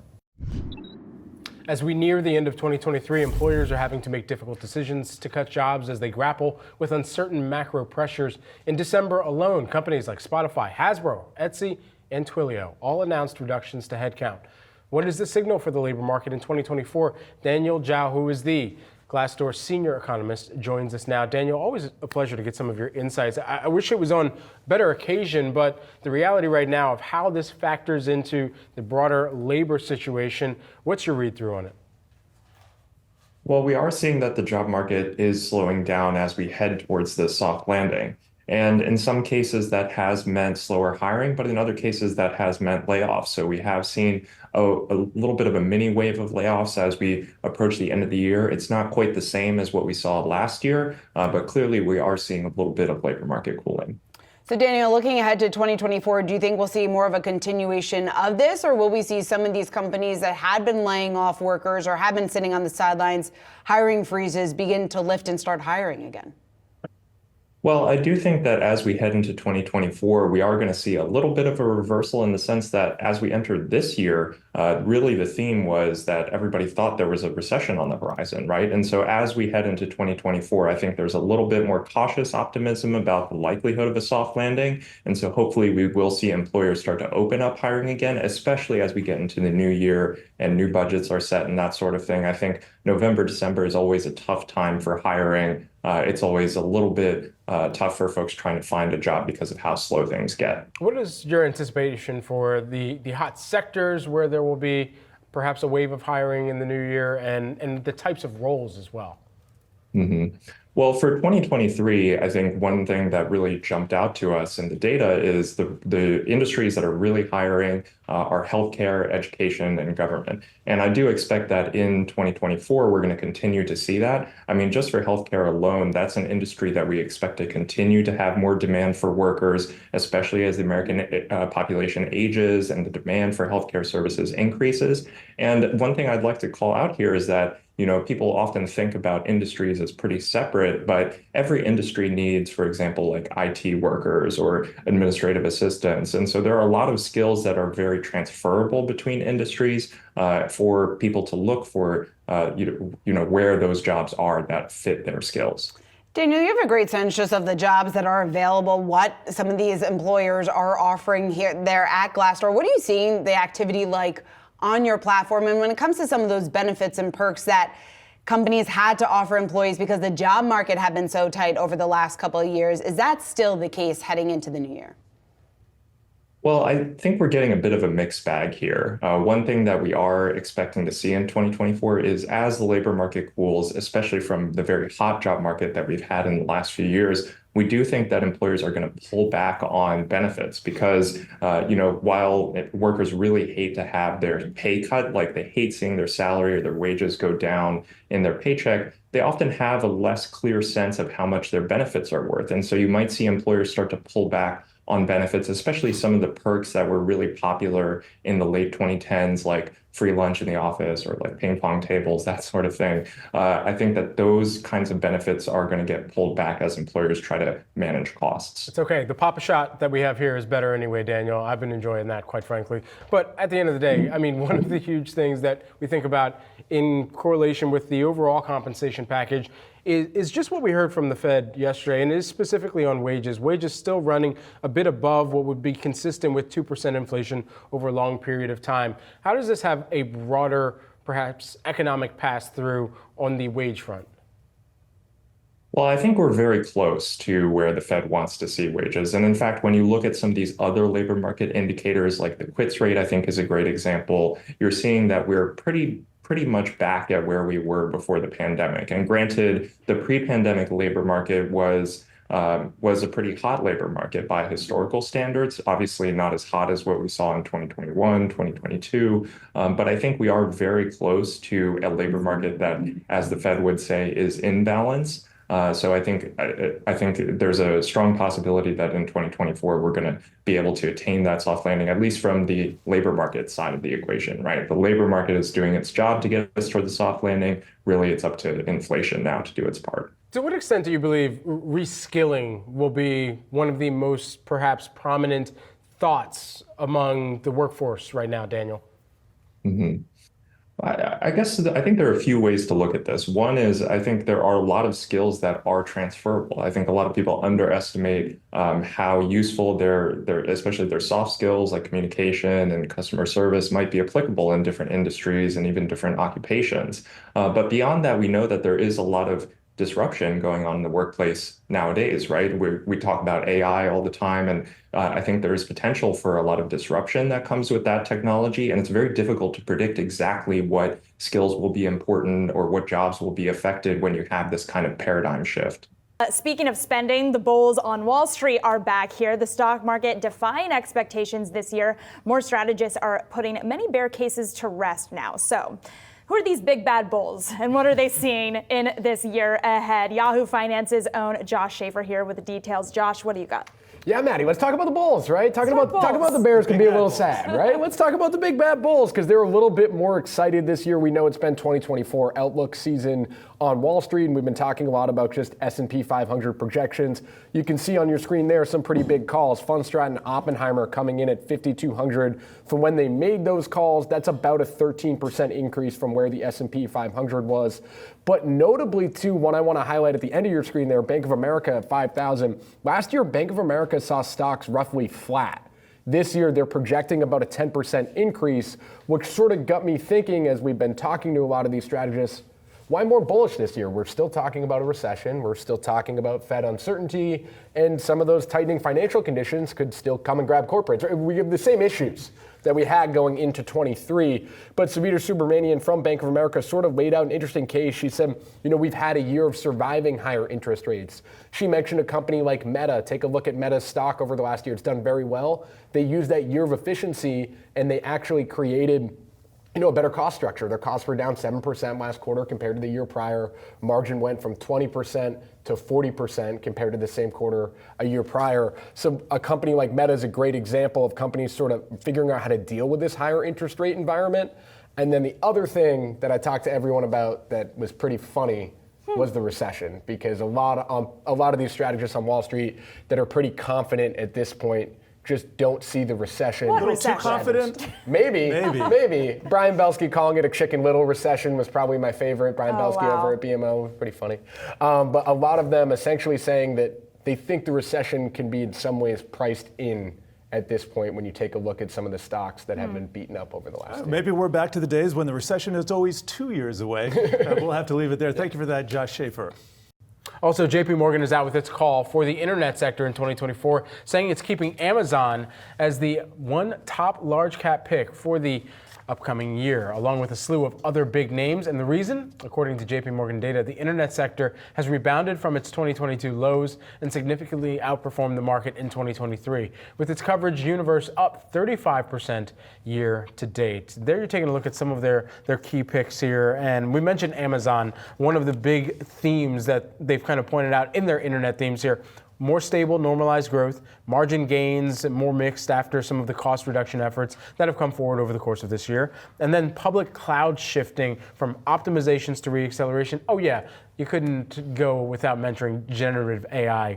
Year 2 is what they're kind of just summarizing it at. They've got high expectations, but still a lot to prove here. They do, and also following in that investment criteria is just the fact that they still believe that these companies are at reasonable valuations. They prefer solid growth, proven profitability, a theme that we've been talking about with a number of strategists that have joined us here at Yahoo Finance over the last several weeks as we look ahead to some of these top picks for 2024. We hit Amazon. What also stuck out to me is what they had to say about Google, that is a new top pick for the company. They're basing it on improving ad growth, is something that we have been closely tracking here. So they see that trend continuing here as you look ahead to 2024. Also, some of those larger margins, generative AI, that gap that they're seeing, the tightening of that gap is what they are expecting into 2024, and that positions Google well. And then Uber was an interesting pick to me, just in terms of the fact that we are seeing some pressure on some of these consumer-facing names as consumers do pull back on spending. But JP Morgan making the case here, at least, that Uber remains a top pick because of its strength and profit focus. And they do see some of that momentum. They expect mobility and delivery demand to remain healthy despite some of these macro headwinds. And you can see year-to-date Uber has shot right up just about 150%, far outperforming their competitor Lyft. Obviously, very much, at least the street consensus is much better positioned given their diversified business when you compare it to a name like Lyft. Like, my goodness, you're looking at a PE ratio that's double essentially what NVIDIA. And the year that has been for NVIDIA is looking like over at Uber there. So PE ratio that we were seeing of about 120 a moment ago here as I was checking things very briefly. But I think more interestingly, the mobility growth normalizing post-recovery, that was an interesting call out for Uber in this note. 2024 is shaping up to be complicated for the venture capital industry and startups. Our next guest says a theme to watch is going to be a surge in startups shutting down. Joining us now is Don Butler, Tomvest Ventures Managing Director. Don, it is great to see you. Kind of sounds like a bleak forecast there for startups in 2024. Why is that? Well, if you go back and you look, what we had in 2021 and 2022 was we had a surge in startups that got funded. Like, one thing we track is, in the same way the housing industry tracks new home starts, we track new venture starts in the form of Series A financings. And what's happened is that we saw this great bubble in companies that were formed, and they were kind of formed under a different regime. And in terms of the mentality, it was all focused on growth, even if they're burning quite a bit. And then we've had this massive regime shift. And then what you're starting to see now is you're seeing those companies that raised in 21, call it 2.5 years worth of venture capital, coming up towards the end of their capital run. And so they've tried to cut burn and cut expenses to make capital last longer. But at the same time, you have a revenue environment that's gotten more difficult, especially for a lot of software companies. And so now you sort of have this, and that matched with a third factor, which is that just the number of venture dollars being invested has come way off. So suddenly you have a very large cohort of startups competing amongst each other and looking at supply of capital that is significantly shorter. Like, one of the metrics we saw was that the demand for capital versus the supply of capital is about 3-to-1 ratio. And so for every dollar that a venture company is looking at, there's about 30 cents on offer from the venture community right now. Wow. So how does that play out exactly? So do you expect then a lot of startups to just shut down? Will you see actually some buyout activity where you see combinations perhaps, or larger companies coming in and buying them as maybe valuations go down? How does this all play out? I think kind of a combination of all the above. One metric that caught my attention was we're at about a decade high in terms of the number of actual startup shutdowns. So if you look at PitchBook data, so far this year there's been about 3,200 startups shut down. That's probably somewhere between 6 to 8% of the total venture community actually shutting down in just this year. And then on top of that, what we're seeing is if you look at the number of financing rounds that happen compared to the height in sort of Q1 2021, financing rounds themselves are off about 50% for Series A, B, C, D. And so you have this very large cohort coming through where the financing rounds basically aren't happening. If they are happening, about 18% of them are typically down rounds. And so you have the remainder that are shutting down. We've seen some companies go back to investors and say, I'm going to shut down because I don't think I'm going to get there and I'm going to hand back capital. And then the one other part that's made 23 difficult and looks at the outset of 24 to be difficult is you don't have the same exit environment or the M&A environment. And for a while, a lot of us in the venture community sort of expected that you might have M&A roll-ups funded by the big private equity firms. I think one of the problems has been with the cost of debt being so high that M&A roll-up activity is off as well, like PE activity is off as well. And so, you don't have sort of this clear exit environment for companies. Now, one thing I would say is that we've seen some, not the larger companies, not the Salesforce of the world, start to embark on lots of startup acquisitions. I think when they've done acquisitions, they've been more transformational. But we've started seeing acquisitions by like the tier 2 public companies. Think companies that might have 2 to 5 billion of market cap that have got a good growing business that are starting to do tuck-in acquisitions of like 100 million. So we do see some green shoots on the M&A environment, but there's not a clear place to go with a lot of your companies. And so for us, having just come off our year-end planning session, one of the metrics we're starting to track is how many of our companies have actually gotten to cash flow break even or net income positive. Because really, if you can't count on the exit environment necessarily being there, then you sort of count on your current investors and cutting capital and growing into a point where you actually can dictate your own outcomes. Yeah, and Don, you're kind of going where I was headed, which is when you see more startups kind of shutting down next year, are there certain kinds of startups that are more at risk there, sectors, industry, financial profiles? Yeah, it tends to be, I think, people who have not been able to grow efficiently. A lot of the companies where, and it's actually sort of ironic. One thing we've seen in fintech is we've done fewer later stage investments this year simply because the quality of the companies didn't seem to be there. And it's almost like if a company had to come, there was a later stage company and had to raise this year, there was almost like adverse selection. Like they were coming because they weren't able to cut expenses and continue growing and get the break even. And so you're seeing the companies that were not quite as interesting. And so I think certainly we've seen some impact in fintech. We've seen some impact in places like insurtech. I think one area that we did not invest in, but I sort of see it running parallel to areas we work in, has been in sort of the whole crypto environment. And I suspect we'll see a lot more sort of damage in that ecosystem as well. Is this sort of just part of the cycle, right? I mean, is this, in other words, if you're looking at a lot of startups shutting down, once again, we're looking at maybe a weak pipeline of companies that will enter the public markets, et cetera. Is this just kind of what happens periodically, or is there some kind of bigger takeaway about the health of that pipeline? I think personally, and I started in February of 2000, so old enough to sort of date myself in cycles now. I would say that it's part of the natural cycle. We seem to have like 7.5 to 10 year cycles in venture where there's kind of boom and bust and boom and bust. The one thing that's very different this time around is that the industry has gotten so large that it's almost like you see the boom and bust happening, but at scale. And to me, that's the thing that feels very different. It's just the sheer number of companies that are out there now. The cohorts in the last few years have gotten so large. And one thing we did was, when it was apparent that there was a downturn happening back in 2021, we did a study of startup rates, the rate at which they would go from Series C to A to B to C, the graduation rate. And what we found was the extent to which companies were flush with cash didn't necessarily increase the rate at which they kept on going to the next stage, but what it did do was it increased the total number of companies. And so I think part of the headlines you'll see next year will be around just the sheer volume of companies that were funded and then the ones who are coming. Well, just quickly then, does that mean a bigger economic impact because of the scale? I think so. Simply, I think, and it kind of depends on context. We've been through several downturns.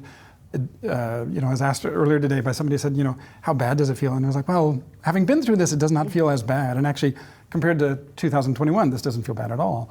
On the other hand, when I talk with colleagues in the industry or entrepreneurs who started their companies in like the last 5 years, I think it feels terrible. And from their perspective, it's like, gee, they've never seen it so bad. Right.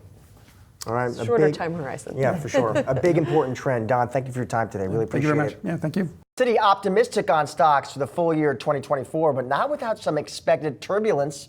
Here with the details is Yahoo Finance's very own Madison Mills. Madison. Well, later we're going to talk about Larry Ellison speaking at my graduation because I have some stories about that. But first, we'll talk about this Citi note. The headline here is "Don't chase the rally, but get in on the pullback." They're saying that this rally we're seeing towards the end of 2024, it may not have legs heading into next year, and that's because we might see some softening due to some volatility around what the Fed might be doing next. They say that you can't anticipate the expected movements around, the markets responding to the macro movements the way they have traditionally, because we're in such a weird environment right now, you guys, as we talk about all the time here. So in terms of how this impacts their price targeting, they are lowering their mid-year target from 5,000 down to 4,800. They're still keeping their end-of-year target at 5,100. The options market has an implied move there for the end of the year at 4,800, so a little bit more bullish than that year-end target from the options market perspective. But the big news here,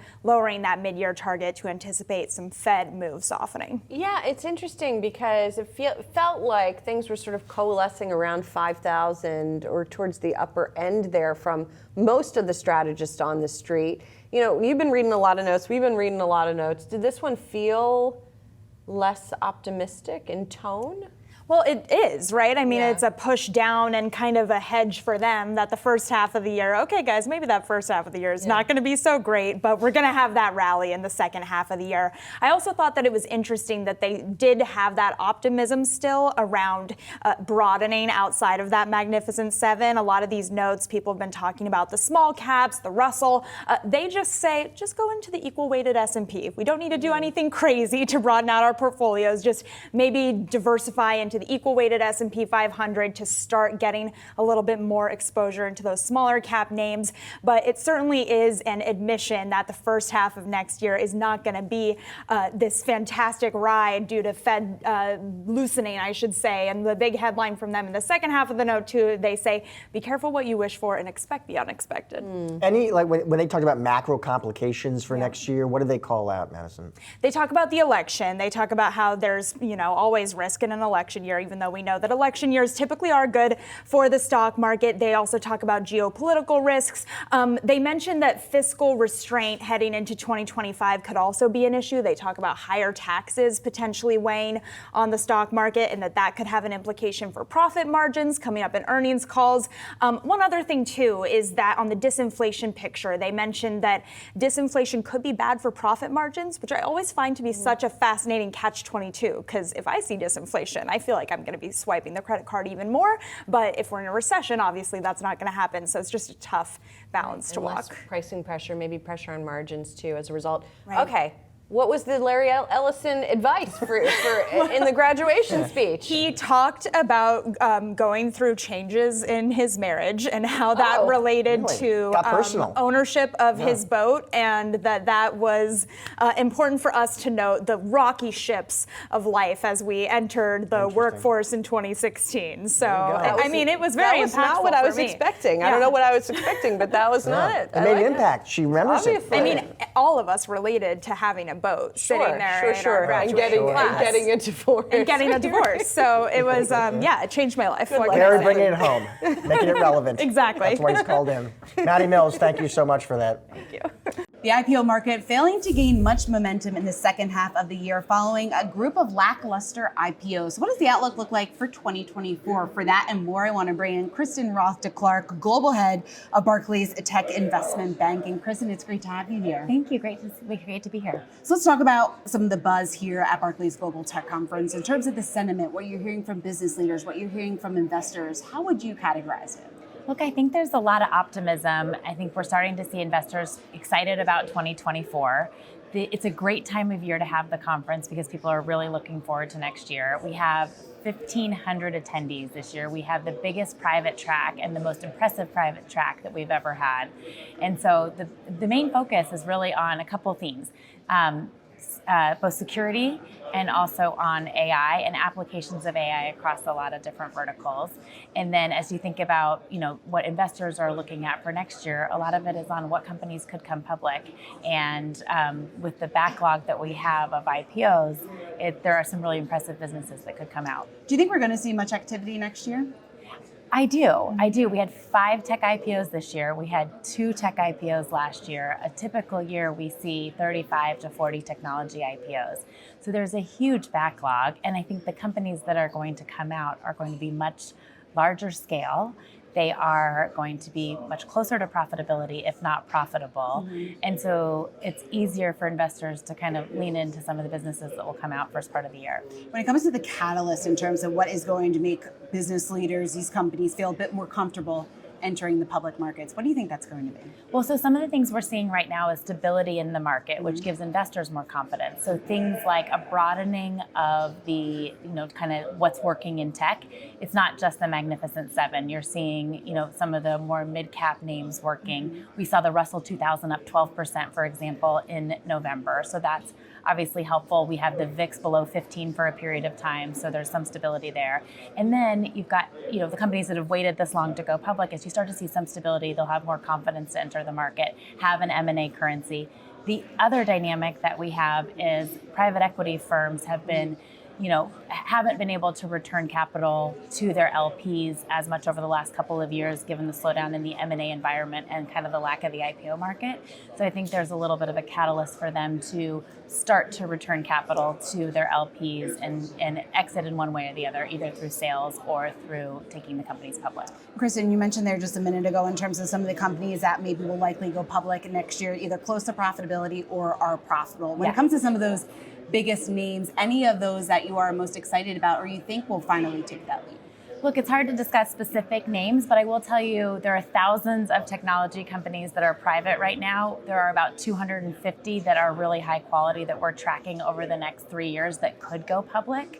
I think some of them will get bought, obviously, and some may choose to continue to stay private, but there's a group of really a significant group of high quality companies, a lot of them in the software space, some internet, some semiconductors and hardware, services, payments, but a lot that are in the software space. When it comes to AI, the hype, obviously one of the buzzwords here at the conference, is that going to carry that momentum, you think, and as much excitement? Is that going to carry into 2024? I think it'll carry into 2024 and beyond. It is a massive kind of, movement that's happening in technology that is something that we haven't seen probably since the internet. And I think the most interesting thing is that it applies to a lot of different businesses within tech, and everything from improving efficiency for companies, not just in tech, but across all sectors, and also accelerating the pace of innovation. We're seeing that, for example, in the healthcare world, right, which is with the application of AI. There's also a lot of focus or a lot of worry, maybe concern, just about the volatility that we could see in the market surrounding the election next year. In terms of then what that means for deal-making activity, what it means for the IPO pipeline, do you see that affecting it at all? Well, I think that the IPO window next year will kind of be shorter, certainly because of the election. We could see things slow down heading into late September, early October. But I don't know that that's necessarily going to impact the number of companies that get public next year. There will just be more concentrated in the window earlier in the year. We've looked at election cycles historically, and you typically don't see a slowdown in number of companies that get public. It's just more per month during the windows that the market's open. The biggest risks, the biggest challenges that you're hearing from business leaders in terms of how they're navigating that, what is potentially out in front of them in 2024, what do you think that is? The biggest question the biggest issue we probably deal with right now with corporates in the boardroom is like thinking about how do we keep from being disrupted, right? And a lot of this is around AI. The one thing that I think AI is driving is accelerating innovation, and which is allowing some startups to try to catch up to some of the mid-cap, larger cap companies. And so I think, if anything, it's a paranoia of what could happen if we're not on our game as it relates to the advancements being made in AI. Chris, another driving factor, another one of the bigger concerns maybe has been around valuations, the pressure that we saw on valuations, especially over the last several months at this point. Are we starting to see a bounce back in that at all? We are. Let me give you a software, for example. If you look at the top 10 software companies are trading at an average of 15 times forward revenue. And then, which is great, right? Double-digit revenue multiples is for businesses growing 20% plus. And then you take a look at overall just tech valuations. Tech valuations, the peak multiple of EV to revenue to growth was 1 times. The lowest point we saw was 0.2 times. We're back up to 0.4 times, which is more in line with historical norms. Kristen Roth-DeClark, great to get some time with you here today. Barclays Global Head of Tech Investment Banking. Thanks so much. Thank you. We're a few weeks away from the new year. There's a lot of uncertainty heading into 2024. More volatile macroeconomic environment paired with the possibility of higher for longer interest rates could significantly impact portfolios. So how can investors find safer opportunities during these challenging times? We want to bring in Jay Jacobs, BlackRock U.S. Head of Thematic and Active Equity ETFs. Jay, BlackRock's thematic ETF outlook reveals 3 key themes for 2024. So why don't you take us through the headlines with regard to those themes? Sure. The major takeaways here are 1, AI is going to be hitting really its inflection point, not just as a proof of concept, as a kind of new product on the block, but really as a product that can be commercialized, generating billions of dollars of revenue. The second area we're looking at is medical innovation. We have aging populations in the United States, around the world. We're hitting serious inflection points. Like next year, there will be more people over the age of 65 in the United States than under the age of 15. That is going to put immense pressure on our healthcare system and result in new drug development. And then finally, we're looking at the rewiring of global supply chains. How does the world look like after COVID, after the global financial crisis, after Brexit, as we start to think about what we build in the United States and what we build with key partners around the world? Jay, great to get some of these kind of core themes that we're going to be watching going into next year as well. But when you think about how much has already been kind of playing itself out in the market over the course of this year, a lot of investors might ask, well, how much more growth on top of the catalysts, some of these that have been present for a few months now, are we expecting to see? Well, I think it's still early in a lot of these themes. I mean, if we look at AI, and look, I know we've been talking about AI a lot this year, a lot every day. Really, only a few companies have really gotten the AI bump. It's been the Magnificent Seven. You've seen tremendous performance from those companies, but we see literally over 100 more companies that are really well positioned within the AI space to benefit from this new technology and this greater adoption of the technology. So we look specifically at the tech stack of AI. And you can see kind of where the market has been focused and where it hasn't been focused. The market has been focused in 2 areas. One is the platform developers. Those are the ChatGPTs and the Claudes and the Llamas that are developing these latest platforms. And it's been focused on GPU manufacturers.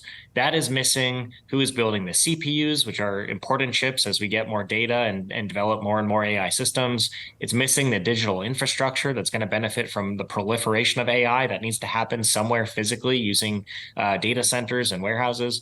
And it's missing the applications that are being built using AI. What are if we go back to, the mobile phone explosion with 4G, you think about all the social media companies that were built on top of mobile phones. You think about all the e-commerce that's been built on top of mobile phones.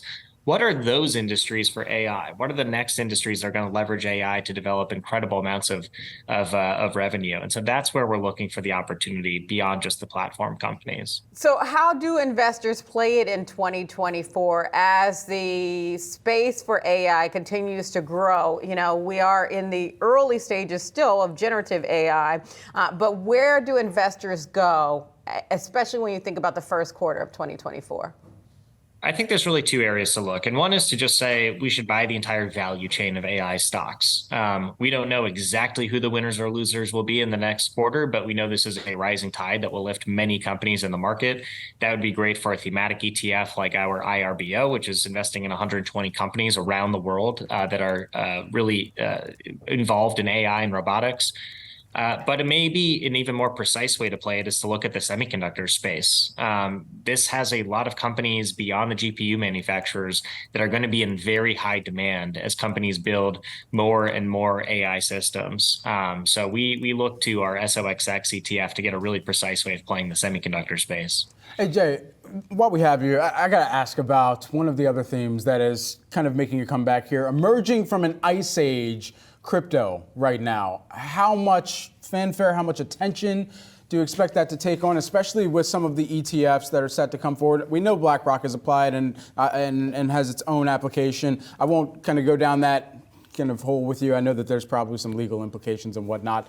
But at the end of the day, where do you see that emerging again, perhaps as a theme that some investors might look to next year? Look, I mean, if we take a step back at thematic investing, a lot of areas of the market are nascent. You look at how much AI has developed this year, you look at blockchain and how much it's developed over the last few years. But because these are nascent themes, they're volatile, and you can have incredible years early on. You can have, what you might call a winter for some of these themes early on as well. But what we're looking at is really the long-term trajectory, taking a step back and saying, where's this theme going to be in the next 10, 15 years? That is the advantage for investors, is to really take that long-term look. So, blockchain or blockchain ETF, IBLC, has had a terrific year this year. It had a challenging year last year. We would really recommend investors look at the long-term and really make a bet on this technology over many years. BlackRock releasing its 2024 outlook today. Our Josh Schaefer attended the media roundtable to learn more about the asset management giant's views for the year ahead. He's joining us now. And I mentioned asset management giant because, this is an enormous money manager, manages billions in ETFs also. So when they give their outlook, it influences a lot of flows. It definitely does. And I think two things really stuck out to me here, guys, from what they had to say. One, specifically about the Fed and really the market moves we've seen over the last month. Their global chief investment strategist, Wei Li, saying that she thinks that the moves have been really aggressive, the move for Fed rate cuts that we've seen in the last month, essentially saying that they've been overdone and they've sort of gone too far. And I think it goes with the other major point that they had, which is they didn't take a hard stance on a hard or soft landing. We've been talking a lot about 2024 outlooks, right? And we've been talking a lot about, well, these people are in this soft landing camp and these people in this hard landing camp, and we're going to go into recession or we're not going to go into recession. BlackRock was very careful to say they don't really feel that that's what matters. And also pointing out that the data hasn't been that consistent, right? In this post-pandemic era, it has not been easy to look at data and determine what will happen in 6 to 12 months. And they essentially said, we don't think Fed officials should be able to decide what's going to happen in 6 to 12 months.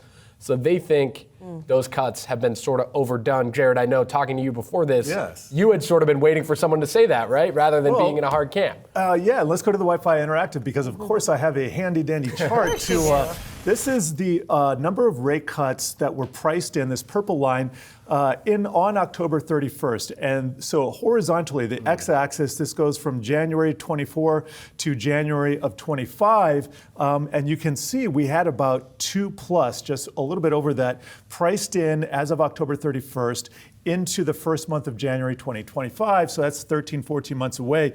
Now, look at this, more rate cuts, and we're talking about 4 or 5. 4 rate cuts, by the way, is 1%, 100 basis points, and that is a huge move. But I would say when the Fed starts cutting rates, it usually starts out that way because things are bad. What people are betting on now is that things are going to stay good somehow, and we're not going to fall off that cliff. But what kinds of reactions were people giving with regard to their expectation of rate cuts? Yeah, I think it gets back to the graph that we had up before, Jared, right, with just the traditional Fed funds upward bound target, right, and that rate, and you see that little shaded area we always show, right? Always shows a recession, right around when those cuts come. And I think that's what, as Jared was saying, that gets to that big cut. Yes. And I don't think enough people are thinking about, Julie, what happens if we have that unspectacular growth that some are saying, right? And then you don't get a cut. BlackRock's call is for a cut in Q3, which is later than a lot of people. So they're not saying we're going to see this big, destructive moment in the start of the year that would give us cuts in a recession. I mean, the bias of history is strong, right? Yeah. And so the Fed did it once time. They got the soft landing once in 1995, arguably maybe another time. But yeah, the balance of history, the weight of the evidence points to a hard landing, but we'll have to see. As we look ahead to 2024, our next guest says that investors should not keep their strategy on autopilot and tend to be prepared to make portfolio adjustments. With much debate around Fed policy going into the new year, investors will still have to keep their eyes on economic data to determine moves in the market. The data-dependent Fed going to be looking at information like today's JOLTS report, which showed the labor market slowing, job openings falling to just 8.7 million in October. Joining us now, we've got Keith Lerner, Truist Co-Chief Investment Officer. Keith, always a pleasure to grab some of your insights. Thanks for kicking off the trading session here with us about 35 minutes into today's activity. As you think about that portfolio repositioning that some would be apt to consider going into 2024, what most notably comes to mind for you? Yeah, well, first, great to be with you, Brad and Sean. Always a real pleasure.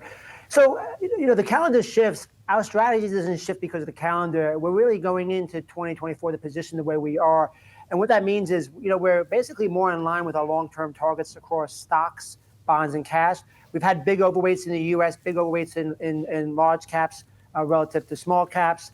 And what I think it is one of our key models is to be prepared that as we progress in the year, that our strategy by the end of next year will probably look a lot different than coming in, because there's a lot of key questions that obviously we're all focused on. You just mentioned one of them, the Federal Reserve policy as an example. Historically, after the Fed does its first rate cut, which the market's starting to price in March, which we actually think is a little bit premature, but either way, when you look 12 months forward, the market moves up more than 10% or less than 10%, depending on if you go into a recession. So that, along with the election, there's going to be a lot of tactical opportunities. But again, you also have to be patient for more of the evidence to shift more decidedly one way.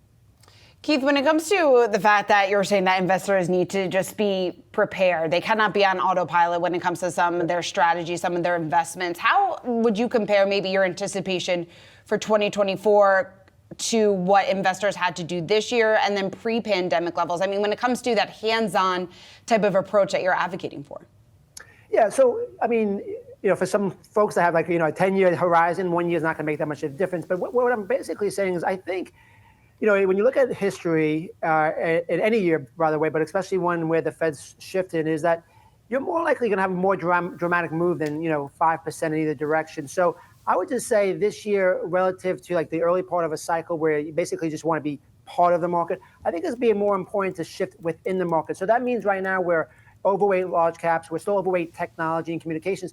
At some point during the year, I think it will make sense to dig harder into small caps. Now, they've done better more recently, but other areas of the market, and there's also a probability if we start seeing some of that job data, which still is firm, starting to weaken, maybe we can become more defensive. But again, instead of pushing our narrative on what the market should do, we'll let the data speak for itself. In some ways, we're data dependent, just like the Fed. When you talk about the fact that maybe investors should be ready to shift to some of those underperforming parts of the market, I know a lot of it just depends on the data that's coming out, but more specifically, I guess, what are you looking for in terms of maybe the fact or some of the signals that you would be getting that would then signal to you that you need to shift your strategy? Sure. So there's a couple of things we look at in our strategy. The first thing we start off with is just understanding what valuation. We always say valuation is a condition, not a catalyst. So what is the catalyst? When we look at equity markets and in general, what we want to see is, one, is it oversold or overbought? That's one condition. What are the relative earning trends? So one of the reasons why the U.S. has outperformed other markets is the earnings momentum is much stronger than the rest of the globe. So if that shifts, that would change our review. And then we also listen to the message of the market, relative price trends. So typically when we see 2 out of the 3 of those factors move one way, that leads us to change our position. Right now, going back to large caps have a lot more technology than small caps. So you would need technology to weaken. Right now, technology is rich, the earnings momentum is really strong, and the relative price momentum is still really strong as well. So we're staying overweight there. If we start seeing some cracks in those earning trends, we would shift our position. Keith, you alluded to a moment ago some of the international inputs that we also have to continue to consider here. S&P Global had actually put out their China PMI reading this morning as well here, signaling expansion, and the overall pace of expansion remains very subdued. Business expectations in particular continue to run far below long-term averages, prompting firms to trim their headcounts for a third successive month in November. How does this all translate into some of the most exposed, perhaps, U.S. traded companies that are in a lot of people's portfolios out there? Yeah, well, I do think it does put some risk to some of those earnings that have high exposure to China. But I would also say, if you even take a kind of zoom back a little bit, one of our biggest, most convicted calls of the last year has been to, excuse me, be underweight emerging markets. In fact, in our core portfolios, we've had zero exposure. And part of that is China is about 30% of the emerging market index. And what's also interesting, if we all talk about the tech names here doing really well, China tech names are almost close to relative lows. So I would say one of the main things up front is still be overweight the U.S. And then within the U.S., more specific to your question, is understand where their exposure is, and are they making steps to move some of that business to other areas outside of China. We're seeing foreign direct investment really come out of China for the first time in about 20 years. We expect that likely continues.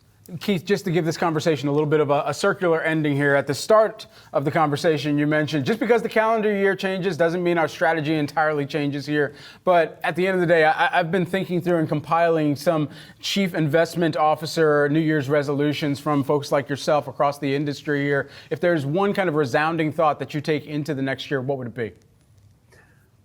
I would say the most important thing is to stay agile. Everyone has these outlooks that they put out about where the market's going to be 12 months from now. I mean, if I asked you, Brad, where the market's going to be on September 13th, you say, I have no idea. More importantly is have a basis for your view and adjust as the data shifts over time. That's what we've done over time. We've been successful at doing so, in general. And I think just stay agile and follow the way of the evidence.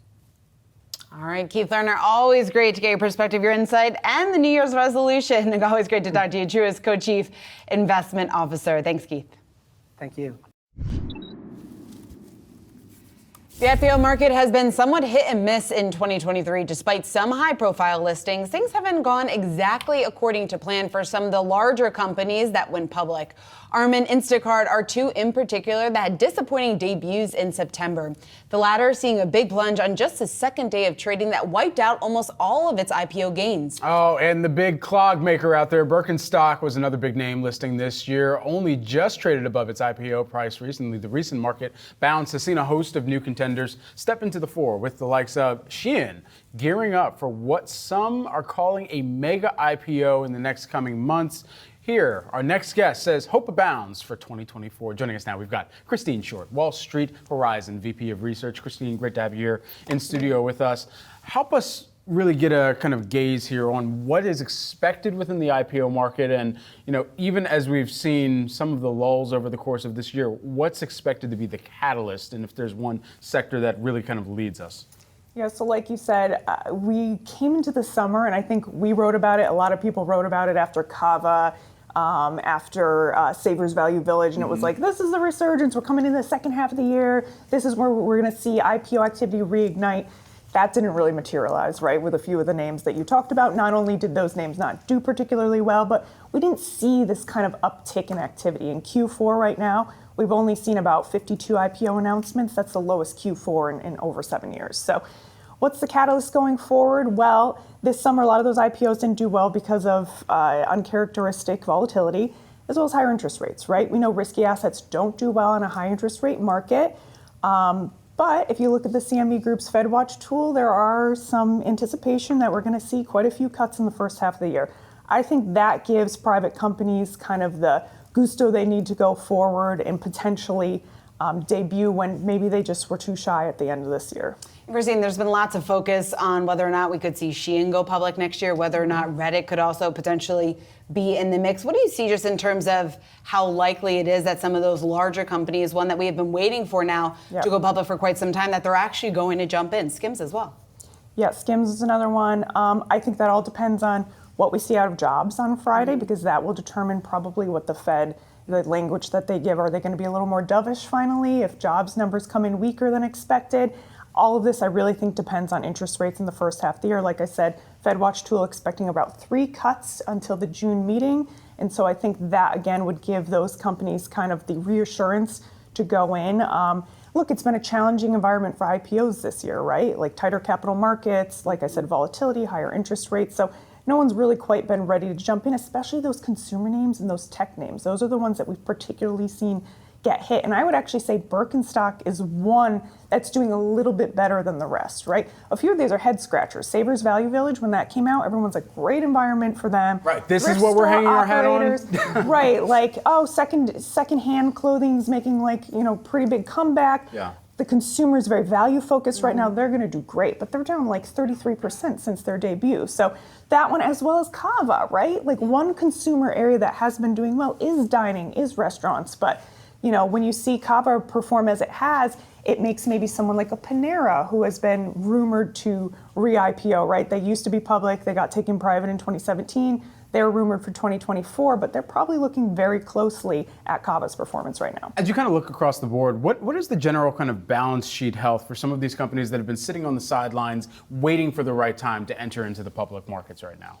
Yeah, I mean, I really just think they're again looking at interest rates or looking at what peers in the space are doing. Here's another one that I think has actually done better than expected, or ARM Holdings. We were actually expecting them to do much better, but they're slowly creeping out of that, right? Like they're only down, I think, 2.5% from their debut. What are they looking at? Well, the industry as a whole, the semiconductors have been doing incredibly well. If you look at some of the partnerships on the horizon there, NVIDIA, AMD, so that sets them up to do quite well going forward. So I think they're just looking at the overall market for IPO debuts. Again, investors sort of shy away in these high interest rate markets. Also, we talked a little bit about some of the IPO lockup expiration dates that are coming up for those June debuts from Kava, Savers Value Village, Kodiak Gas. You also had Fidelis Insurance. Those are coming up, and investors need to be aware of those because it puts them at risk, right? If insiders can now go ahead and sell 6 months after, does the market get flooded with shares? Does the stock price go down? So we're going to be watching some of those names next week. Christine, in terms of the sector activity, because I'm taking a look at this chart that has the last 12 months, you have technology, healthcare, industrials, consumer discretionary even, among the sectors that we saw the most activity in over the last year. What do you think is likely to lead next year? Is it going to be some of those consumer discretionary, maybe retail names? Yeah, I think retail's not a bad one. I mean, tech's just been doing so well, especially those mega tech names have served really as a safe haven. We call 2023 was sort of the year of uncertainty. Obviously was a good year for markets, but you could see investors were sort of uncertain where to put their money. Volume was low many months. Volatility, all of this showed us that investors were like, in wait and see mode, and that's why you saw the Magnificent Seven do well. It's like, oh, I'll just plunk my money in those. Those are like likely to do quite well. And in this environment, sure, IPO debuts haven't done as well, but I think you see tech. Think you see certain areas of consumer discretionary lead next year. And you still have a few of the tech giants, if you will, in the generative AI space that are still privately traded, even though, or private companies at the end of the day, even though they've gotten billions of dollars in the case of OpenAI, that has been thrust their way from some of the large equity market players. You've got a company in Hugging Face that is very generative AI focused. Is there a broader theme within artificial intelligence that you expect perhaps to also kind of take on some of the attention when we think about companies that could start talking about going public next year? Yeah, I mean, they don't necessarily have to, depending on what phase they're in, right? Like they're doing well enough, they're getting the funding, and they're probably looking at what peers in the space, what NVIDIA, what Microsoft, what other names are doing. So of course that's going to be a focus again for 2024, and so we're certainly looking at AI as well. Christine Short, Wall Street Horizon VP of Research, joining us here on set. Thanks so much for taking the time today. As we near the end of the year, what should you be investing in for long-term gains? Using things like free cash flow, price momentum, and shareholder yield, Ned Davis Research calculated the top stocks set up for long-term returns, with companies like Apple, Alphabet, and Exxon coming out on top. Brian Sanborn, Ned Davis Research Global Head Investment Solutions, joins us now. All right, so walk us through some of the findings here and why these particular companies really jumped out. Right, so as we were getting questions about next year, right, the election year uncertainty, as well as how to position for a potential Fed rate cut or recession versus soft landing, we wanted to remind our clients that not to neglect the long-term drivers of stock returns. So we looked at 200 different metrics over the last 40 years, including macroeconomic sensitivities, fundamentals, technicals, and sentiment. And we looked at the return streams to each of those characteristics over time. And what we found was that there were 5 core drivers of stock returns. Free cash flow to enterprise value has been the most powerful driver of stock returns over the long term. It is a measure of valuation. Operating cash flow to assets is a measure of asset efficiency. Looking at accruals ratios, it's a measure of earnings quality, looking at the difference between earnings and cash flows. looking at a measure of payout shareholder yield, which combines dividend yield, net debt reduction yield, and net repurchase yield. And lastly, looking at the price action, price momentum. In particular, we look at the 1-year rate of change in a stock's price and taking out the last month because the last month tends to be more mean reverting. So, Brian, we mentioned the fact there in that intro, some of the favored stocks that include some of the larger, well-known names like Apple, Alphabet, ExxonMobil. But what are some of the other additions that fall into the criteria that you just laid out that you're adding to your portfolio now?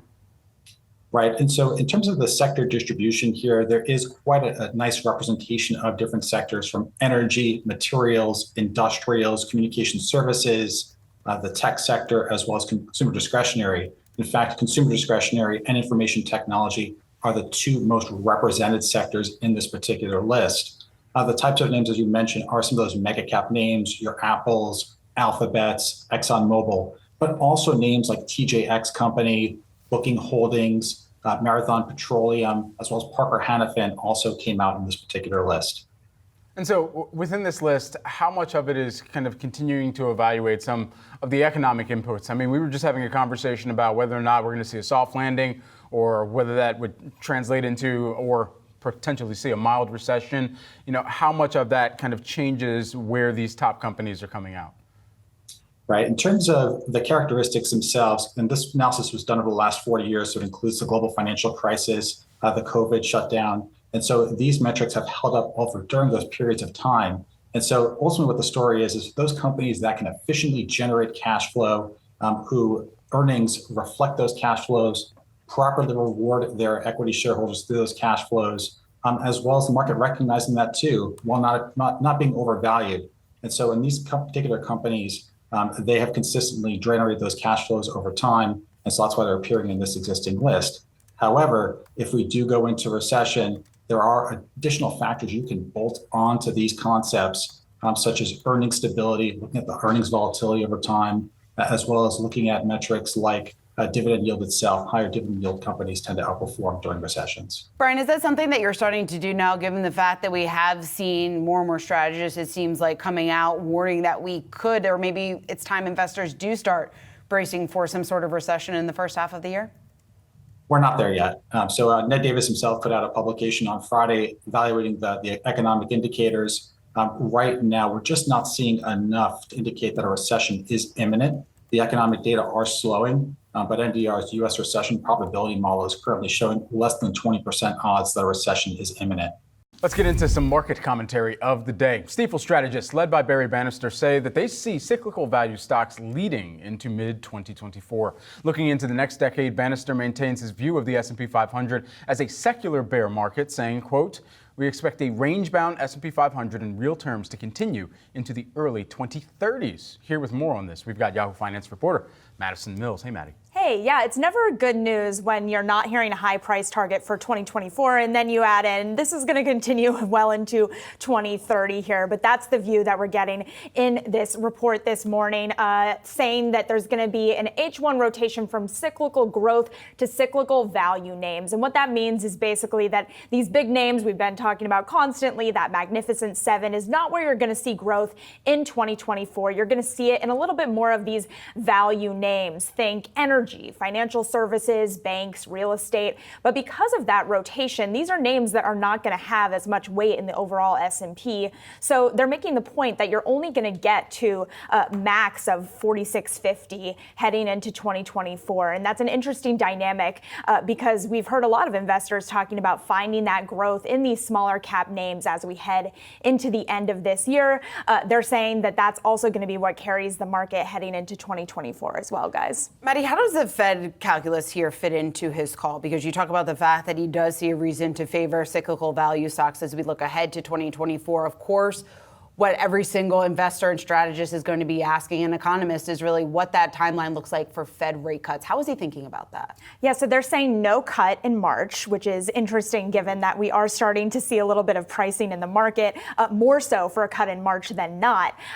Also, the argument here from them is that the S&P has already reflected what they're calling a COVID-warped pseudo-recession. And one key part of the macro recession calls, of course, is the labor market. They say that some of the correction that that we've seen in the labor market is just kind of, again, impacted by COVID, which is what makes this moment in time so interesting and so hard to call, right? Because so much of it is impacted by this once-in-a-lifetime event where we saw a labor shortage followed by severe amounts of hiring and then a correction. Now we're finally starting to see a little bit more of a clear crack in the labor market. But their call here is that we already saw that pseudo-recession. We saw it in some of the earnings reports. So we're not necessarily going to see a hard landing heading into 2024. And they're thinking that the Fed is going to control that by not necessarily cutting in March. Yeah, it's been interesting over the course of this year, especially coming from Barry Bannister and his team. And they had been right about one kind of tale of two halves that they had forecasted in January, saying essentially that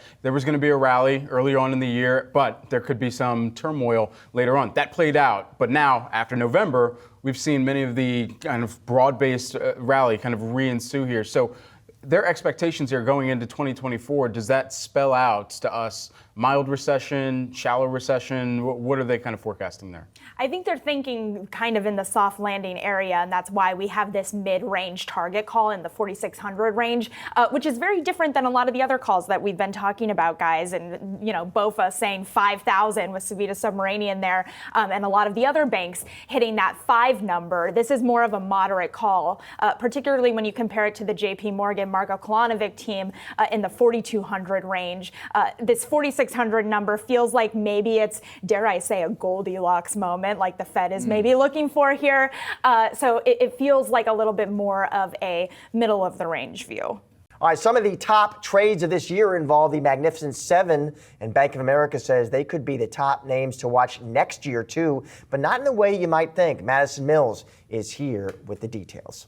Well, it's exactly what you were sort of just talking about with these high valuations, right? Some of these big names like a Hartnett from B of A are talking about looking outside of the Magnificent Seven, but to some names that are tech adjacent, right? So he specifically talks about going long on distressed tech. If you look at the S&P Biotech ETF, for example, ticker XBI, he says that this example here tends to move opposite to rates. So that could be attractive as we are anticipating those rate cuts moving forward. We're also seeing low valuations in some of those biotech names, which obviously is in very stark contrast to the valuations we're seeing in those top 7 names that we talk about all the time.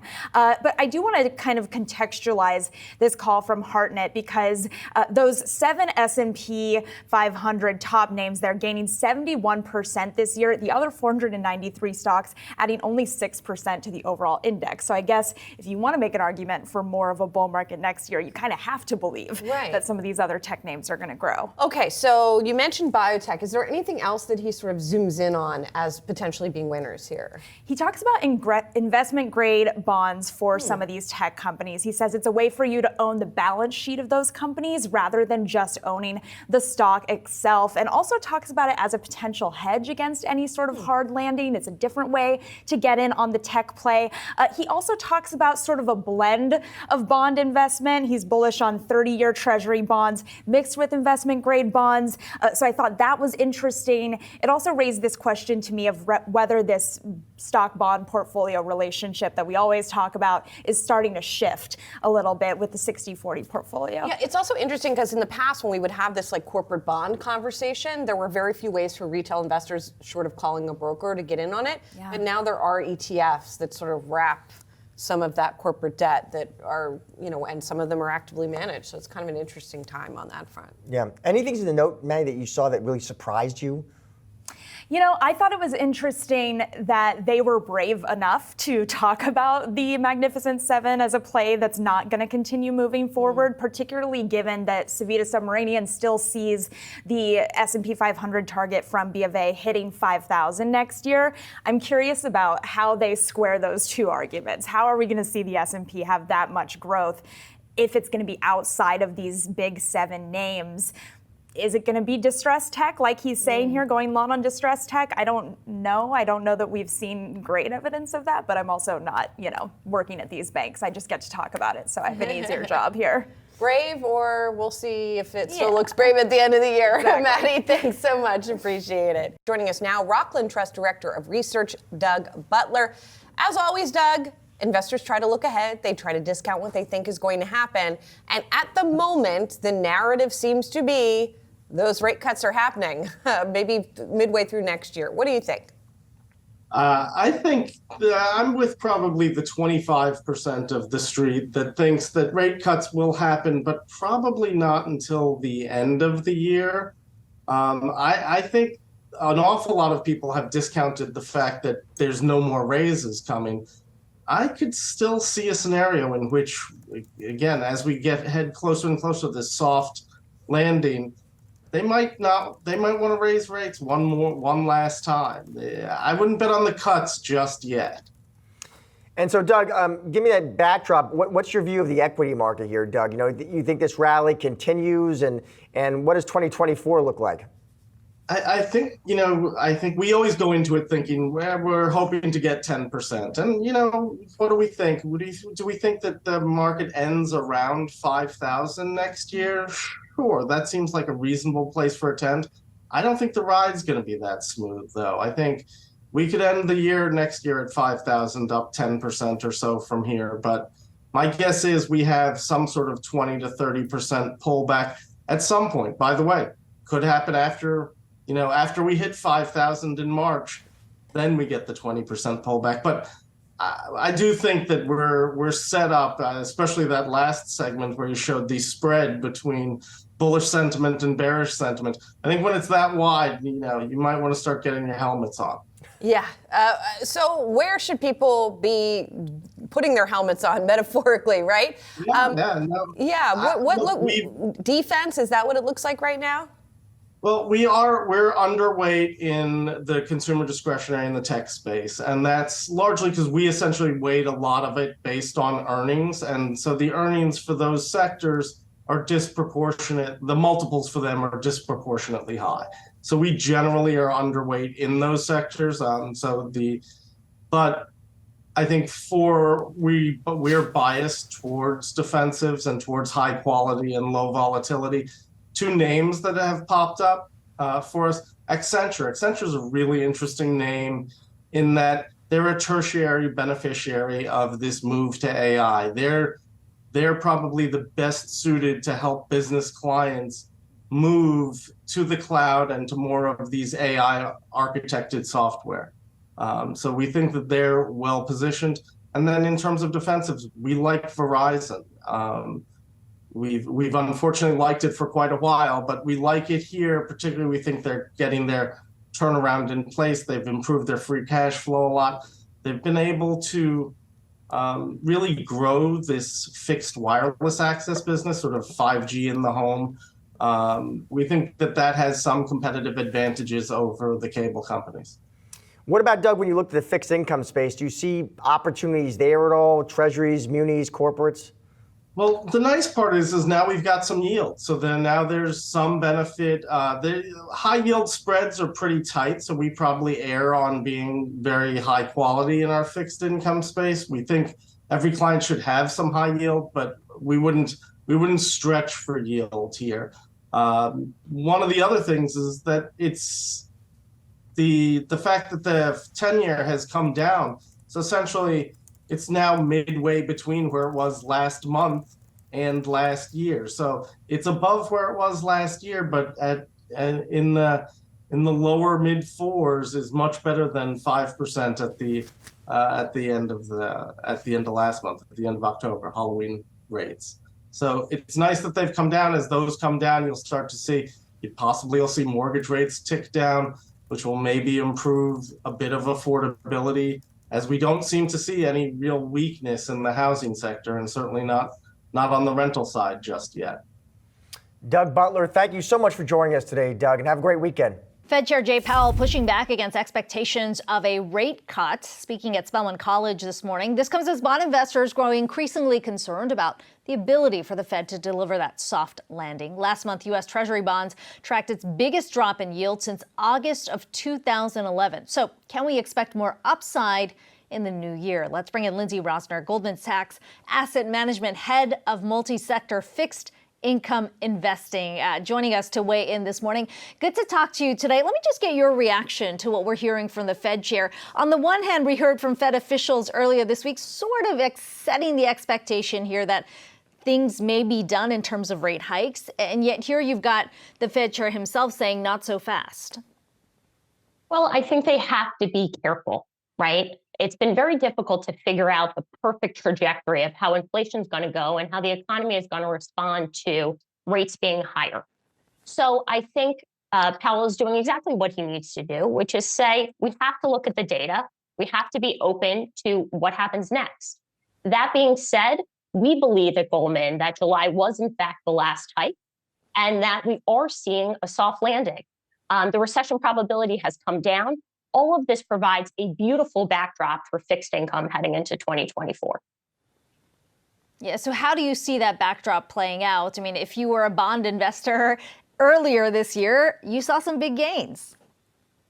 Especially November has been not only a great month, as you were speaking before about equities, it's been a really strong month for bonds as well. It's taken total return in many cases to positive on the year. And as you go further out the risk spectrum into things like high yield, bank loans, even better, how we think this all plays out going forward in 2024 is we're in a very different spot right now than we were at the beginning of 2023. And what I mean by that is that we have duration as our friend. Said another way, interest rate sensitivity, how that can affect your portfolio, the downside is much smaller than the potential upside. And that asymmetry is a good one. And so for bond investors, we think that you're looking at a year of numbers like 5 or 6% total return in high quality fixed income. And if you want to go into the lower rated companies, you can be looking at returns like 8, 9, 10%. That's a great place to be. And fixed income is supposed to be a good ballast in your portfolio. And we think you're really going to see that this year. And that therefore 2024 is in fact the year of the bond.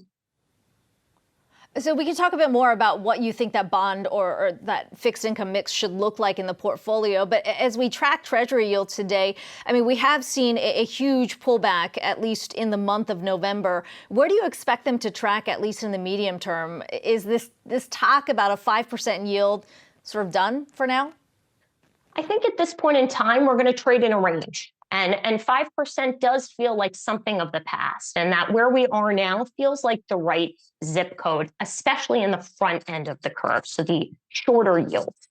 Why those yields have come down is because we're starting to see data that's really corroborating the soft landing story, meaning that the Fed has sufficiently tightened policy, that they have brought down inflation, but they haven't crushed the economy. That was really the concern that led to the move up in yields. That, oh no, inflation is really out of control. How's the Fed going to respond? Where are we going from here? Now we're seeing that this is all really working, and I think Powell will be corroborating that today. So now the economy feels okay, and the market feels more confident that the Fed can say the job of hiking is done, and now they have to figure out how long they're going to hold.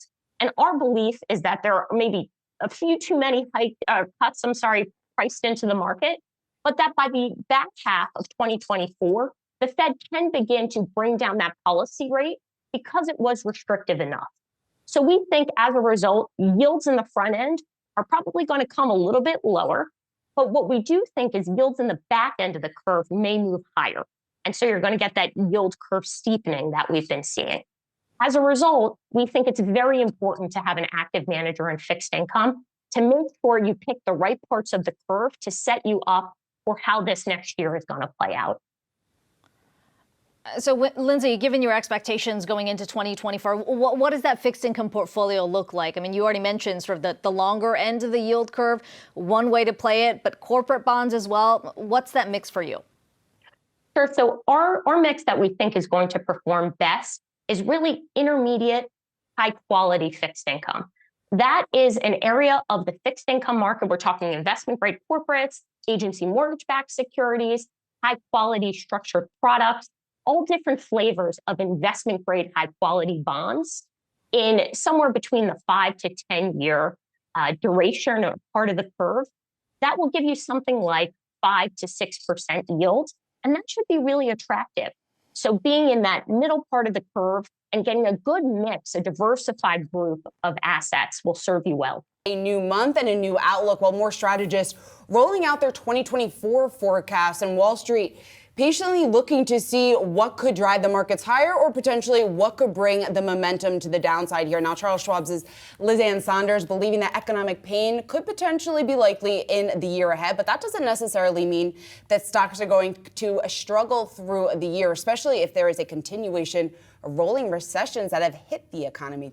We want to bring in Lizanne Saunders. She joins us now, Charles Schwab's chief investment strategist. Lizanne, it's great to see you here. So let's talk about, just in terms of the most important factors or the driving factor for equities next year. What's on the top of your list in terms of what you're watching?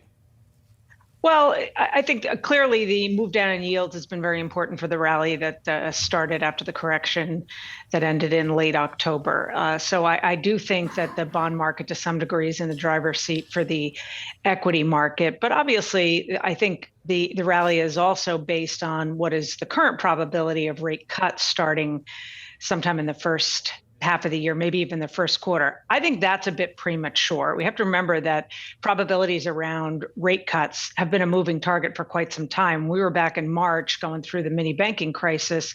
It was expected that the Fed, as we talk now, would already have been in cutting mode, and that clearly was not the case. I think the labor market is going to help provide clarity for the Fed. I also think that nearer term economic weakness, even a declared recession, oddly is probably the better scenario for the economy, for the Fed, for the equity market, than a recession that gets pushed further out, say into the latter part of 2024. So maybe a little pain might be necessary near term, but it's probably the better outcome. I mean, that is welcome news to my ears this morning, Lizanne, because I think for a lot of people, they just have recession talk fatigue at this point, and we're kind of just sitting here waiting on the end of our chairs. When's it going to happen? We hear more calls this morning from Vanguard, mild recession perhaps next year. Raymond James, mild recession next year, and single-digit stock returns. So all of this considered, what would be the Fed's kind of purview that they would look to say, all right, we have enough data to ultimately say that we are in or are experiencing or about to experience a mild recession, and that we need to adjust course? Yeah, and keep in mind that the official knowledge of a recession via a declaration and a start date given to us by the NBER always comes after the fact. Right. In fact, there are times where they've declared it, given us a start date, and it turns out once we found out the end date, at that point they declared it, we were already out of the recession. So I certainly wouldn't suggest sitting around waiting for that. I think what the Fed probably, the ingredients that are likely part of the recipe to not just stay in pause mode, which is justified, but actually pivot to rate cuts, wouldn't so much be a recession declaration. They know that's a lag in terms of the official nature of it. But to have both of their dual mandates sort of sending the right message. So inflation continuing to come down to, or at least closer to, their target in conjunction with more loosening in the labor market. They don't want to see a labor market that collapses, but they want to see a loosening. They want to see some more easing wage pressures. And I think once you have the combination of those two, then I think the Fed might start to telegraph easier policy. But probably the thought right now is stay in pause road and assess the so-called long and variable lags. Lizanne, I think a lot of investors out there are trying to figure out exactly the best ways to play this market, given the uncertainty around the Fed, given the fact that we obviously don't know when exactly the rate cuts are going to start. We've seen some excitement when you take a look at some of those beaten down names like the Russell 2000, the small caps over the last several weeks. Are you seeing some tailwind there as we look ahead to 2024? And where else are you seeing those best opportunities?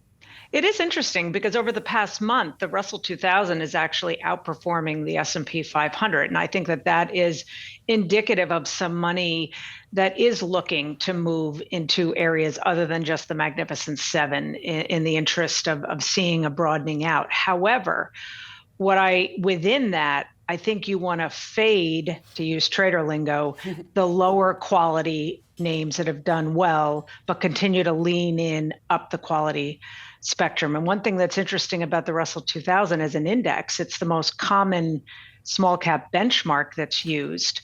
But there's also the S&P 600 as an index. The only reason why I mention those two is that Russell doesn't use a profitability filter. There's close to 40% of stocks in that index that are not profitable. 31% of stocks in that index are zombie companies versus the S&P 600 that has a profitability filter. And as a result, it's trading at a multiple about, 8 or 9 points lower than the Russell 2000. So I'm not recommending the index, but if you're looking for an index as a source for ideas, inherently you have a higher quality index with the S&P 600 because of that profitability filter. Lizanne, just lastly, while we have you here, we're in the holiday spirit. I mean, we're getting close to the end of the year. We're trying to put together some New Year's resolutions. Mine is to just say serenity now, just a little bit less next year. And for that, I need a top idea. What is your top idea kind of getting into 2024? Discipline. I think this is the time for discipline, risk management, and it's about diversification and rebalancing. That's the best way to navigate through an uncertain environment.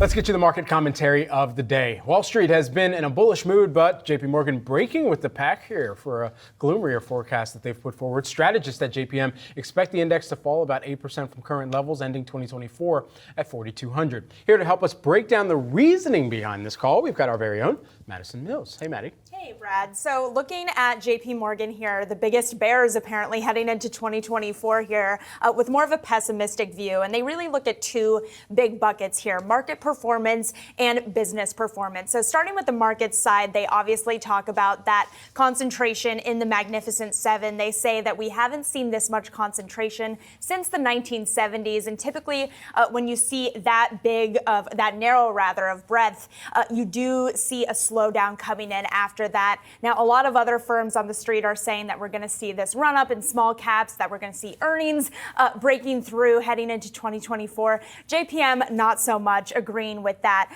On the company side, and we also just perhaps got more evidence of this when we got that CPI print, JPM noting that companies that had strong pricing power are starting to run out of steam as consumers are expecting a little bit more disinflation. So all of that leads to this headline quote that I want to pull up from the JP Morgan note here saying that absent rapid Fed easing, we expect a more challenging macro backdrop for stocks next year with softening consumer trends at a time when investor positioning and sentiment have mostly reversed. They also mentioned that equities are just overvalued. We've got volatility and, of course, geopolitical and domestic political risks as well. So all of that leading to a negative view. Maddie, this is a pretty negative call, a bearish call, especially when you compare it to some of the other more bullish takes like you briefly mentioned there across the street. Even it's more bearish than what we heard from Morgan Stanley's Mike Wilson, who is a renowned bear and has been almost a perma bear now for quite some time. When it comes to earnings growth, how does JP Morgan stack up in terms of their expectations? And then more broadly speaking,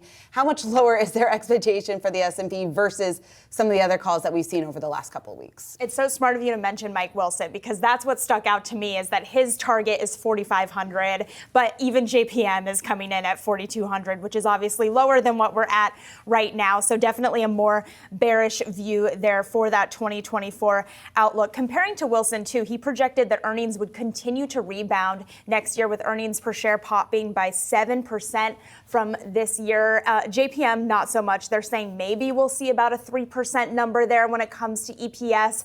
But again, doubting that companies are going to have that pricing power that they've had over the past couple of years due to this rate hike cycle. Joining us now for ETF Report, brought to you by Invesco QQQ. We want to bring in Todd Rosenbluth. He's VettaFi's head of research. And Todd, it's great to see you here. I'm curious to get your perspective just on Berkshire Hathaway and Buffett in particular when it comes to being a proponent of passive investing and some opportunities within ETFs. What do you think that's done for ETF adoption and getting more investors around the world on board?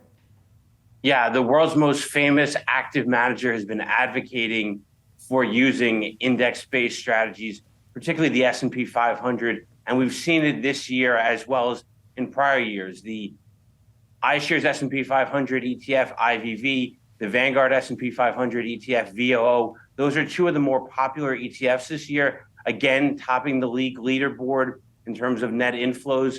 We've seen investors embrace low-cost, passive-oriented ETFs for a number of years. That's where investors are putting money into, and particularly in this time of tax loss harvesting. where mutual fund companies are passing on capital gains to shareholders. ETFs are not, and that's why we think ETFs continue to gain market share, specifically these low-cost products like IVV and VOO. What are some of the top thematics that you're seeing play out within ETFs right now, Todd? Yeah, so you were just touching earlier, just before the break, on artificial intelligence. This has certainly been the year of artificial intelligence. We're about the 1-year anniversary of ChatGPT. Artificial intelligence ETFs like THNQ, that's a Robo Global ETF. It offers broad diversification across various themes connected to artificial intelligence. We've seen strong investor interest in that ETF as well as some of its peers in recent weeks. We think investors are going to hold on to thematic ETFs for the longer time horizon. And of course, we are on the cusp, we think, of a spot Bitcoin ETF, not exactly a thematic oriented ETF, more of an alternative investment. But we at VettaFi were talking yesterday during a VettaFi Alternative Symposium with industry leaders from Grayscale, Bitwise, ProShares, and Galaxy about the potential of what this could do for the industry in 2024. What do you think it could do for the industry in 2024? And you talk about the timeline of one. What do you think is realistic? So we expect that by the time we at VettaFi are hosting the Exchange Conference in February 2024, around Valentine's Day, we will have multiple spot Bitcoin ETFs that are trading. We could see Grayscale's GBTC get converted into an ETF. We could see BlackRock and Bitwise and a number of other firms offering a spot Bitcoin ETF. We think it's going to open the door for more mainstream-oriented investors to adopt a slice of their portfolio to this alternative investment. We don't think we're going to see a huge wave of money the first couple of days. We do think it's going to, in the first year, be a popular product.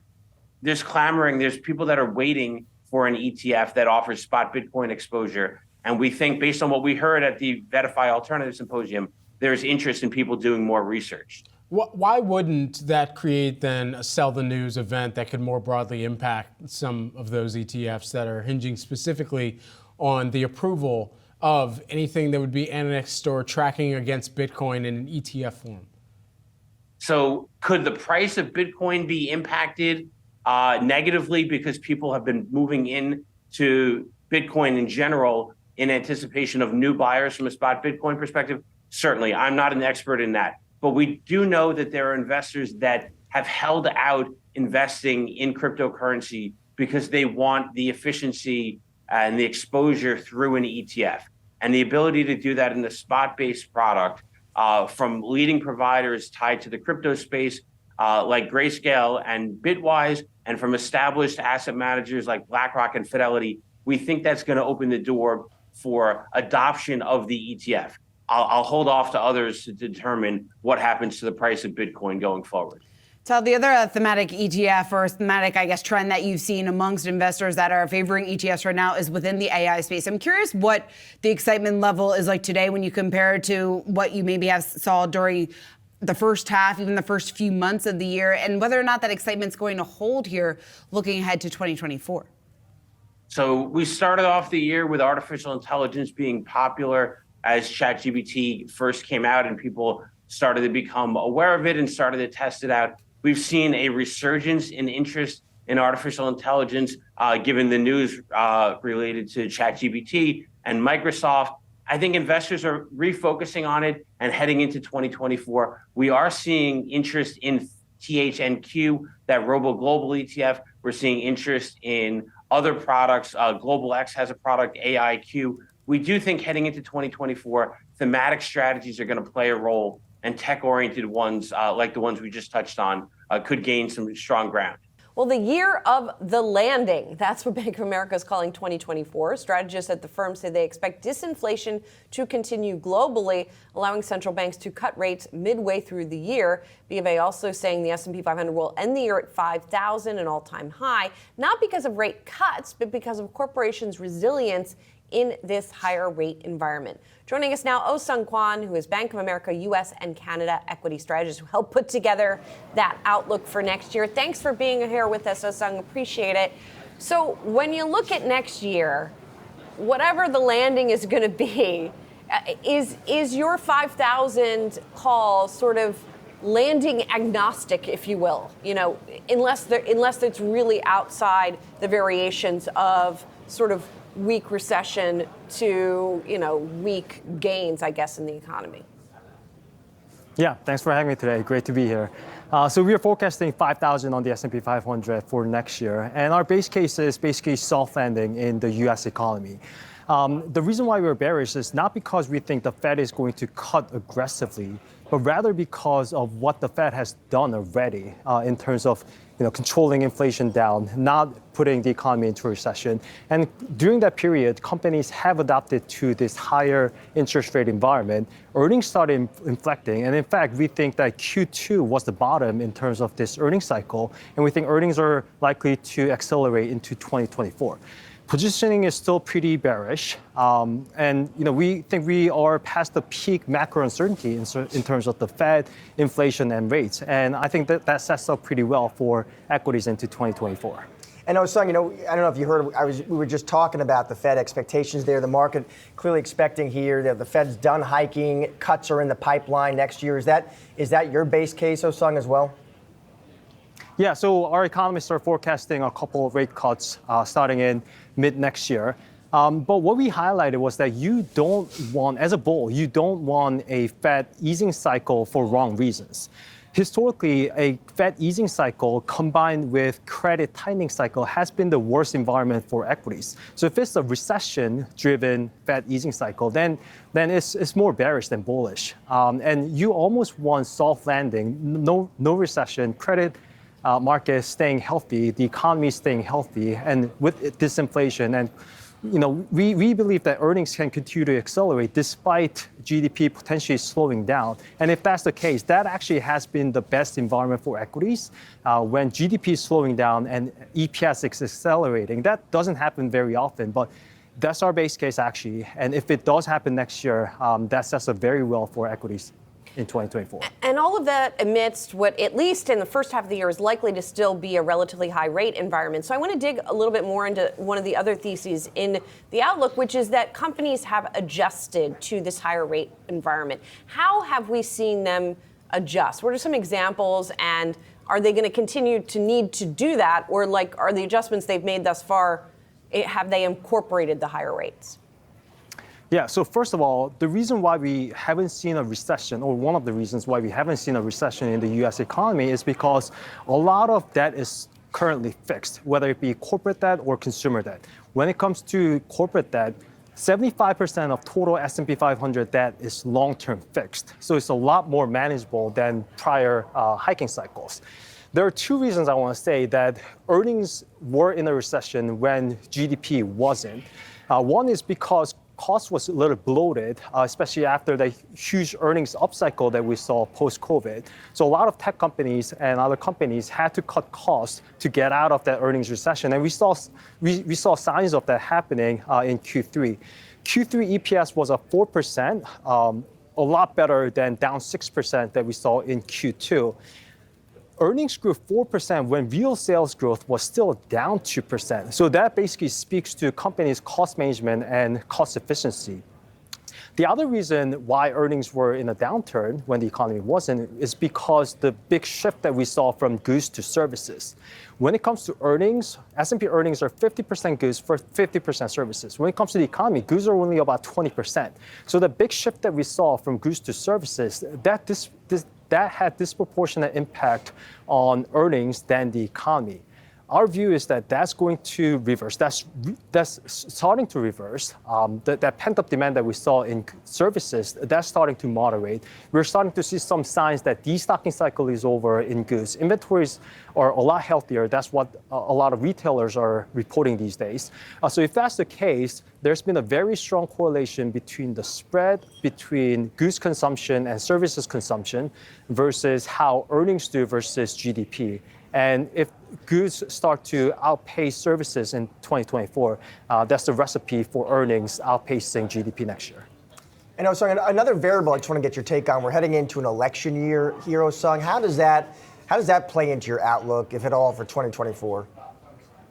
Yeah, historically, election years have been positive years for equities. It's actually been the second strongest years in terms of the presidential election cycles. And the Fed is done hiking, and in an election year, I think the Fed is probably going to be more careful on what they do. And if that's the case, we think the economy can handle the current level of higher rates.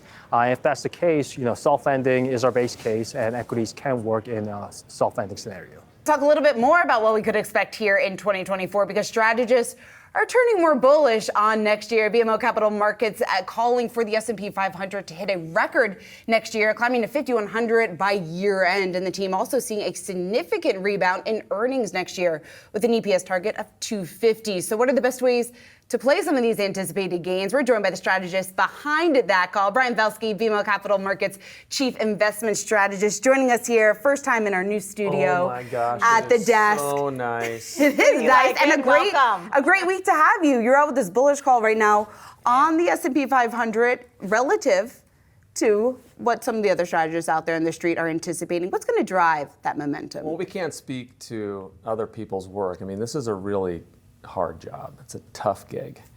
And we received a lot of pushback last year when I was the only published strategist that said stocks would be up. And then we raised our target from 4,300 to 4,550 in May. Again, people thought we were crazy. Now we came out at 5,100 and 250 in terms of earnings. And it's not a jump up and down bullish, super bullish call, but I think it's more of a common sense call. Part of our theme is two parts. Number one, 2024 is going to be year two of normalization. It is also year two of the cyclical bull market, part of our 20 to 25 year secular bull market call that's been in place since 2009. So let me kind of take that back. Last year we said 23 was going to be year one of the normalization. What does that look like? High single digit to low double digit performance and earnings growth, multiples from 15 to 18 in a trading range with respect to interest rates, meaning the 10-year Treasury. Quite frankly, I don't care about the Fed funds futures because that they've been wrong. And we kind of took a swing at some of the macro investors in our report saying, people have been so macro and quantitatively driven the last, let's say, 3-4 years, and they've been wrong. Aside from 2022, so congratulations, bears are right 3 out of 10 years, and that was one of them. And so we believe that the yeah but bears are going to continue to change their narrative. Oh, this year is going to be the recession, or now what's the new theme? Oh, now the new theme is going to be deflation. So they're continue to spin their web to be bearish the entire time. By the way, you don't buy an economic indicator. And they're trying to make these big market calls. Guess what? The market is a market of stocks. You buy companies. You don't buy GDP. You don't buy ISM. You don't buy this. You buy companies. Well, then does it even matter if we have a recession? Well, it's a great question, and there's a very good chance we don't get a technical recession. However, our call is a rhino, recession in name only, meaning growth contracts, but it doesn't become negative. The investors and the consumers are feeling like it's a recession. And we've already pivoted, by the way. The consumers have already pivoted. And then we come out of that, meaning the second half of the year, we'll probably see inflation drop even a little bit more, and maybe growth slows enough for the Fed to say, okay, inflation's cooled, growth is slowed, not become negative, and then the Fed says, we're going to start cutting rates. So are you in the rolling recessions camp? We've already seen several rolling recessions within industries, not within the economy, but within industries. Think about energy this year, and energy probably next year. Think of industrials. Think of technology in 2022. Think of financials this year. Talk about a recession. And so you think about that way. Again, when I'm looking at the market, I'm looking at it as a portfolio manager because we have the very good fortune of also running money. And so I look at how stocks fit into sectors and how sectors fit into the market. So as I look for that, I look for outliers. And so I think we're entering a period where I call it the everybody love everybody market, kind of the Jackie Moon, if you know that reference from Semi-Pro. Sorry, it's a little pop culture. Yeah. But anyway, I think we're entering a period. Yeah, I think we're in a period where we want to own large, mid, and small caps together, everything in moderation. So you want to be overweight financials and tech. Financials are your value / contrarian call. Tech is your growth call. We came in, we were here a year ago and said, Communication services is going to be the contrarian pick in 2024. Oh, it's only up 54%. 2023, I'm sorry. It was up 54%. So we're going to book our gain there, put it back to neutral. Doesn't mean we don't like those names, just means that we want to be if you're going to be in a growth sector, let's be in technology because the sector is much more diversified. There's other names that you can pick in there relative to just the communication services area. So when we talk about your top sectors there, specifically technology, because I think that's the big debate just in terms of what those gains look like from here on out. Given the fact, like you just said, we've had such a phenomenal year when you take a look at a lot of those tech names and some of those communication services names. Within tech, though, what's the catalyst from here on out? I think the catalyst from here is that you've seen. So, for instance, in technically the Magnificent Seven, there are only 3 of them are tech stocks. Did you know that? Yeah. So people don't talk about that. I believe that you're starting to see disparity in terms of their valuation and earnings growth within the 7 stocks. So that tells you that I don't think, for instance, Meta is going to be in line with Google next year in terms of performance. We're going to start to see different performance in that. That's number one. Number two, the natural broadening out effect, okay? Matching up an NVIDIA share with a Qualcomm share in terms of building your barbell is going to be making more sense because, oh, by the way, stock picking strategies worked in 2023, okay? And I think as you start to actually look at fundamentals and trust management teams and trust their products, you will see that I've been doing this for a long time, longer than both of you have been alive. And so if you look at cash flow, free cash flow, balance sheet, and earnings discernibility in small mid-cap stocks, it's the best I've seen in well over 30 years. And everyone's missing it because we're so focused on the Magnificent Seven. But the majority of institutional money managers have underperformed. Hedge funds are dramatically underperformed. They're going to be jumping up and down and doing tantrums here in December trying to get the market to go down. And so I think it's stock picking in technology. You want to be more diversified and then own a little bit of everything. Well, we got a couple of bullish calls out this morning. Both BMO Capital Markets and Deutsche Bank out with their new calls for the S&P 500 for 2024. They both see the S&P 500 reaching record highs of 5,100 by next year. And now here with a breakdown of this recent sentiment, we have our very own Josh Schaefer. Josh, you and I were going back and forth on these calls here from the street. And I want to start with what we heard from BMO Capital Markets, Brian Belsky there leading this call. And what stuck out to me, and you I think as well, is the call that he has for earnings growth next year and exactly where he sees EPS. He has the S&P 500 EPS target of 250. What's the rationale behind that? 250 is the highest we've seen among these different calls so far. You know, Deutsche Bank actually has a $250 call too, which I didn't notice when we were talking earlier this morning and I was going back through the notes. They're both at 250, but as you can see on your screen, significantly higher than where a lot of the other banks are. And basically, I mean, this is a conversation that's been ongoing about, you know, that quote unquote earnings recession being over, earnings having we've seen the peak declines there and sort of rebounding, overall feeling better about the economy and the way companies have positioned themselves. And then that sort of leads us to the price target and sort of what Brian Belsky is overall saying here when he says normal for longer, he thinks about a 20 PE on the S&P is fair. And so a 20 PE on the S&P brings you to about 5,100 based on his earnings call, and 20 is obviously a little bit higher than maybe the average, closer down to 16. So he's saying, you know, we think we're in this stage now where normal for longer, well, the second year of a bull market is about 11% in the S&P is the upside we'd see. That's what he's calling for. So he's sort of saying we're back to just buy the S&P 500 and things might be okay and you're going to go up 11%, which I thought was interesting. Mm-hmm. I think my biggest takeaway, though, from this note and starting to think about what we're hearing in 2024, it's kind of okay to be a bull again, right?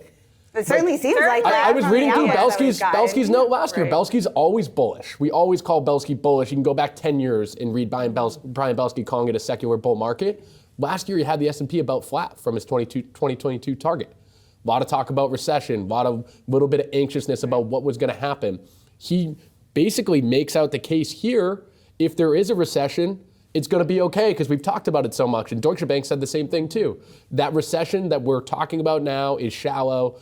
In general, strategists aren't that scared of the 2024 recession the same way they were scared of the call for a recession in 2023, and that's starting to stick out to me from these notes. Yeah, I think that stands out as well. And when you think about, so last week was a holiday shortened week, but are we kind of back to reality this week in terms of data, company reports that we're watching? What are you looking for in this week ahead, Yeah, Josh? Diane, there's certainly more things to watch this week, and as we were just sort of talking about when we think about this week and what it could mean for the end of the year, we're kind of in that, we're talking about the soft landing, right? And if we're still going to be on pace for that. So the key thing you're probably looking at this week is that Thursday data release of PCE, specifically core PCE.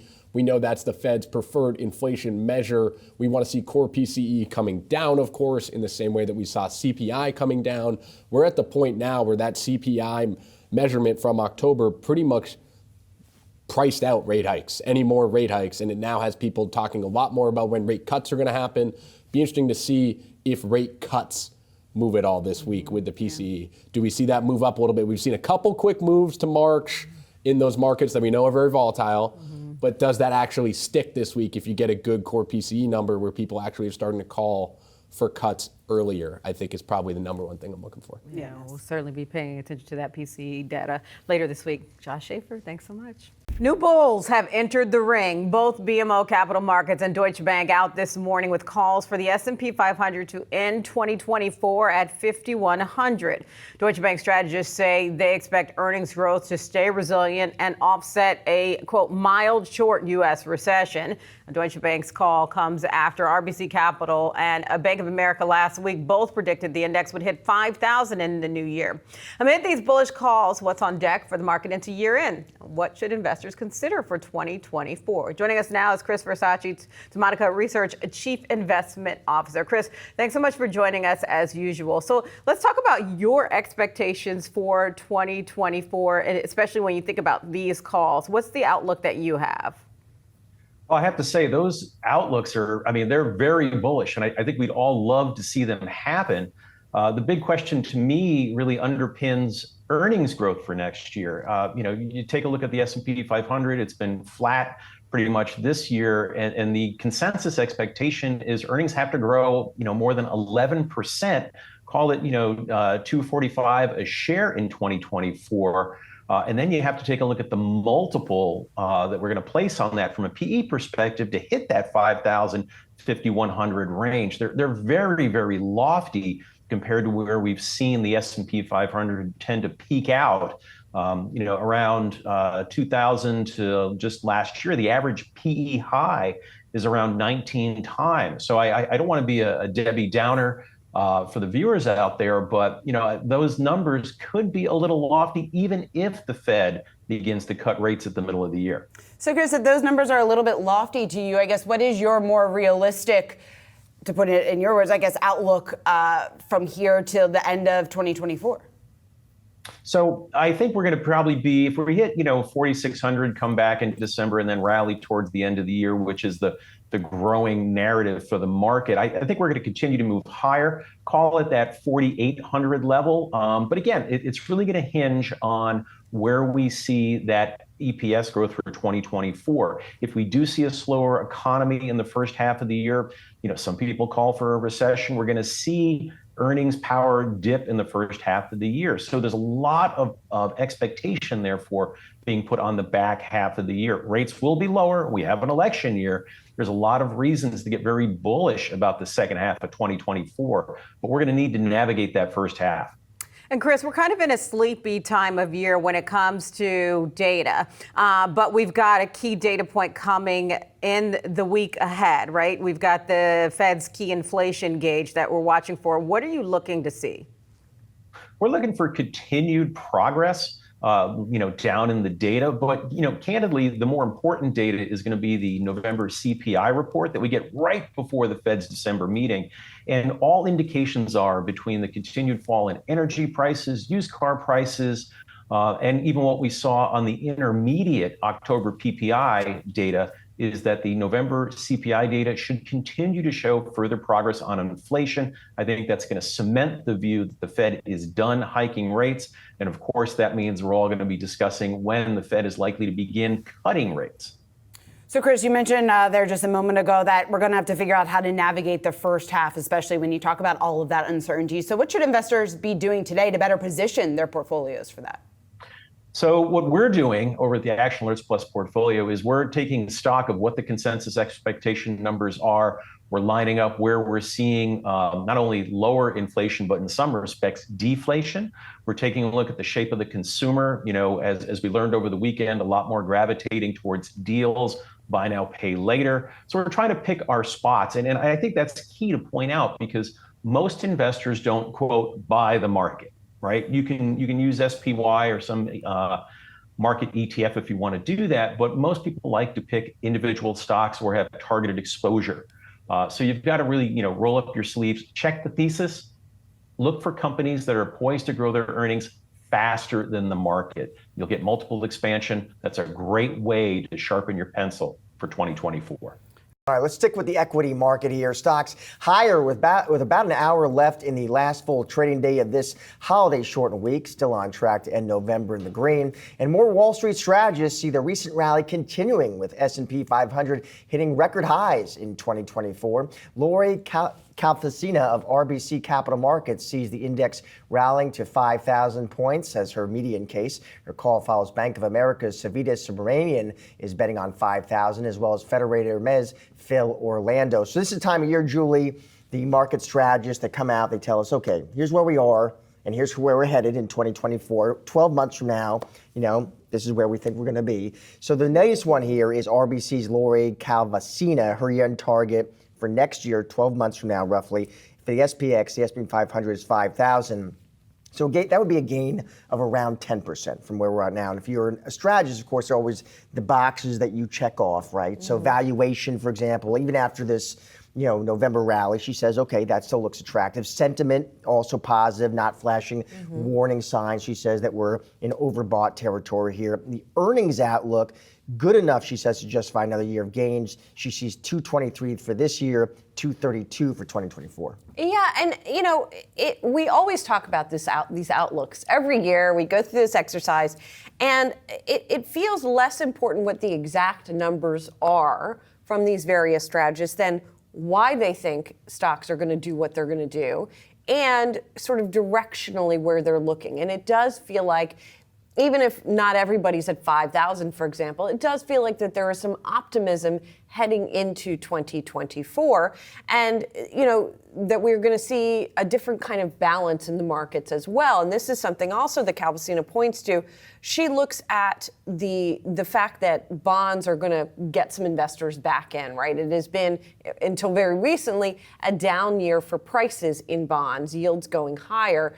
But as the Fed perhaps is done raising rates, we're going to see perhaps more money come into the Treasury market. She calls this a dampener of U.S. equity returns as people look at them sort of on a relative basis, but not necessarily a derailer of those equity returns. So that's something to watch. The presidential election is something else that she flags that obviously is going to affect stocks as well. She says that's a source of uncertainty in the year ahead. Sure, yeah. And I think fair to say, markets are not always good at predicting either elections or what markets will do in the wake of elections. And the elections, though, so you have uncertainty about obviously the candidates, about their policies. I thought it was interesting there. She said most of the questions she's getting on the election at this point are actually from non-U.S. investors. Yes. Which was interesting. She actually, one concern she kind of flagged in this note was, do global investors see all this uncertainty that election is bringing, the candidates, the policies, and it brings in a reason to kind of reduce their U.S. equity exposure? Maybe. I mean, there have been a lot of unexpected elections. Argentina was the latest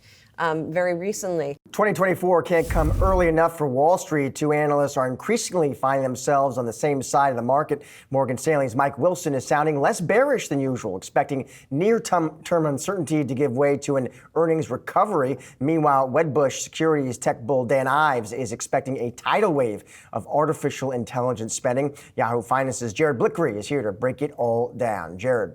Yes, thank you. Two different varied forms of analysis. Mike Wilson from Morgan Stanley out with his 2024 chart book. Miles Udland of Yahoo Finance was talking about it earlier, that 4,500 call for the S&P 500. But I want to dig into some of the individual stocks that they're talking about. And for the most part, Mike Wilson is talking about defensive stocks and also quality growth stocks and a few others, late stage cyclicals. But what I was honing in is the area of his report where he's focusing on artificial intelligence. And that's where there's some jiving with Dan Ives over at Wedbush. So first thing I want to point out, and I'll get back to this in a second, I want to point out that the mega caps that we've been talking about this year have been in full force, and they're expected to continue that dominance into next year. This is what their earnings net income is looking like for 2024, and this is how it has tracked the entire year of 2023. So we have the Magnificent Seven in purple here. That is that line that started rising about mid-year, actually just before May, at the end of the end of the internet banking panic. And then we have the S&P 493, and this has been steadily trending down, and that has been a trend that we've seen all year. Next year, expecting AI to be able to take advantage of a lot of these trends, but there are some near-term headwinds, and this is something that Mike Wilson is talking about. Macro risks are being discussed on calls. This is a chart that goes back about 20 years, and there was a lull over the last few quarters in these macro risk sightings, but they have turned back up. So there are some headwinds on the horizon. Now, let's get back to those stock picks or stock screens for AI that I should call Morgan Stanley looking here. You're going to notice that a lot of these involve mega caps, and that's no surprise. That was the basis of a lot of their outperformance this year, which is expected to continue into next year. But we have some others as well. And by the way, this is reflecting year-to-date performance. So besides NVIDIA, Meta, and the others, we have MongoDB, CrowdStrike, AMD, not NVIDIA, Adobe, for instance, and also Intel. So a lot of software and chip stocks that aren't necessarily huge as these mega caps. I'd also add that 5-9 down there in the red, kind of an outlier, maybe a bit of a head scratcher. Now, you compare that to Wedbush's stock picks in AI, we're going to see a lot of overlap here. Not only in some of the stalwarts, like some of the bigger ones like Alphabet, Apple is there, Datadog, we remember that, Palo Alto also there, CrowdStrike, so some overlap between the two. Finally, I just want to close with Morgan Stanley's healthcare AI screens. This is something that's really interesting since it is Healthcare Week here at Yahoo Finance. I thought I'd give this a whirl. Now, not all of these stocks are in the green for the year. In fact, a lot of them are in the red. Nevertheless, Morgan Stanley is expecting a lot of these to outperform.